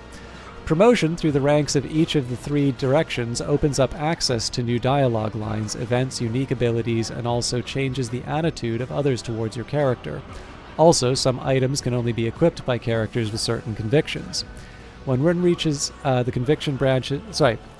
of the conviction branches reaches rank 3, votary, it becomes that character's main focus. When that happens, the other 2 conviction branches cannot be raised above rank 2, adherent. Your character's allies have convictions of their own as well. So you can do dogmatic, walk through the fire. The Emperor will guide the righteous on their path. Heretical, take my pain away and give me power. Or iconoclast, get people off the bridge. I will not leave my people in harm's way. You look away and the illusion breaks. The unbearable heat instantly makes your skin burn, and the voices of the people behind the shroud of smoke grow stronger and hopeful once you and your companions rush back, barking orders and guiding the survivors. In your determination, you completely forget about Theodora, and when you turn your head, you see nothing but the bellowing fire. Fall back! We'll go around.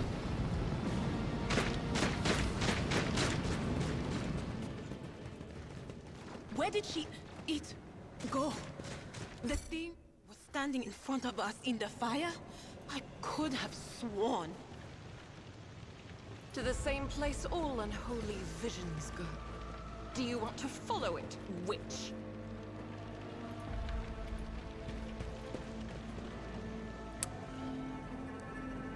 Alright, well, it's all well and good to say that you're going to find another way around, but now I actually need to find the other way around. I always have a backup plan.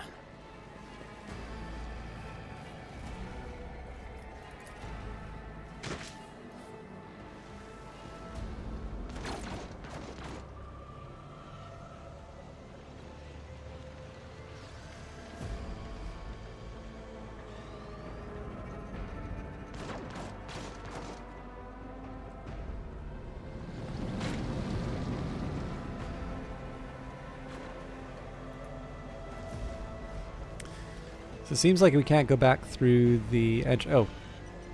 Crash the platform. Why not? A massive podium rises above the gap in the main temple, a bold architectural decision that could turn into a disaster with a well-placed shot. Never doubt me.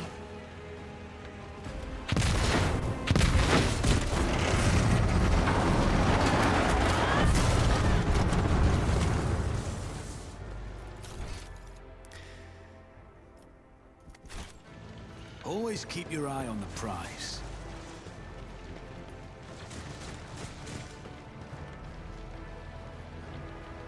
Too late.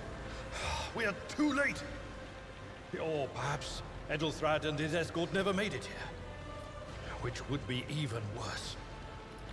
Or they could be fighting on the bridge as we speak. Without us.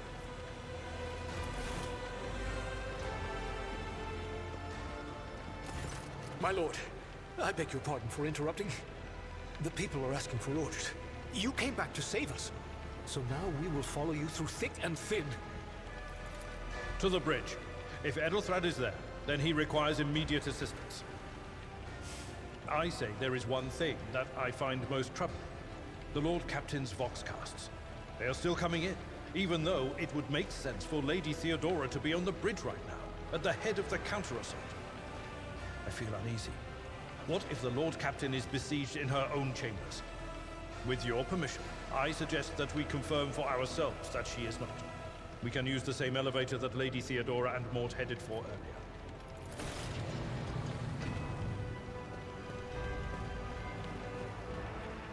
So that's kind of it. I was under the impression for a while that the game might have been on rails for a bit. There are a couple of ways that this pleasantly surprised me, though. So first of all, when we were sort of possessed and sort of made to give up our blood to enter the room with the warrant, that obviously took an unexpected turn, which was good fun. And then the fact that I was sort of ordered to meet up with the heir, and ultimately my choices meant that I failed in that goal. Like I don't regret the choice that I made, but it's kind of neat to have a game tell you it's like, yes, it is possible that you will fail a quest if you make a choice. Like basically choices have consequences in a slightly more meaningful way than well, okay, I guess we don't know what the end result is going to be, but the idea that you're not always going to be able to tick every box, I think is interesting. Generators hum softly. When you draw closer, your skin begins to tingle with static discharges. Okay.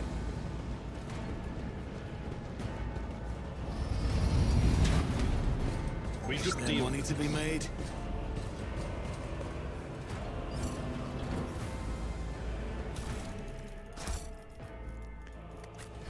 So I do want to check out the...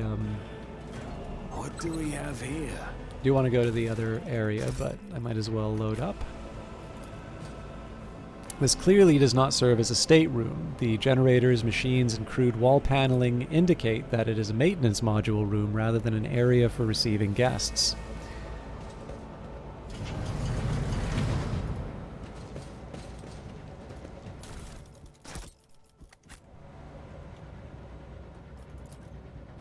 Plasma conduits blaze with energy capable of powering a vast void ship.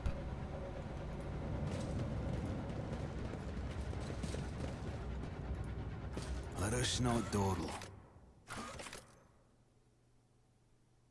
Your degradation scales from 0 to 20, but does not transfer between battles. It is the same value for all psychers in a battle. Sorry, veil degradation.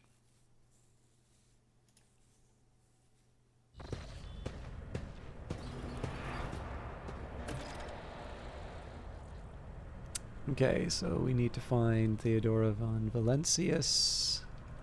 Rise to the top, or get left in the dust. And obviously we will loot the hell out of her private quarters because that's the sort of people we are.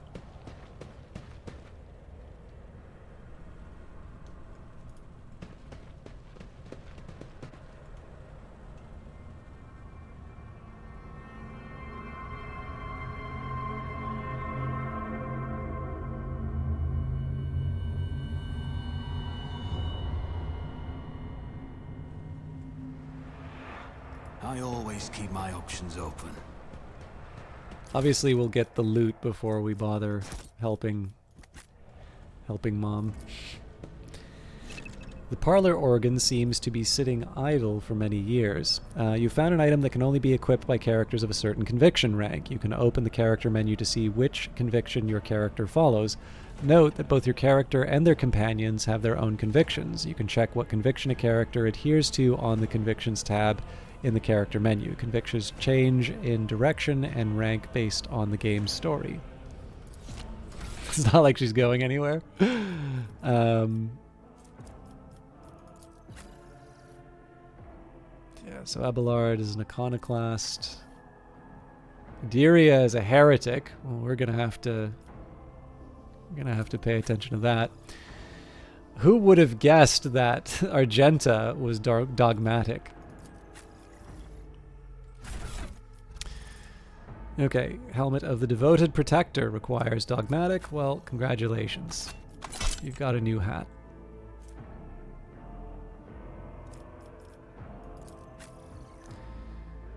Who's my best logician? Apparently I am.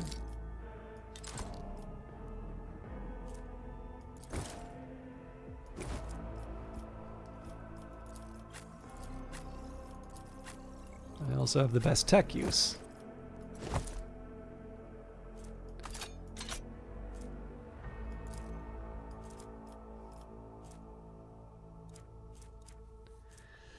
Okay, so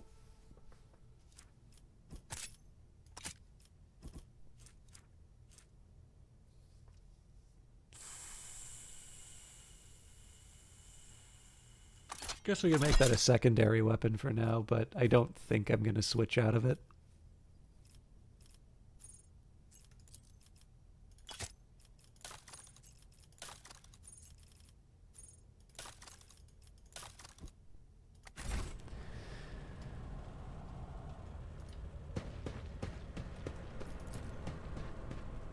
A bizarre fragment hung on a trophy board. The light, smooth surface of the object is dotted with dark spots and crumbling holes.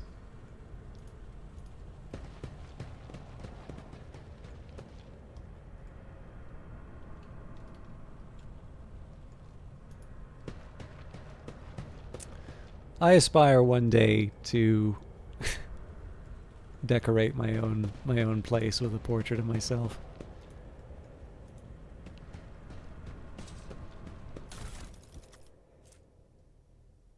Rogue Trader's Cloak grants 5 fellowship for each enemy in a 2-cell radius. So that complicates things a little bit, given the fact that my Theodora's Rosary, the wearer of this amulet, gains 10 bonus to commerce and lore. This will be a little bit of a challenge for Isidorus because he is intended as a bit more of a ranged character, but we'll try and make it work. Murder.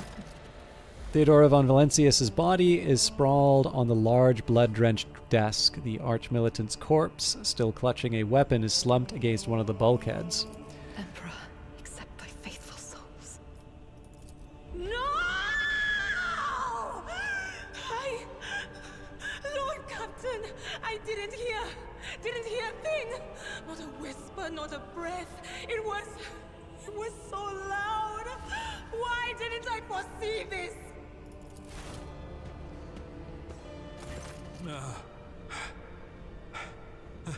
Lord Captain. Who would even dare? Unless that rat, Voidsphere. How could Mort have failed her so terribly? The Arch-Militant was born on a death world. He had lightning-fast reflexes.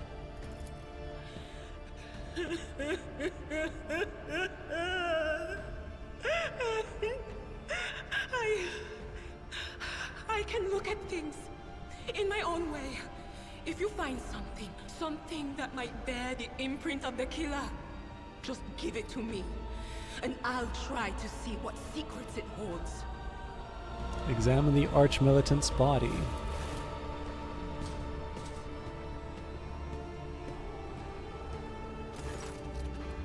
An auto-pistol shot went straight through Mort's forehead, spraying the floor and the furniture around with blood, brain matter, and shards of his skull. The safety on the Arch-Militant's weapon is off. The killer must have been a split second quicker than he.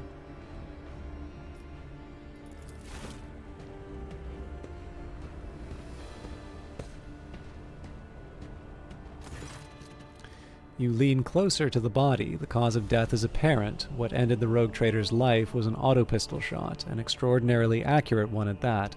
Theodora's face bears an expression of surprise, the last emotion she experienced in life. Something on the floor catches your eye, a heap of blood-spattered parchments and scrolls that must have fallen off the desk. As you lean down for a closer look, you notice something else, small shards of glass scattered on the floor. The shards by the desk. It is difficult to say what exactly was broken. An object fell on the floor, and that is as much as you can ascertain. Upon closer examination, the shards appear iridescent rather than completely transparent, as if they had been submerged in promethium, a broad term for combustible fuel in the Imperium of Man. Inspect the papers. Reports, accounts, dispatches. You go over the scrolls until you stumble upon a document that is starkly different from the rest. It is a handwritten letter signed with the initials X, C, and a seal with a symbol that is vaguely familiar to you, and sends a shiver down your spine. The author of this letter, addressed to Theodora von Valencia, signed it with the seal of one of the Holy Ordos of the Emperor's Inquisition, the secret police of the Imperium that relentlessly hunts heretics, xenos, and other enemies of humanity. The Inquisition, a secret organization tasked with hunting down the myriad threats to the stability of the Imperium and all mankind. The Inquisition uses any and all means to exterminate the corruption caused by the forces of chaos, heretics, mutants, or aliens. Any of the Imperium's many fighting forces may be pressed into service of an Inquisitor. The greater the perceived threat to humanity, the greater are the forces gathered to fight it. Adira, what do these shards tell you? I see streaks of color, luminescence, blue lights, faces drawing closer. Lady Theodora and Conrad and... what is that? Ah! Something dark, enormous. Oh, this glass thing was something foul, that's for sure. Tainted witchcraft. You cannot tell if Argenta's remark is directed at the glass shards or Adira herself. Adira, would you try touching Theodora? You might be able to see the killer through her eyes. It doesn't work like that. I can try to read the memories of objects, but dead bodies are a different story. Something like that would require her soul. And after what we saw on the officer's deck, I won't risk searching for it in the warp. We had best be on our way. Yes, the crucible of battle calls to me once more. No, wait! We must see if we can find anything. Adira, you can't bring her back. Let her go. You'd give up so easily, old man? I expected as much from the sister. It's not like she has a heart. But you? Oh no. I'll get to the bottom of this. I'll find the one responsible for murdering the Lord Captain. And when I do, that scum will regret the day they were born. Okay, so we've already kind of investigated everything, so as nice as that dialogue was, I don't think we're going to be able to do anything else with it. Always so keep your eye on the prize. Head to the Void Ship Bridge. I don't know if it'll let us move. Oh. You will die, screaming! Run, fools! Or fall! Show them no mercy! Okay.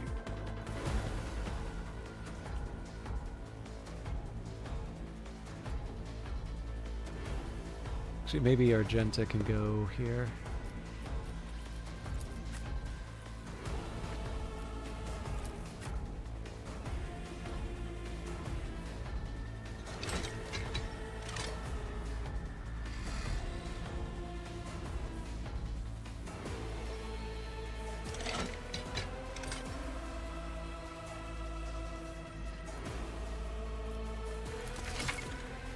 Light and medium armor. Armor protects the character from incoming damage. Light and medium armor types are both available to you at the moment.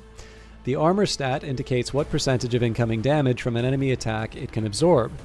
The type of armor also influences the chances that the character wearing it will pass a dodge test. The higher the dodge penalty, the lower the chance to dodge the enemy attack.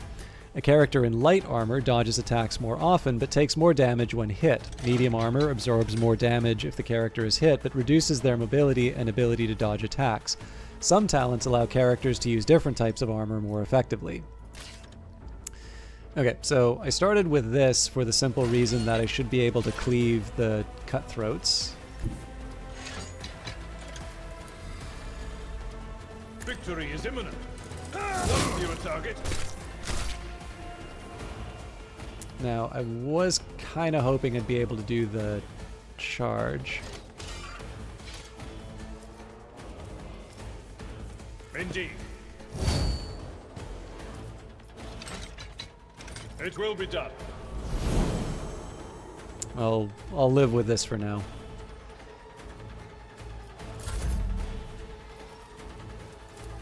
On it.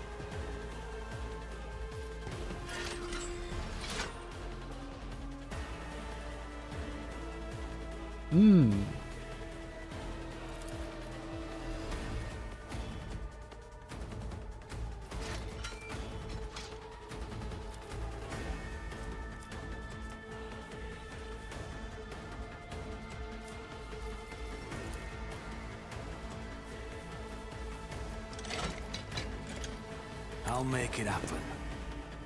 Your end was inevitable. I'll see to it personally.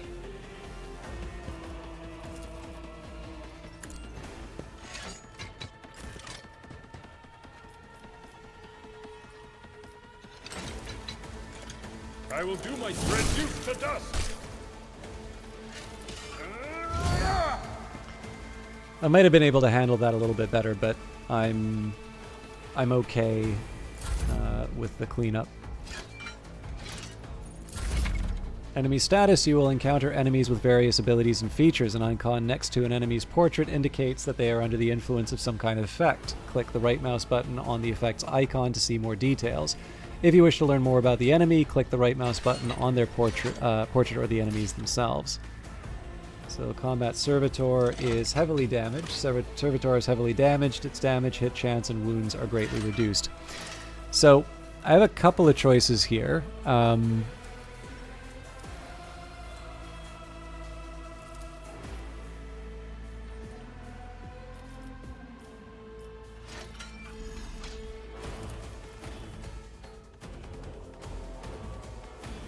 I mean, we can try the whole spray and pray thing, but I don't feel too great about it. Doubt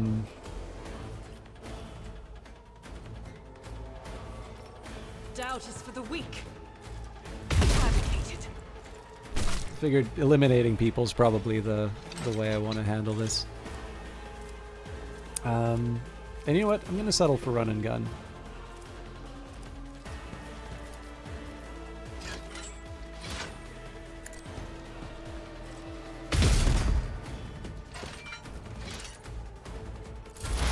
Now, I have a little bit of a dilemma, because there's one side of me which wants to say we can do Psychic Shriek, and that might take out this strong... Nope, it won't.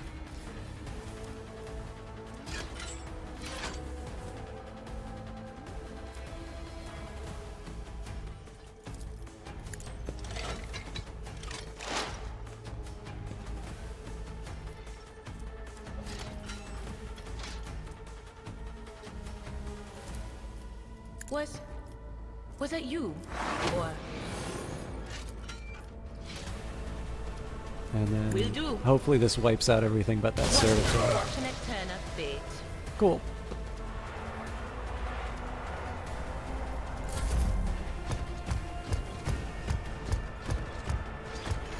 Can I fall back now? You can gain better understanding of what transpired in combat by checking the combat log. All actions performed by your character, their companions, and enemies are recorded in the combat log in the bottom right corner of the screen. Click right mouse button on an event or an action to learn more about it. I think everything's been pretty clear so far. Should probably pay attention to Veil Degradation. When Psychers reach deeper into the warp to power their abilities, there is always a chance of the Imperium bleeding into our reality, a factor that is invariably destructive and damaging. At the beginning of combat, Veil Degradation usually starts at 0. Veil Degradation increases by 1 for each use of a minor psychic power and by 3 for each use of a major psychic power. It decreases by 1 every round.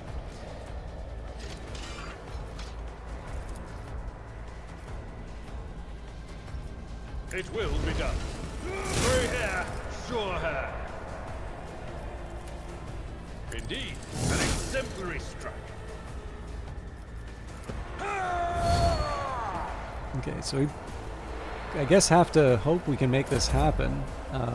We certainly...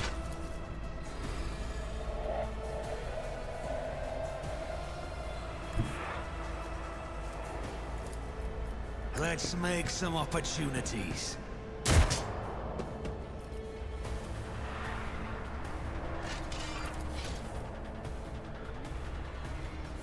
Who, if not me?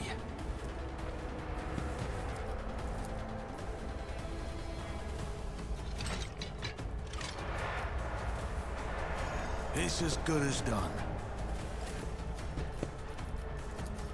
But of course. Oops. Pain won't stop me.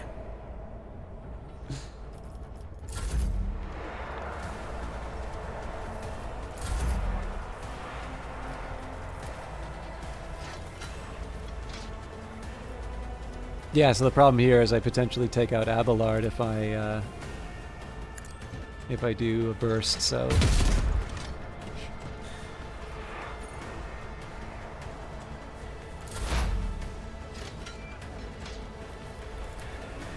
Anything else? Actually, what I could have done was expose weaknesses.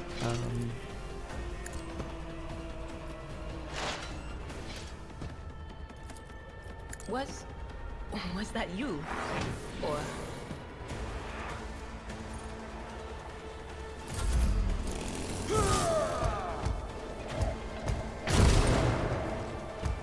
Attack denial. Characters with melee weapons block adjacent enemies' ability to perform attacks with ranged weapons. Pistols and shotguns are an exception to this rule. Those can be fired at point-blank range. I think it's pretty clear how we want to handle the turn. Well, there's one thing I can do to improve my chances. One fewer target. Okay.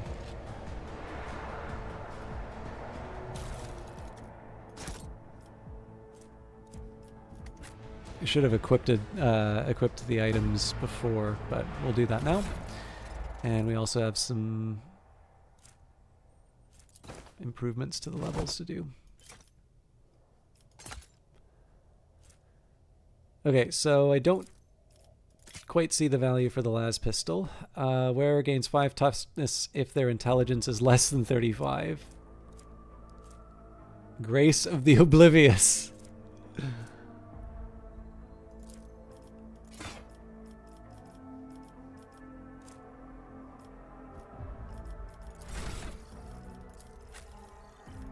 I wanted to do inventory.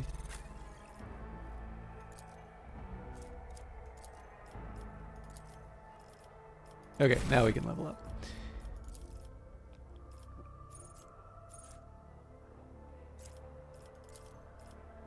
Ah, okay. Here we go. So we pick these rather than getting them all at once.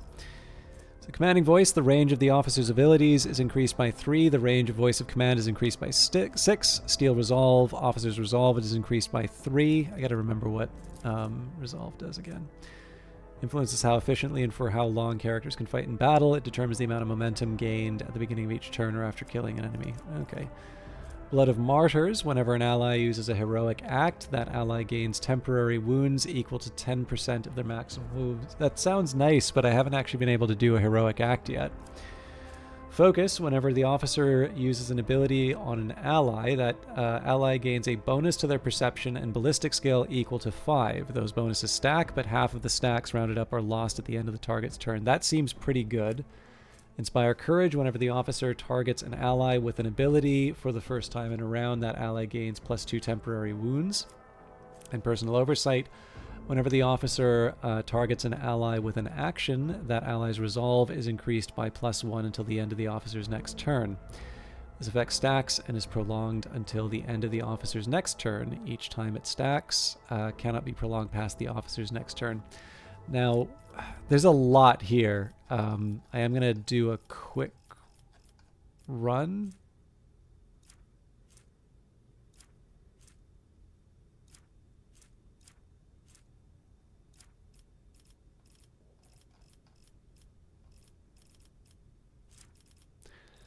I sort of feel like the one that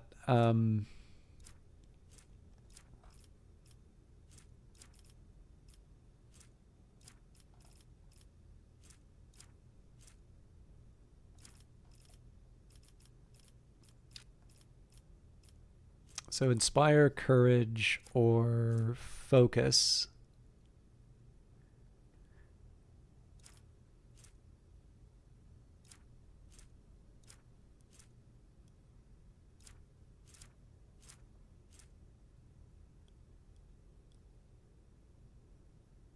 Yeah, I think I'm going to do Inspire. Oh, sorry, Focus.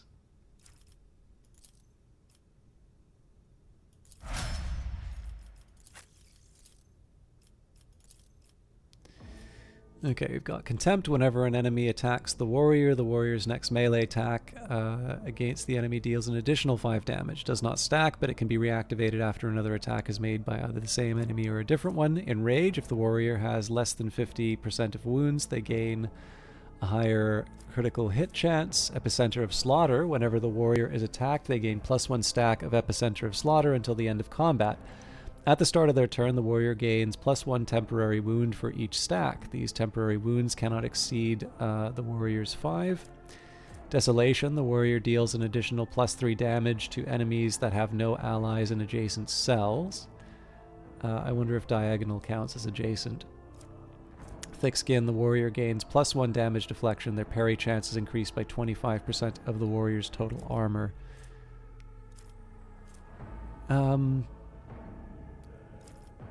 I feel like Contempt or Thick Skin are probably the two that I really want to focus on. Let's go for Contempt this time.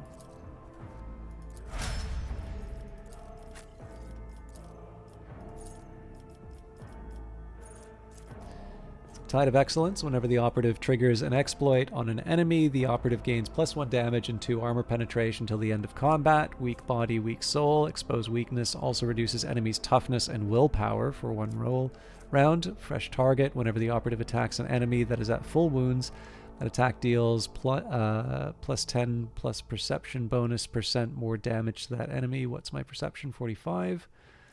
And instant exposure. Expose weaknesses costs 0 XP.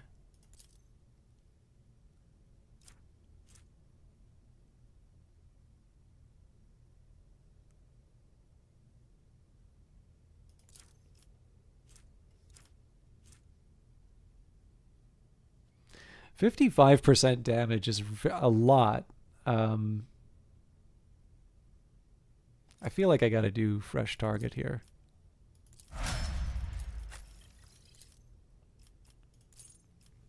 Okay, rapid reload. Reloading costs -2 AP less. The first reload in a combat does not cost AP. Rack and Ruin. After the soldier deals damage to 3 different enemies, the soldier gains +10 +2 times ballistic skill bonus. More damage for their next attack in the current combat.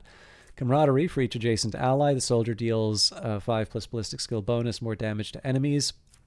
Unpredictable. The soldier gains 3 plus agility bonus. So 53 critical hit chance. The bonus is doubled against enemies from which the soldier is protected by cover at the moment of attack. That seems very good. Fired up. Whenever the soldier deals damage, their critical damage is increased by 1% until the end of combat. Exploit surroundings. Cover efficiency is increased by 10% for full cover and 20% for half cover.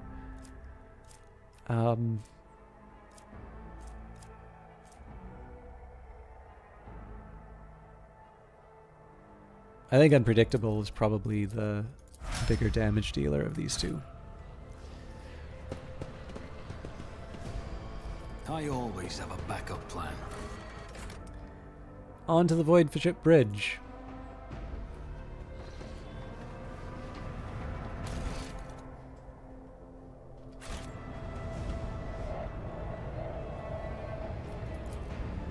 Just as I planned. The horrific vision is a product of the warp energies that permeate the bridge.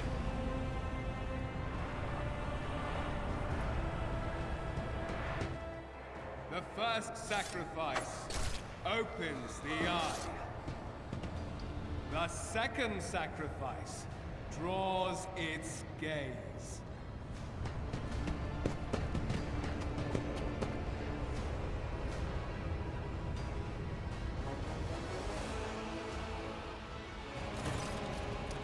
Ethelthrad, who is clutching a bleeding wound on his chest, gives you a tormented look. Help has arrived? Too late to change the tide, I'm afraid. But if there is any honor in you, we can at least die with dignity and give our lives for the rogue traitor. Lord Captain will not be joining us. Ethelthrad gives you a confused look. Then, as realization dawns on him, his eyes fill with disbelief. No, the rogue traitor is dead?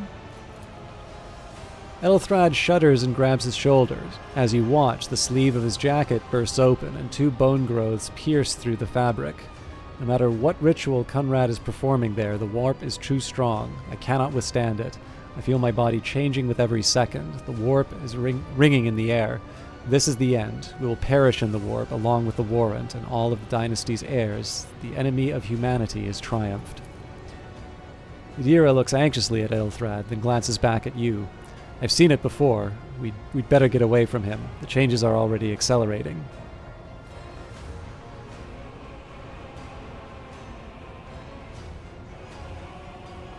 I forbid you the very thought of yielding. Only by resigning to your fate will you truly suffer defeat. Words worthy of a righteous soul. Save the lofty words for later, will you? The navigator's ready to take the ship out of the warp if he gets some help from the bridge. Ethelthrad stares at you, and his eyes harden with cold resolve once more. And we have no right to bow our heads.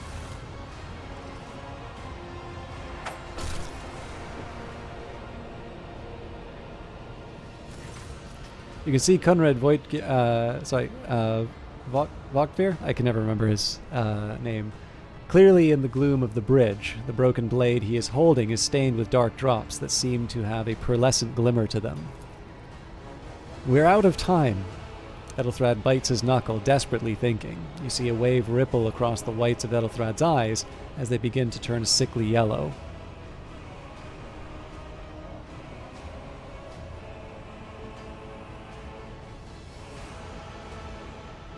That complicates things. Ethelthrad lowers his head, then sighs and locks eyes with you, his gaze cold, haughty, and fanatical. The ritual will not be completed. I'll take care of it. And you see to it that the void ship breaks free of the warp. Watch over the realm, and farewell. Accursed traitor, a time will come when you will bleed for her ladyship Theodora's murder. Remember my words, for they are the vow of he who marches towards his death. What? Theodora is dead? Vogtveer stares at you in seemingly genuine bewilderment. No, it can't be. Not now. I still haven't... Your ritual won't be finished, heretic!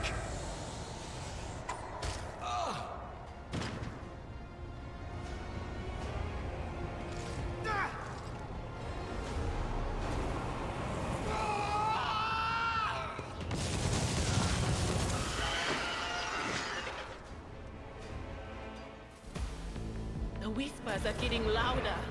Spare none of them!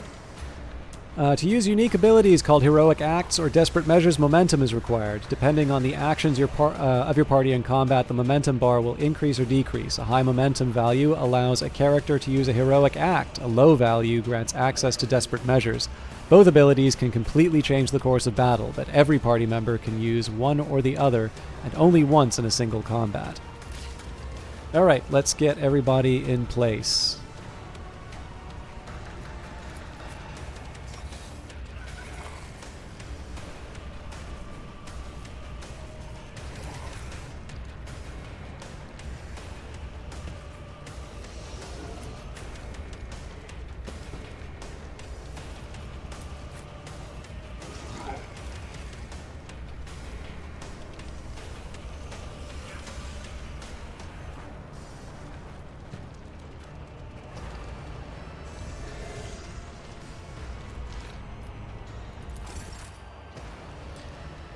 Enemy status. You will encounter enemies with various abilities and features. An icon next to an enemy's portrait indicates they're under the influence of some kind of effect. Click the right mouse button on the effect's icon to see more details. If you wish to learn more about the enemy, right-click on their portrait.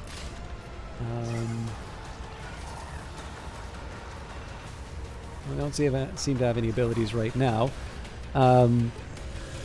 You serve me.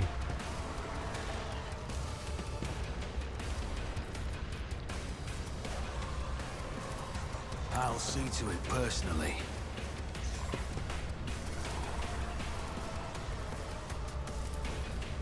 I'll make it happen. So this time we're just gonna charge into these guys.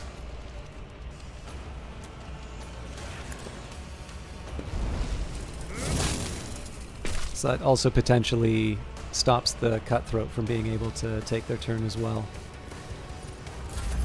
Or to be effective that turn, I mean. Okay, I've got an 86. It's kind of 86 for everyone.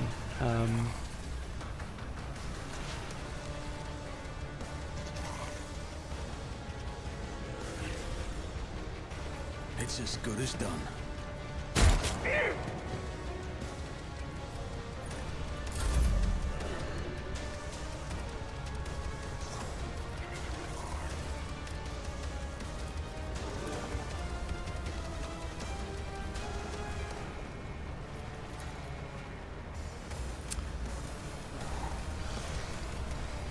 I am slightly inclined to just see what happens if I burst fire on the chaos spawn and see what happens. It doesn't seem like there's a risk that I hit any of my own people.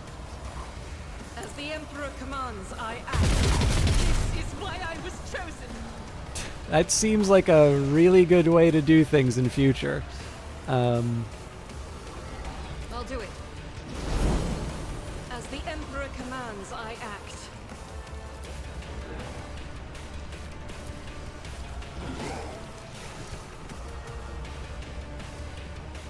Faith without deeds is worthless.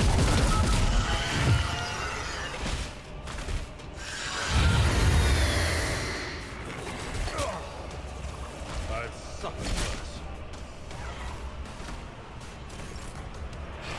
So, if I damage this thing too much, it gets mad.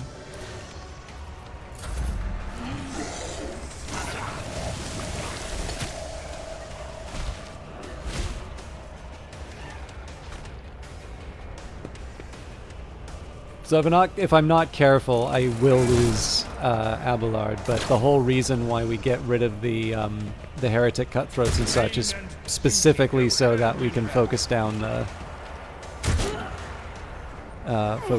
enemy like this, or focus down the big bad.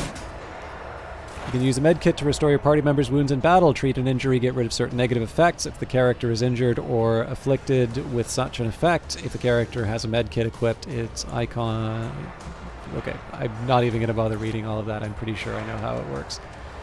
Now, I did sort of spoil things for myself in terms of the shocks. So let's deal...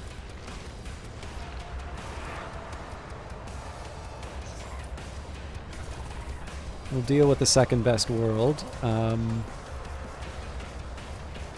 that's interesting. So I don't know if it's because it's a chaos spawn that I can't perform the action against it. No, it's just because of where I'm standing. They who discern the future on the battlefield. Okay, so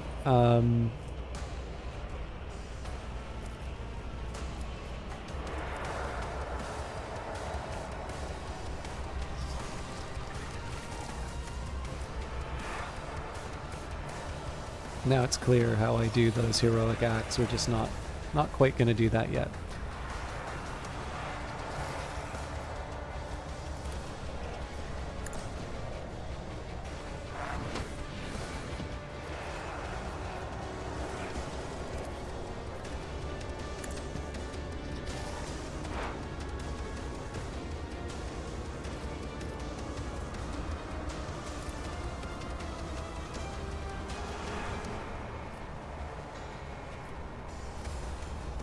Anything is.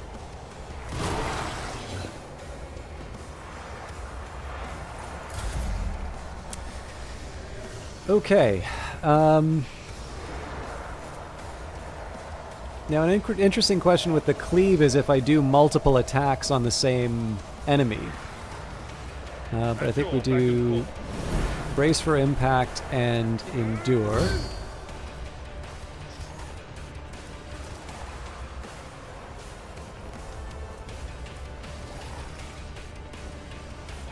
Yeah, this will be a turn for information. So 18 to 20 as opposed to... So this seems to... Okay, well, in that case, we'll use the med kit. Field medicine at its finest. I will do my duty.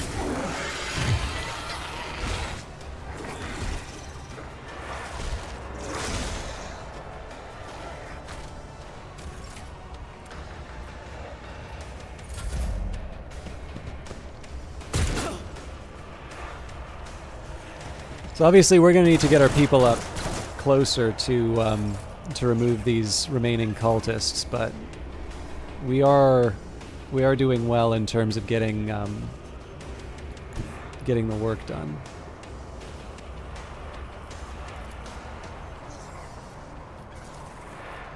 Don't let your guard down.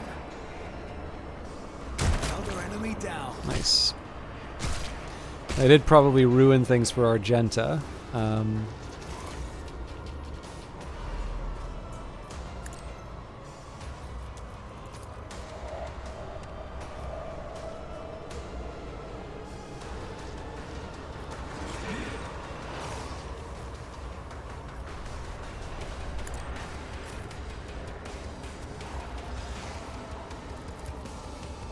Yeah, it's a really high chance of me getting hit, so we'll just do a good old-fashioned As the Emperor commands, I act.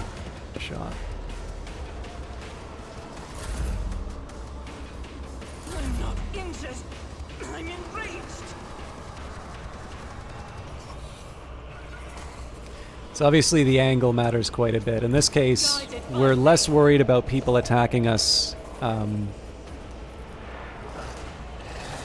Soldier gains the ability to make a number of extra attacks equal to their weapon's rate of fire using the weapon attack normally costs the least AP.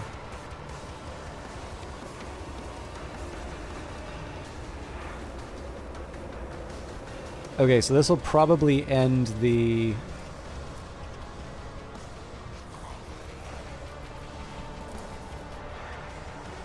I'll do it.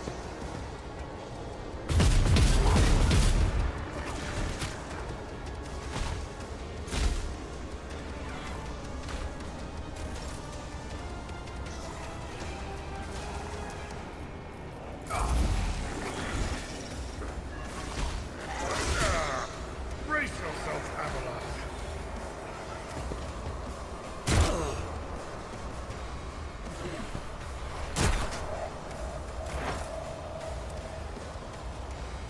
My preference would definitely be to take on the Cutthroat, but...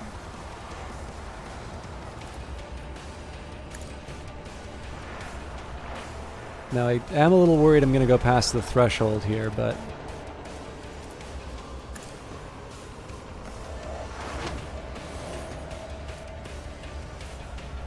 Oh, now if I expose weakness, I'm not going to be able to do everything else, so I'll shout at it again.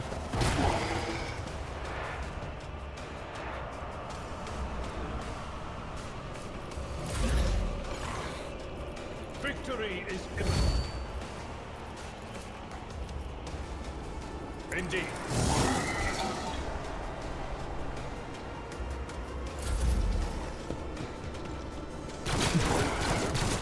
Shoot the heretic, please.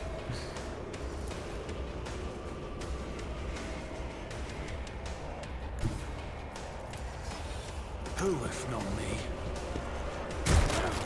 Damn it!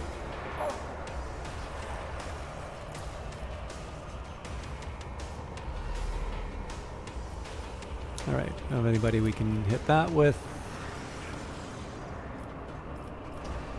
So, finest hour, one friendly creature. The officer grants an ally an extra turn with full AP and MP during the extra turn. There is no attack limit. Here's my perfect moment.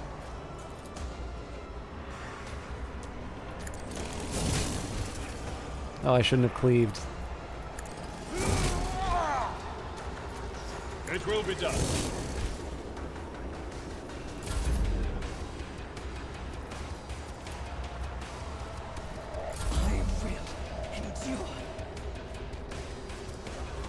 Alright, so even if I reload, it's not really enough for what I need here, so we're just going to hope for the best. Okay, so we do need to reload. And I guess I can't run and gun. I think if I did it the other way around, that would have worked. But anyways, worst that happens is Abelard takes some damage.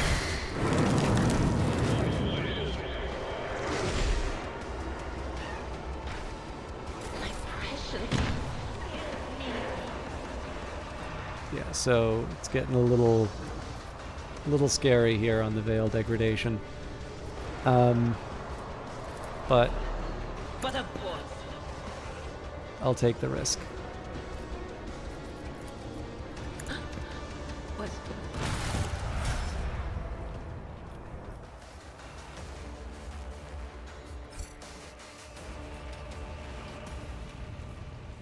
So it feels like we're getting a level each time we finish a combat at this rate. Okay, so characteristic and common talents. So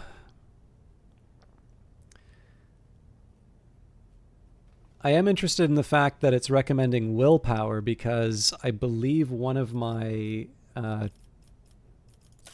traits, or talents rather,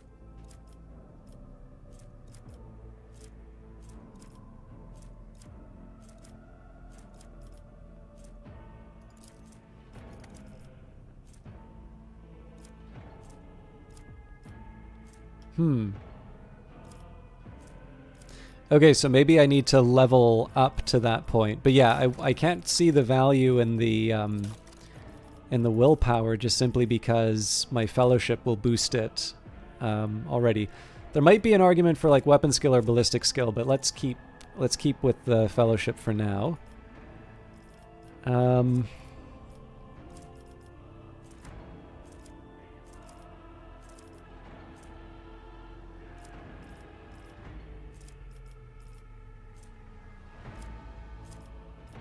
But I am slightly curious about that Hive World ability. Okay, so weapon personalization was one of the ones I was looking for. Here we go. So, camaraderie. Hive World characters can pass willpower resistance tests using their fellowship value instead. So, definitely want that one.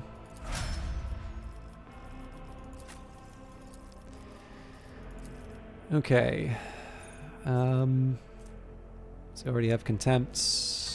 Epicenter or Slaughter, I think, was one of the ones. So I was also thinking thick skin. So you know what? Thick skin first. Now, weapon skill or toughness. Both of these are very attractive. I haven't really been missing with the weapon skill, but I'm curious with the weapon skill if that also gives me, yes, so reflects characters' competence in all forms of close combat. It increases their parry and reduces enemy parry and dodge chance. So this seems like a very versatile option, whereas toughness, I don't know, like it's nice to have the extra health, but I feel like weapon skill gives me a little bit more here. Okay, so it's recommending intelligence and perception. Now the tricky part here, perception, some of the boosts that I get actually do rely on perception, so I shouldn't just focus on intelligence.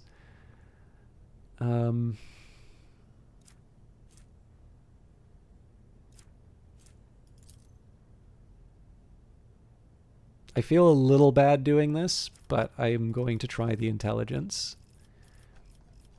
I have genuinely no idea what to do for a common trait here. Natural luck. When the Psyker uses divination psychic power on an ally without a natural luck effect, the ally gains a natural luck.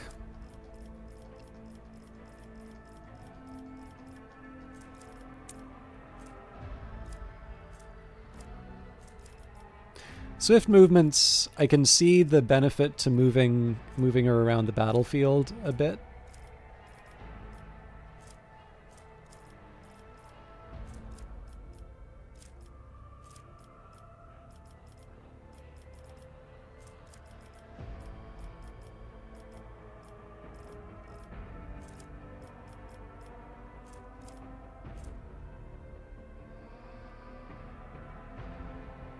Okay, Edge of Fate feels like a good one. Allies under the effect of at least one psychic power gain an additional +5. So, I mean, we do tend to go pretty heavy on buffing Abelard, so I can see Fatebringer being a big one.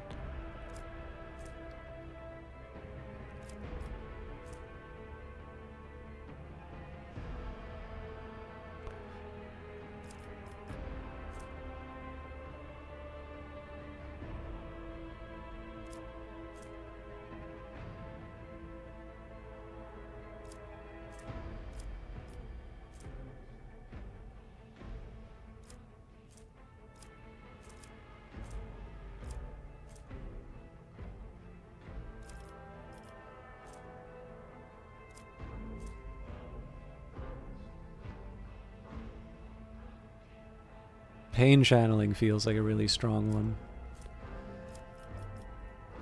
one. Okay, I am going to start with...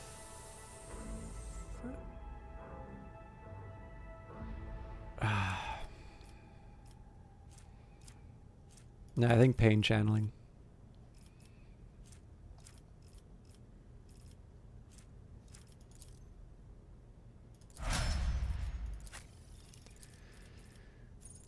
Okay, ballistic skill I can see making the most sense here.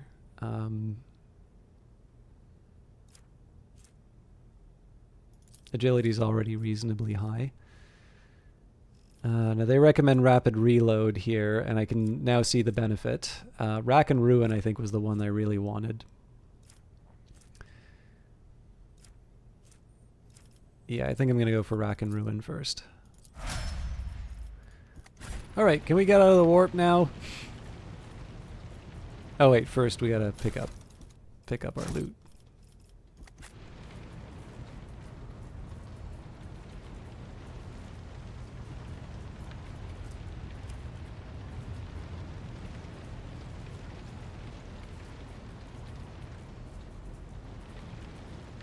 I would have expected the heretics to be lootable.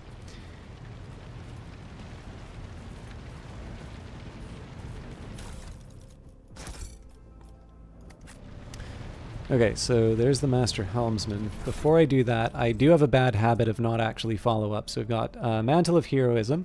So I'm an Iconoclast, so that's tempting. Heroic Act. I think there are other...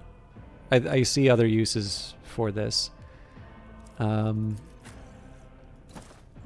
Definitely here. His intelligence is 30. Yeah, so the Grace of the Oblivious definitely feels like the sort of thing that...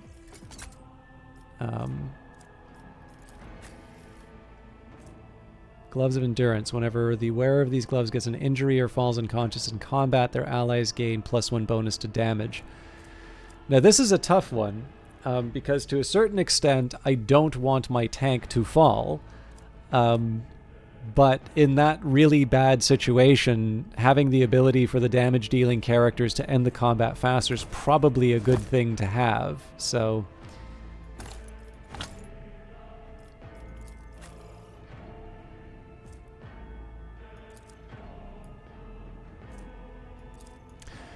A handwritten letter with a seal. Esteemed Theodora, a change in circumstances has demanded your immediate assistance in our mutual cause. Forthwith, upon receiving this letter and performing the necessary preparations of the crew, you are to depart for the Ryked system. One of my acolytes, Interrogator Heinrichs van Kalox, operates there at the present time. Upon your arrival in the system, you will, without delay, make contact with him and offer any assistance required of you, after which you will provide him passage to the Furibunda system aboard your ship. On footfall, the interrogator will remove himself from your presence to await further instructions. Anticipating any questions you may have, I will stress that the nature of Interrogator Van Kalox's activities on Ryked Minoris is of no concern to you, if required. Okay, so... If required, Van Clorix himself will disclose the detail of his mission. May the Emperor's light be with you.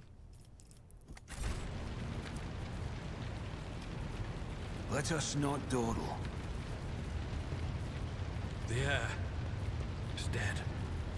He sacrificed himself to save the entire dynasty.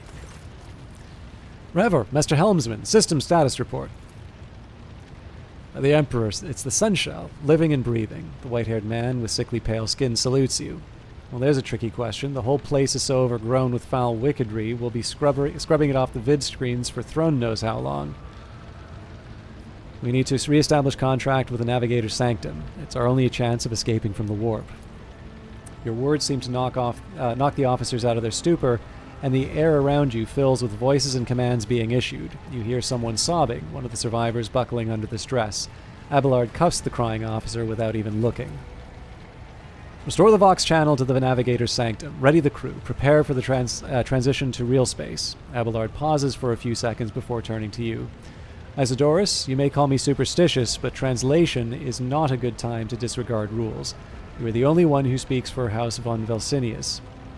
You may not be Lord Captain, but you, more than anyone else, deserve to take her place in the ritual that is about to commence. He directs your attention upward to the throne that sits at the apex of the tall staircase. What must I do? Take the Lord Captain's seat, order the final preparations, wait for the officers to report, blast it all to the void. Translation's a craft, not something to be explained in a tick. Just go up to the throne, Master Isidorus. These people are about to do the impossible. The least they deserve is the solace of seeing a figure sitting in the usual spot. Please hurry. Every second we waste is a terrible risk. Ready? Begin the ritual.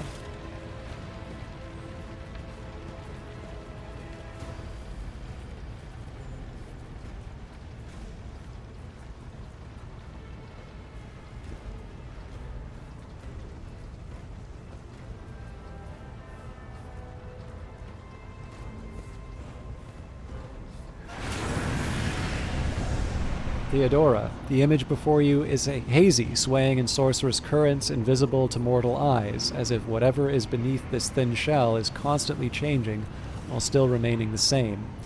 It has taken on the guise of Theodora, but the false rogue trader's eyes reveal the entity's true surreal nature. One of Theodora's eyes is engulfed in otherworldly fire, the other, a vessel of ancient evil, bores into you. A voice seeps directly into your brain without ever reaching your ears, and this voice booms with all the horrors of the warp. Who are you to oppose destiny itself for the sake of lives that are not your own? So many threads stretch between you and other creatures of your world. Pitiful, worthless links ready to shatter at the slightest touch. A muddled, erratic, pointless tangle. It resonates and merges with the voices that have already dug their foul roots into your consciousness. A moment later, you realize that all these voices are the myriad manifestations of the same call that has finally invaded your mind.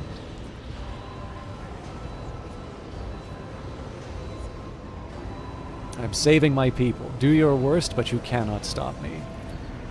Theodora lets out a long screech, a shrill, overwhelming sound that can only be interpreted as last laughter. Lead them, mortal. Guide them. Persuade them. Force them to walk your path. You'll need followers, for destiny is preordained. Conrad Voitier, your head begins to spin, and vicious drops slither down your cheeks. You blink, and you are no longer looking at Theodora. It is the traitor Voitier, just as fluid and as ephemeral as the previous apparition. The same terrifying voice seethes from his lips. The aspirant vowed to return with a trophy, a relic that would serve the edge of daybreak. That fate was assured and steps chosen, and yet you broke the unbreakable when you took the aspirant's place. I see you on the day when the final dawn rises over the Iron World. I see you by my side on that day, the day of my resurrection. The image is scattered by invisible sorceress winds. You see Idira, her eyes aglow with some sinister flame. Your image is woven into the tapestry of things to come. I am the will of the weaver of destinies, and today I will weave a new thread of elusive possibilities and fickle chances. The thread that will lead you out of the maw of irreversibility. The thread that will help you find the keys to salvation. The thread that will guide you and the weapon of our return to me. A cavalcade of hazy glimpses of a future yet unknown passes before your eyes. A flash of crimson, purple. The images replace one another in a violent kaleidoscope without ever letting you get a proper look at them. Through the rippling mirage, you see a twisted image of Abelard, the loyal seneschal of the dynasty. The path is set, child of the dawn. The thread is woven. Follow it, servant of mine.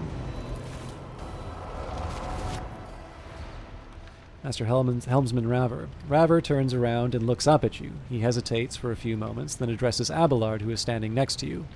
Senshal, the navigator's sanctum is silent. The Vox signal is stable, which means... Abelard nods absent-mindedly.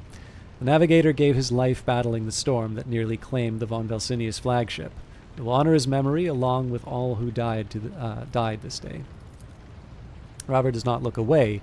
He's giving you a hard stare, his white brows furrowed. Senshal, will you let us now... Who is that? What's the Lord Captain? Where's the Lord Captain?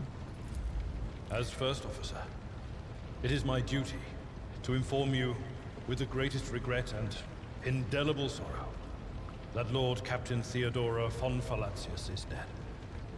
May her memory never fade from the annals of the dynasty. By right of blood succession, and with the absence of other kin who could challenge this decision, it is hereby declared that the successor to Theodora von Valancius is her heir, the rightful inheritor of the warrant of trade, and the title of Rogue Trader. The official ascension ceremony will be held at a later time. In the interim... have you lost your tongues? Hail your lord! It is because of his toils that we all still live. The deed is done, Master. In my apologies. I meant to say Lord Captain.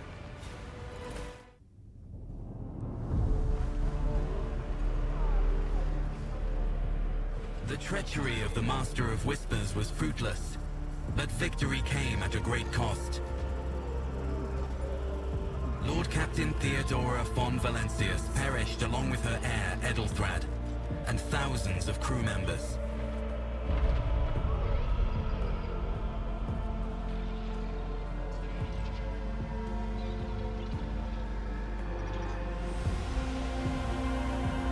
Yet hope remained. For the second in line to the Rogue Trader dynasty survived. And through the strength of his resolve, saved those who were counting on him for protection.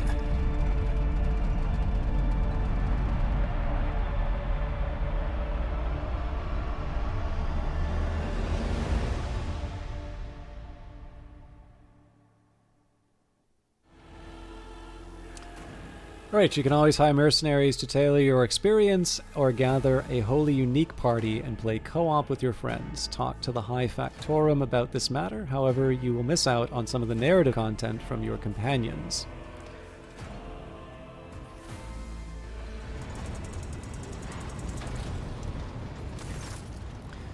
Deep shadows of weariness can be seen on Abelard's face, though the old officer's eyes are keen. They rake over you from head to toe. He frowns, mutters something, then nods to himself. Well then, your lordship. You cannot help but notice that the seneschal does not know how to talk to you or where to begin. His hesitation brings an involuntary smirk to your face, as though someone else entirely is gloating at the old officer's confusion. Seeing your smile, Abelard pulls himself together. You must now hold your first officer's briefing in your new role as Lord Captain.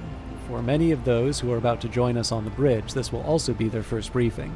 We sustained massive losses among the senior and middle-ranking officers. Some posts had to be filled by the deputy's deputy, while others go unfilled entirely. And now the deck clans are deciding who will take over the leaderless crews. Have you succeeded in tracking down Voitvir? Abelard grits his teeth. No, Lord Captain. In all the commotion, his trail went cold. Our people are still on the hunt for him and any mutineers who may still be skulking in the ship's many corridors.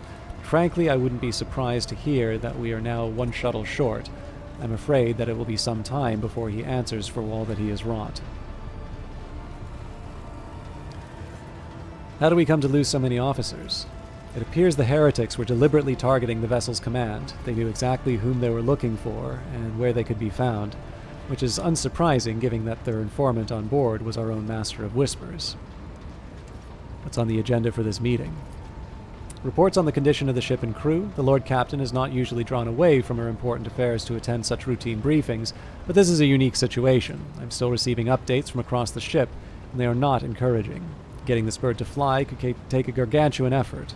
Even so, so far as you personally negotiating with the authorities of the system we are currently in. So prepare to hear a bevy of complaints and excuses, your lordship.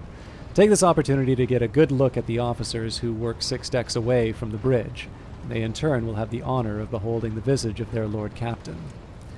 I am ready to start the briefing. Summon the officers. With a gesture, Abelard relays the order to the adjutants at the far end of the magnificent chamber.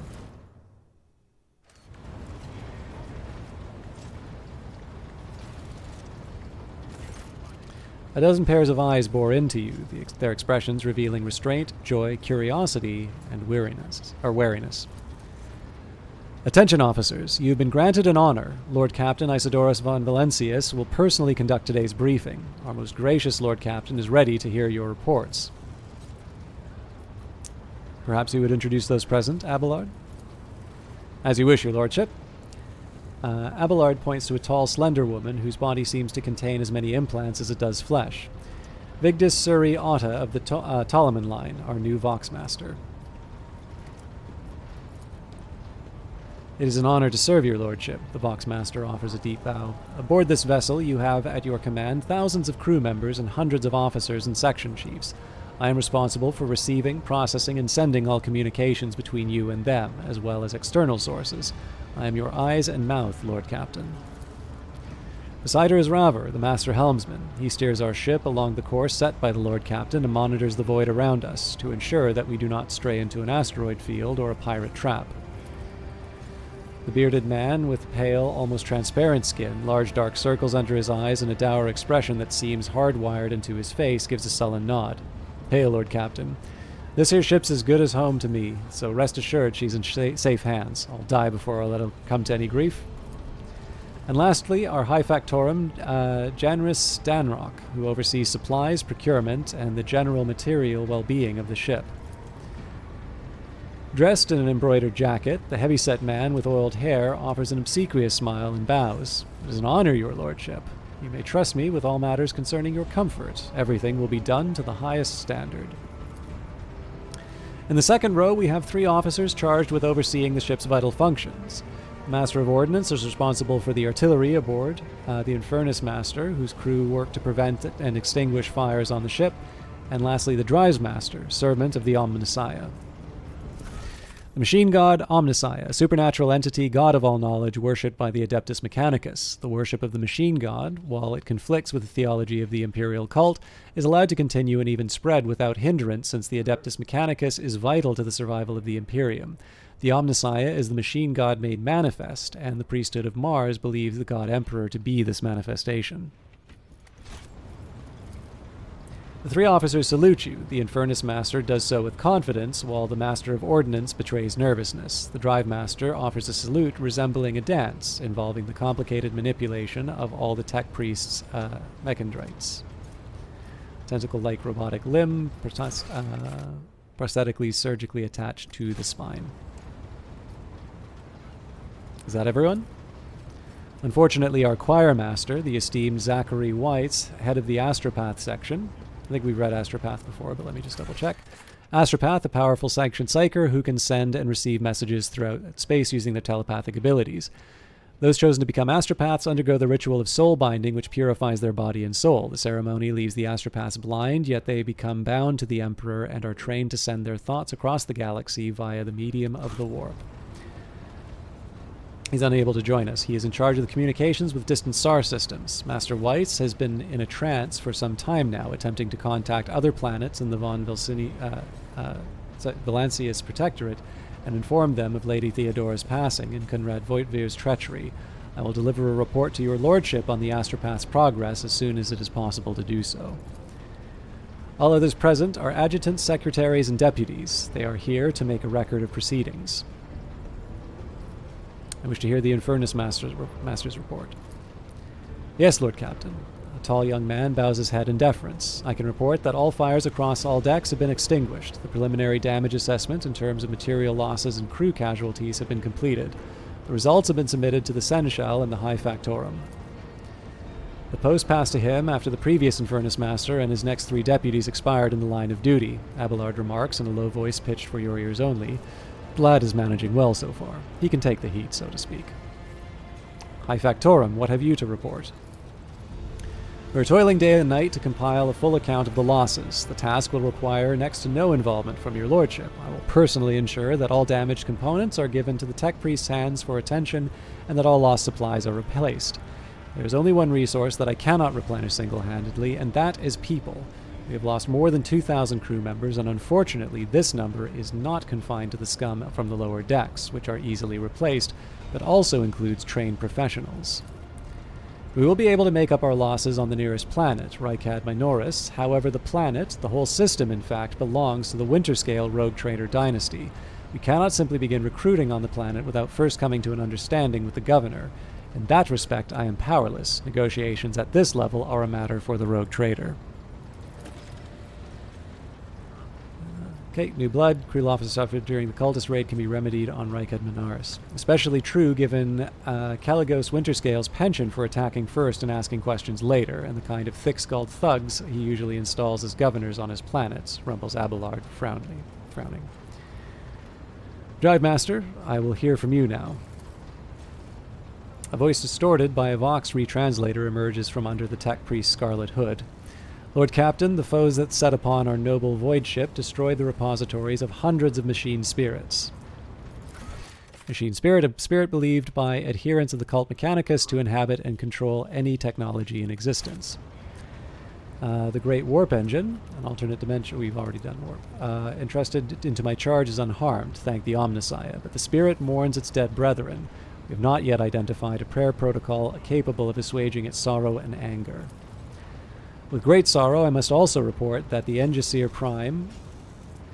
tech priest, whose specialization is the maintenance and repair of sacred machines.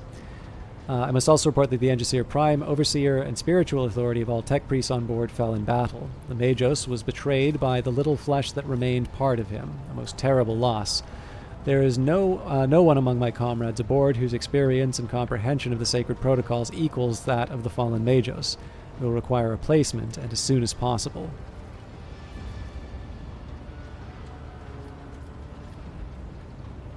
I see. Thank you. Void ship requires a new Engisir who may be found somewhere in the system. Master Helmsman, deliver your status report. Right your word, Lord Captain. To cut the story short, the outlook is bleak. The ship's sound, more or less, but without our Engineer, Prime, and Navigator, who fell in battle, we have no way out of the system. If we try to set as much as a toe inside the warp, I don't know what'll happen first. Our warp drive being torn to pieces, or all of us melting into the bulkheads. Your Lordship, if you will allow me to interject, when we arrived in the system, my crew followed standard protocols and conducted a count of all available communication channels in the region. One of them was a Navis Nebulite station. Nobilite, an ancient organization of Nobilite mutant families whose genes allow them to safely guide warp-capable void ships through the Immaterium. The great houses of the Navis Nobilite are some of the wealthiest and most politically powerful nobles in the Imperium. They maintain their recessive navigator gene through selective breeding, yet it is more likely that the gene itself causes genetic instability and mutation as a navigator grows in power and age. The station maintains complete Vox silence, but even its presence here inspires hope. I have located a navigator in the very same system as an incredible stroke of luck, a true blessing from the God Emperor. Void ship seeks a new navigator. One may be found on the Navis Nobilite station. A sharp bolt of pain lances through your skull, as if in response to what you just heard. You understand that it is not the God Emperor you should thank for such good fortune. The words of the demon that appeared before you during the translation to real space echo in your mind. I am the will of the Weaver of Destinies, and today I will weave a new thread of elusive possibilities and fickle chances. A thread that will lead you out of the maw of irreversibility. A thread that will help you find the keys to salvation. If I were you, I'd grab this chance with both hands, or else you'll soon be eyeing up asteroids to use as a new residence. In slightly less shitty news, we can go around and around the system till our heads are swimming as long as the Promethium and supplies last. And if any thick as grok shit lowlifes come sniffing around, we'll be able to take them out, so don't you worry on that score. Master of Ordnance, do you have anything to report? Master of Ordnance gives you a gloomy look. Nope, my job's simple. Maintain the arsenal and fire where I'm told. Just ask anyone. I've got no able crew, no Lord Captain. Master of Ordnance, you forget yourself. The Master of Ordnance chokes back the words he was obviously about to blurt out without thinking. He casts another look at you before lowering his gaze. I apologize profusely, Lord Captain. Pardon the fool. The ship is in ruins. Every other officer is dead, and the Lord Captain is no longer with us. Fear has taken hold of me. He looks up at you. But I've heard of you. Oh yes, your fame has reached even as far as the Expanse. I can't be showing myself up in front of an illustrious person such as yourself. He adjusts his uniform and stands ramrod straight. The Master of Ordnance can report that the rest of the arsenal has been saved and that the battery is in good order. We are ready to fight, if that is the Lord Captain's will. To summarize, we've sustained serious losses in crew members and we require a new Engineer Prime and Navigator. Is this all that is preventing us from continuing the voyage? Precisely, Lord Captain, but bear in mind that this will not be the end of our trials. The ship's systems must be properly inspected for major damage, which can only be carried out at Footfall Station, home to the only dockyard in the sector. But we'll never reach Footfall without first solving these three immediate problems. Footfall, the massive void port on the edge of the Coronus Expanse, and a notorious hotbed of vice, trade, and rogue trader intrigue. For rogue traders and agents, Footfall has many uses beyond those of a simple port. They come here to learn about competing interests, to find an array of illegal services, gather new recruits, or participate in deadly intrigues. It is also a place where a vessel can take refuge to refit and repair damage. What can you tell me about the system in which we currently find ourselves? I see to the Voxmaster on this point. Mistress Ptolemy? We are in the Rykid star system, and our voyage here was undertaken on the orders of your lordship's predecessor. There are 3 inhabited bodies in this system, and our attempts to send Vox messages have produced confounding results. Navis Nobilite Station has not simply failed to answer, it seems to be maintaining total Vox silence. However, we did receive a distress signal from a prison planetoid in the system. And Rykid Minoris itself is also not responding to our hails. What is most alarming is that our augurs have intercepted signals from the surface that seems to indicate ongoing hostilities on the planet. Augur sensor technology that allows void ships to scan planets, spot enemies, and obtain various other kinds of crucial data at great distances. The situation is not very encouraging, but without a navigator, a tech priest, and new crew members, we won't be able to travel anywhere. Therefore, we must go to the planet and the Navis Nobilite Station to find out what in the void is going on. Thank you all for your reports. Dismissed. The assembled officers salute you as one. Your lordship, there is one other thing, a confidential matter of the utmost importance. Lady Theodora, Abelard hesitates, your eternally esteemed predecessor, brought the ship here to this system for a reason.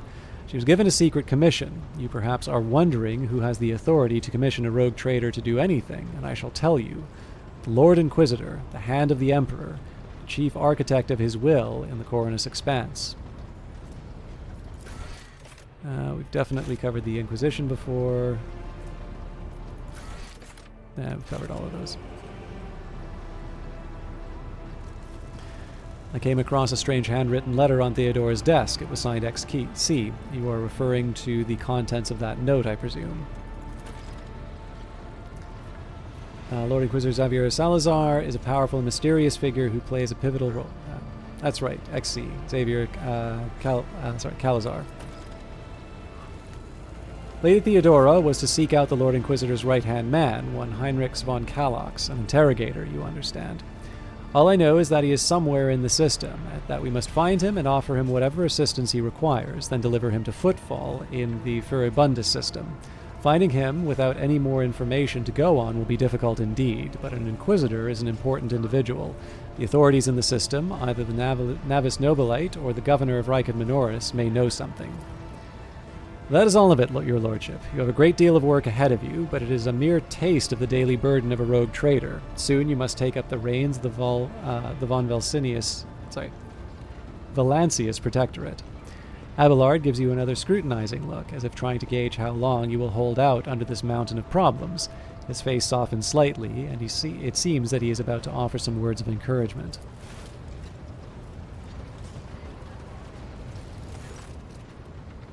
Adira, Sister Argenta, explain yourselves.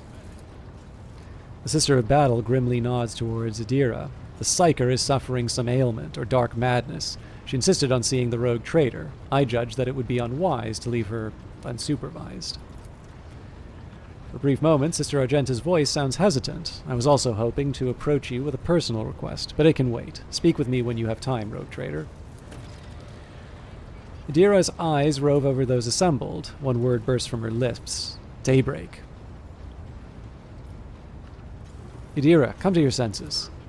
Damn it. Adira presses her fingers to her temples in desperation. Your lordship, here's the thing. I was trying to see the immediate future, and it hit me so hard, my head is still spinning. Something very strange is heading our way, but I can't make out what it is, no matter how hard I try. A single word is all I can make out. Daybreak. Or maybe it's dawn. And is ringing and ringing like an echo, like a bell. But if it's daybreak, then why is it so dark? You cannot extract any information of value from a single word. Can you tell us anything else, Mistress Glass? No, not yet anyway. The voices are going berserk, all shouting at once. I can't make any sense of it. As soon as I know or sense anything, I'll report, all right? Lord Captain, if you want me to take a closer look into your future, find me on the bridge and we can talk. Lady Theodora was well served by my whispers on many occasions, and I'm sure that you would benefit from them as well. The Psyker's bitten lips stretch into a wry smile. If there's nothing else of value to report, I declare the briefing concluded. It is time to get to work.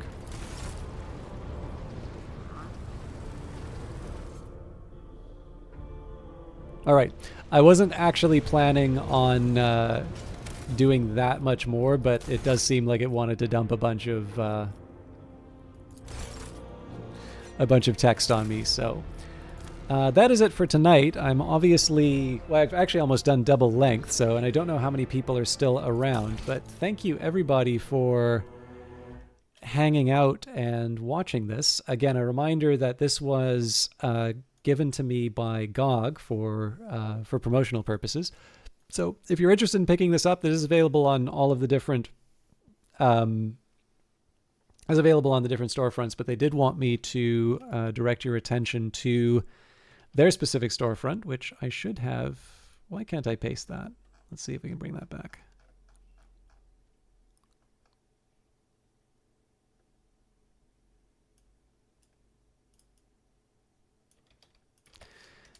There's the GOG link. As always, I do feel a little funny talking about it now, just because we are in the winter season, and as a result, there are different sales on different sites. So for those of you that do prefer to do the comparisons, obviously I don't want to, I'm happy to do the promotion of the company that gave me the key, but I do also want to, be fair to people's pocketbooks as well. But that's the link of the version that I'm playing. For those of you who are not familiar with this, by the way, Nick Leeson was a trader that there's actually a movie adapted from this book, but the book was called Rogue Trader. Nick Leeson was basically a trader that wound up causing the bank that he worked for to go bankrupt. But yeah, the movie starring Ewan McGregor was called Rogue Trader, which I'm trying to remember actually if Rogue Trader was written before or after the Warhammer 40k game, but we will figure that out later. I noticed that Kilgore Trout is still online tonight, so I'm going to pass it on to him. Kilgore is also a member of the GOG stream team, so feels like an appropriate person to follow up on. Obviously, for those of you who are looking for more Rogue Trader, there's actually quite a few people who are playing this right now. So for those of you, again, I don't really have any indication as to who's playing what, who would be the best one to pick or not. I do think Kilgore is definitely quite a talented streamer in his own right, and Max Payne's definitely a good game. So I will leave you all in his capable hands. And as for me, I will be back at the very least on Monday.